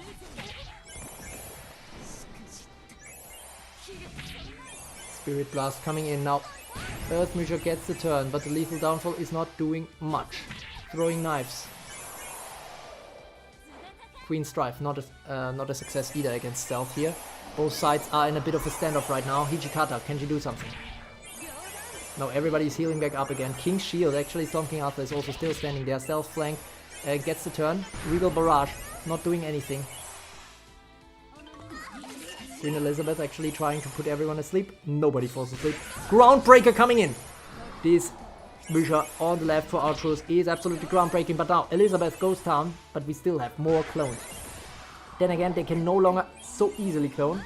Well, they can still, thanks to the stealth from Earth Musha. As long as everybody is stealth there, they will be stealth very, very quickly.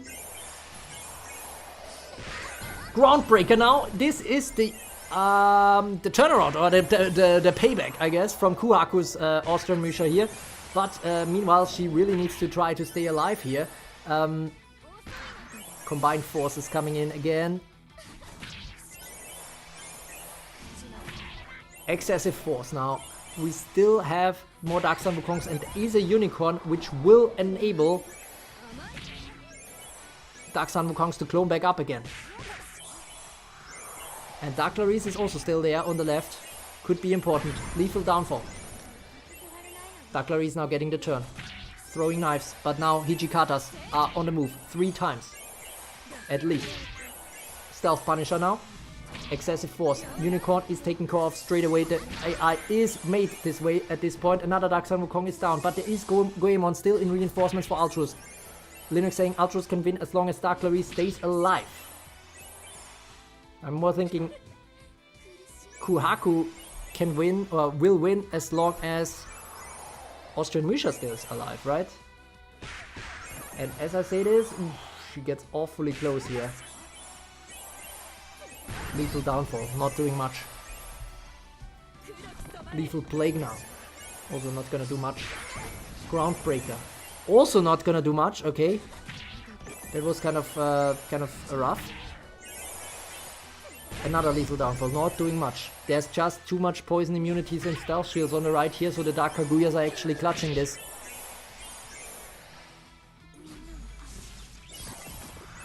All the units True Slanders happen to be goated in Dupli Cup. Well, you know why that is? Because they get cheaper mana costs.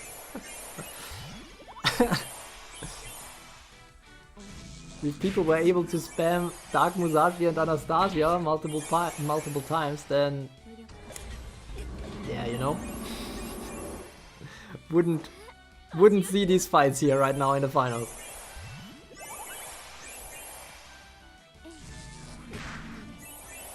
There is still no clear winner in this, honestly. This is a bit of a deathlock right now. The Hijikatas are focusing fully on the Hijikata.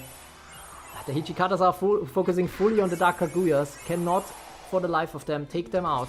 Lunar Hypnosis now even coming in against Austrian Musha here on the right for Kuhaku. Volker Choice and Bolt. Excessive force now. Okay, one Dark Sun Wukong might go down finally. But there is another one waiting. And now Crippling Toxin against Austrian Musha, but she will get the turn soon again once the stealth triggers, once enough time has passed, which, I mean, time doesn't pass quickly in this battle, and as you can see, Dark Kaguyas are just healing back up again, taking care of the stealth shields, the poison immunities, excessive force coming in, there's just nothing. Why are they not taking out Dark Sun Wukong? Come on, there's a 1 HP Dark Sun Wukong, just use a little bit attack on there. Oh my goodness. I feel like we've had this before in a tournament. Actually, right now, except for Earth Musha, all these other units were already available in the first Dupli Cup.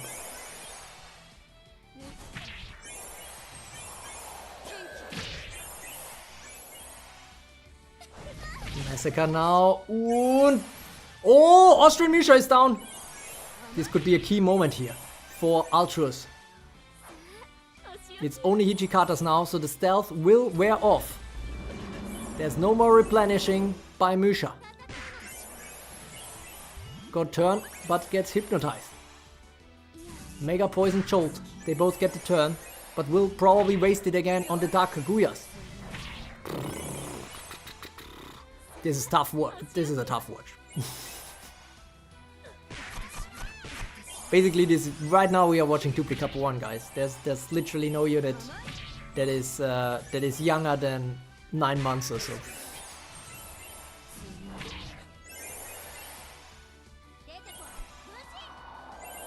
Hijikata and Dark Sun Wukong, they are like what? 1.5 to 2 years old at this point. I think Dark Sun Wukong even over 2 years old. Shadow Rift against Hijikata. Now finally somebody comes in. Exo saying Ultros is winning this. There is still a chance for Kuhaku because there's another batch of cloning potential if she gets the turn. What is she doing? Oh my god, okay, she gets lethally poisoned, but yeah, there we go. Out of cloning coming in.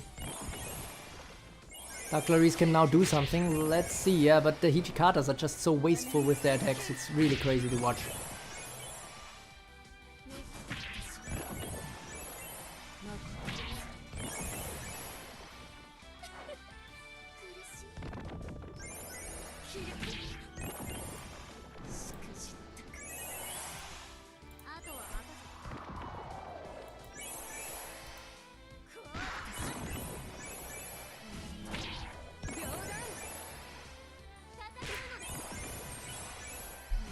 Dark Kaguya clutch indeed.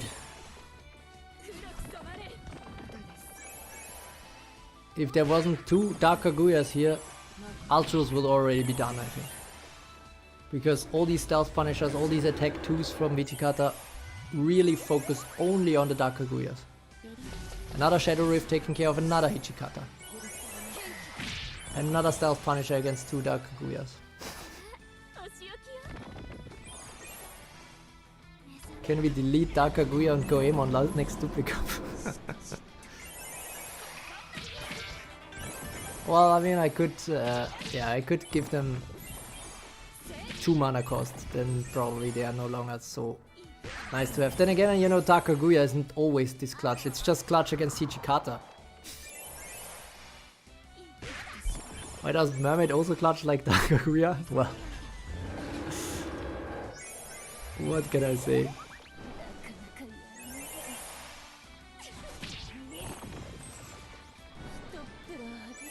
Okay, looking good now for Ultros. Last Hijikata standing, still 2 clones, still focusing on Dark Kaguya. It seems like Dark Kaguya carried this one all to the end for Ultros. Dark Nguyen is already in the chat saying GG, I lost. But yeah, this could be a huge showdown now in the next one. Because if Ultros takes this, he still hasn't won the tournament. He has to take another win against Kuhaku. And yeah, this is what he has to do now. Woo, alright, so we have a comeback here. Very first time in last Dupli Cup, the first one was already decisive enough with TruPoisonBeliever taking the win straight away from the winner's bracket. But this time, Ultros comes back with a vengeance. And as such, we will see another one. And this time it will be Ultros on the left and Kuhaku on the right. No. Yeah. For some reason they changed it, so I guess it's still Ultros on the left and Kuhaku on the right. Well, at least, you know, it's not gonna be confusing or anything. But this will be the final match, guys. 59th battle of the day. And it all comes down to the huge fight between Ultros and Kuhaku. Thailand versus Vietnam. Is it gonna be the 3rd tournament win for Ultros? Or is it gonna be the very first tournament win for Kuhaku in their very first tournament participation? That is the big question right now. And let's see how it's gonna go. Ultros is already guaranteed the #1 spot in the True Tournament World Rankings after this tournament. But can he break the 3K barrier, something that seemed pretty unthinkable at first? Or is it going to be Kuhaku who is going to go straight to the top 10 in their very first tournament? May the cloning be ever in your favor. Let's see This is the final battle, guys. This is for all the marbles, for 1000 tournament points, for the victory in Dupli Cup 2. Altruis versus Kuhaku, Thailand versus Vietnam, Austrian Musha versus Austrian Musha, and Goemon versus Goemon, and Storm King Arthur versus Storm King Arthur, and Dark Clarice versus something else. Sweeping Thrust coming in clutch here. Good start here for Kuhaku. This time a bit more lucky, possibly. And yeah, it's also a lot of Hichikatas. That's probably another important unit to point out. And Dark Kaguyas are there as well. A bit more diversity potentially here on the Altruis side of the team.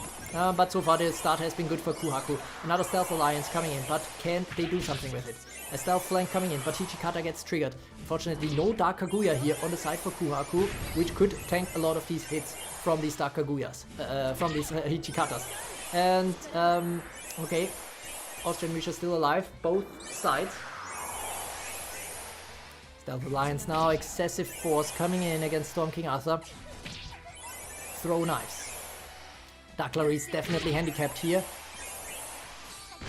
And a Groundbreaker, but it's also not enough. So it's like Stealth Punisher versus Groundbreaker, but neither side doing anything here because they are all healing back up again. Stealth Alliance coming back in. God turn for Dark Clarice will not be very effective. I can already tell you that. Lethal Downfall. Another turn for Hichikata.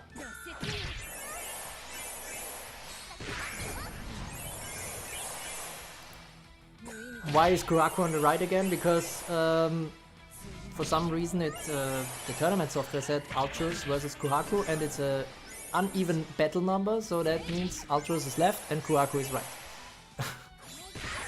Isn't the last match already the final? I'm confused. No, this is the final because it's double elimination. So Kuhaku had the first loss in the last battle, and now both of them have one loss. So only, you know, one. The next one who loses something is eliminated, and then there is only one left standing. That is why we have another rematch right now between Altruis and Kuhaku in this epic fight. Now Austrian Musha on the side. It's looking very, very good for Altruis, I have to say. GG Altruis already in the chat from Lunar. Miko is back saying true live? Well, yeah, for 4.5 hours already. This is the final fight of today. And more poison coming in. Ooh, that was kind of clutch. But now the Dark Sun Wukong spam begins. 10 Spirit is there for Altruis. So it is everything. Everything is available there. Oh my god, okay, they are all dying. But now Earth Musha is there getting the turn. And the other one gets stunned and slapped. Lethal Downfall coming in now. But this will be a doubling arts here from Dark Sun Wukong, which could be very helpful. Then again, there's no poison. Okay, now there is poison. Everybody is poisoned. Combined forces already. This could be very, very dangerous here for Musha. But she's still staying alive. Doubling arts again though. Another poison. And now the combined forces will be very strong already. Luckily for this Austrian Musha, she has the stealth on again. And now it will be the time for Queen Strife to do nothing here from Queen Elizabeth. Now an afternoon's tea, which puts some units to sleep at least. But of course, the stealth is already activating again from Austrian Musha on the left hand side here as well. It is an Austrian Musha game. It is an Austrian Musha to win.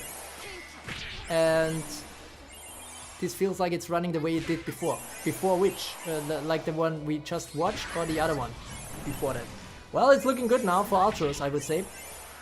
Maybe the Dark Sun Wukong span is the thing that is carrying this one. But so far there's no Dark Kaguyas yet. Lethal Poison not doing much. Still doubling arts because of that stealth. And now Austrian Musha is going down, guys. This is looking better and better for Altruis. Easy gonna break all records and take 3,000 tournament points. And that out of 4 tournament participations. Coming back from hell, basically. Coming back from the loser's bracket after having already lost against Kuhaku in an epic fight. The RNG seems more in favor of him now. We have another Hichikata coming in. Why are they spirit blasting? I don't get it. Why is there no stealth punisher? They would have been the chance to kill Misha here. But now she's stealth. So she will not die. Massacre, of course, not doing nothing. Dark Clarice is not a factor in this fight.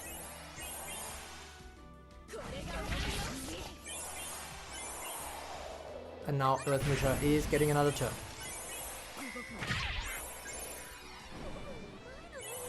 Stealth Punisher coming in. Now the poison is real. Original Goemon comes into the field. This is one of the last chances here. She gets the turn, she will clone again.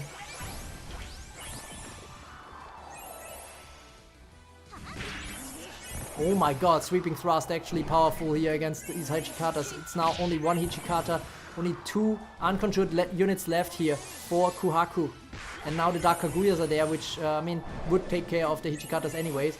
Ooh, okay, Dark Goemon here in the backside again. And Dark Sanzokong is still spamming.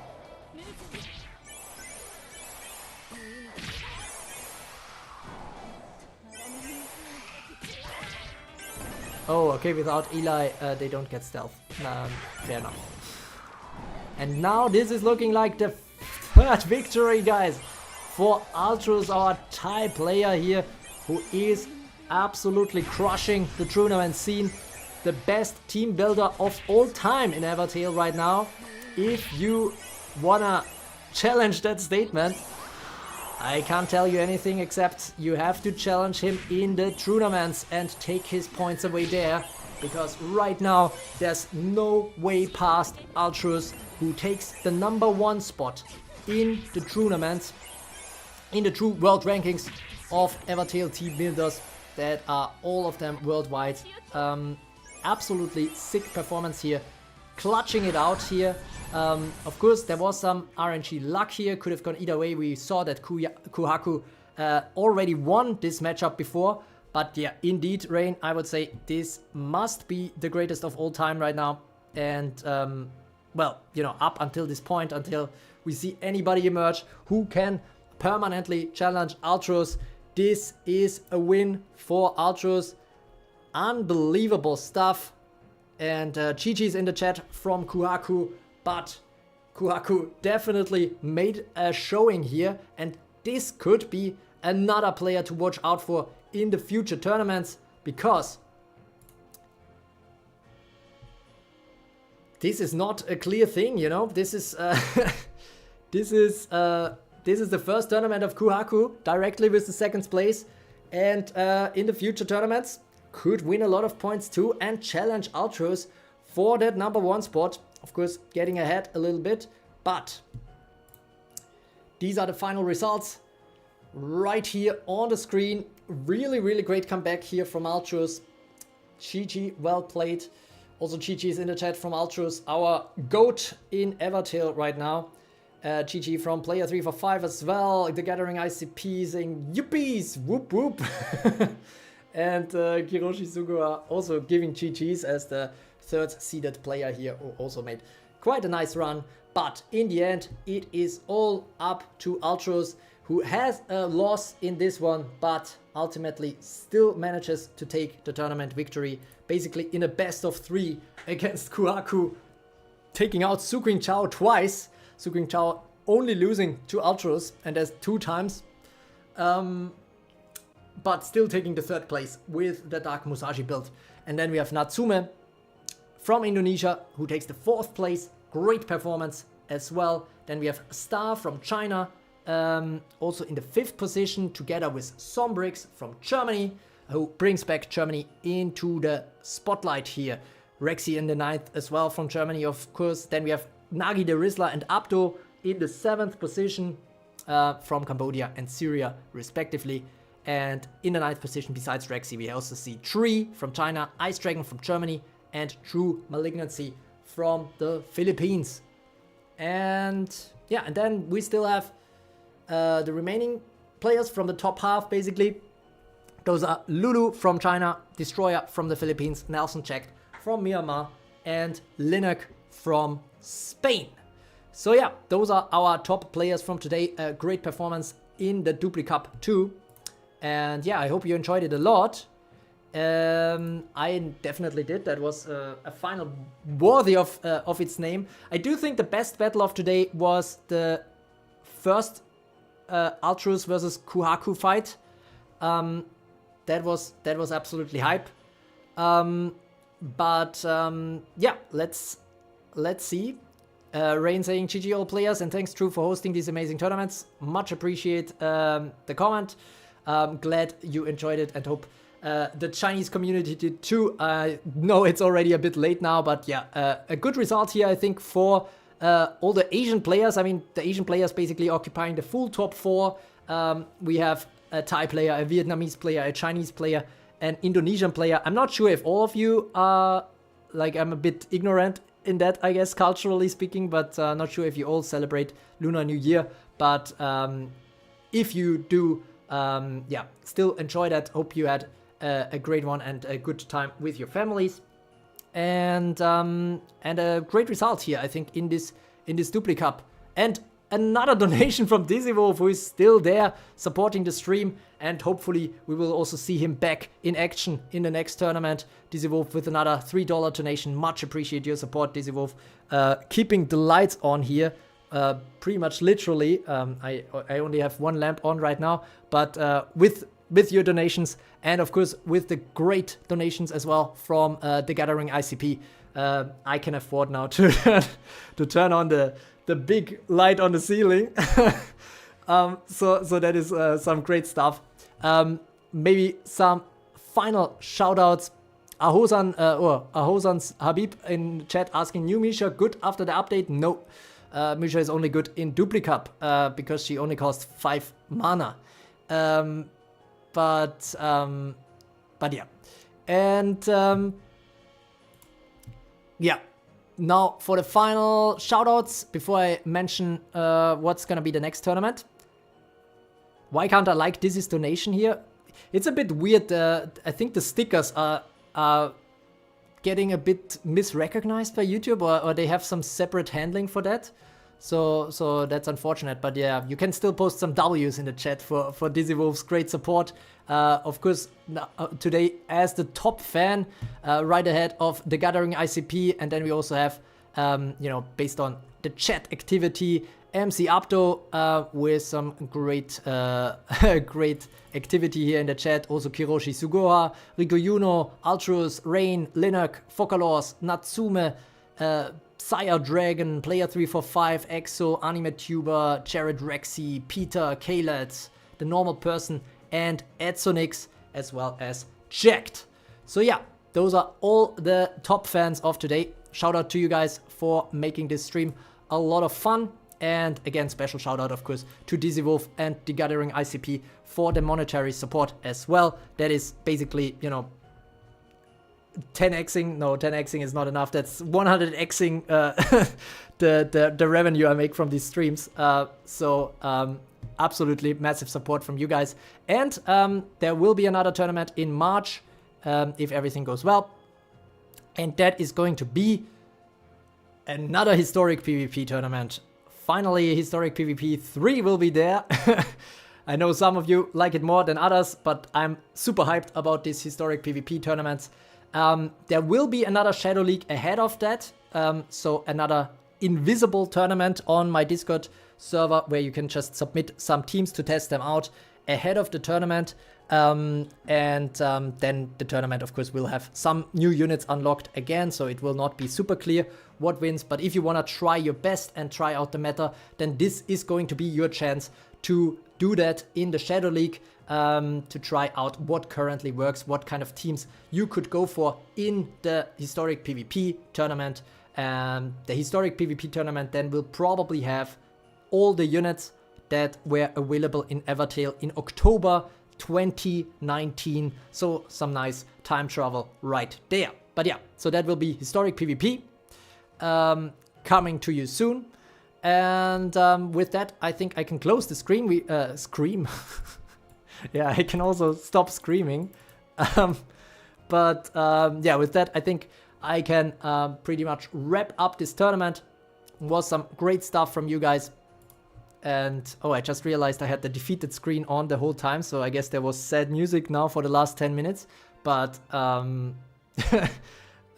anyways, much appreciate all of your support, guys. Again, I love to see all the activity in the chat during these tournaments. If you want to support the channel, just share the link around maybe of the tournament if you enjoyed some of these battles, and tell people to check it out, and maybe tell them to sign up for the next tournaments as well, which should be a lot of fun. For example, the Gathering ICP might join us with the True Chinks name in the tournaments, which would be nice to see. Then again, actually, as I mentioned before, would be nice if people used their YouTube names for signing up.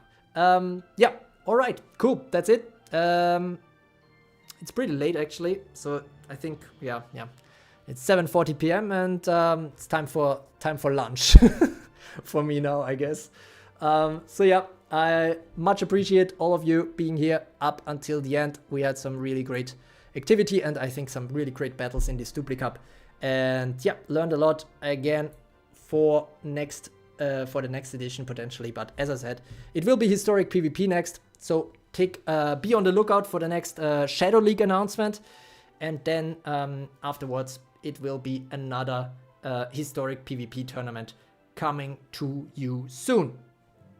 Guten Abend noch, Psya Dragon. Good evening to everyone in Europe and good night to everyone in Asia. And yeah, good day, good day to everybody in the Americas. All right, that's it, guys. Signing off. Channel settings.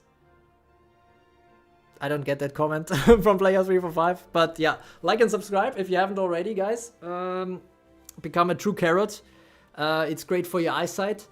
And yeah, with that being said, as always, thanks for watching.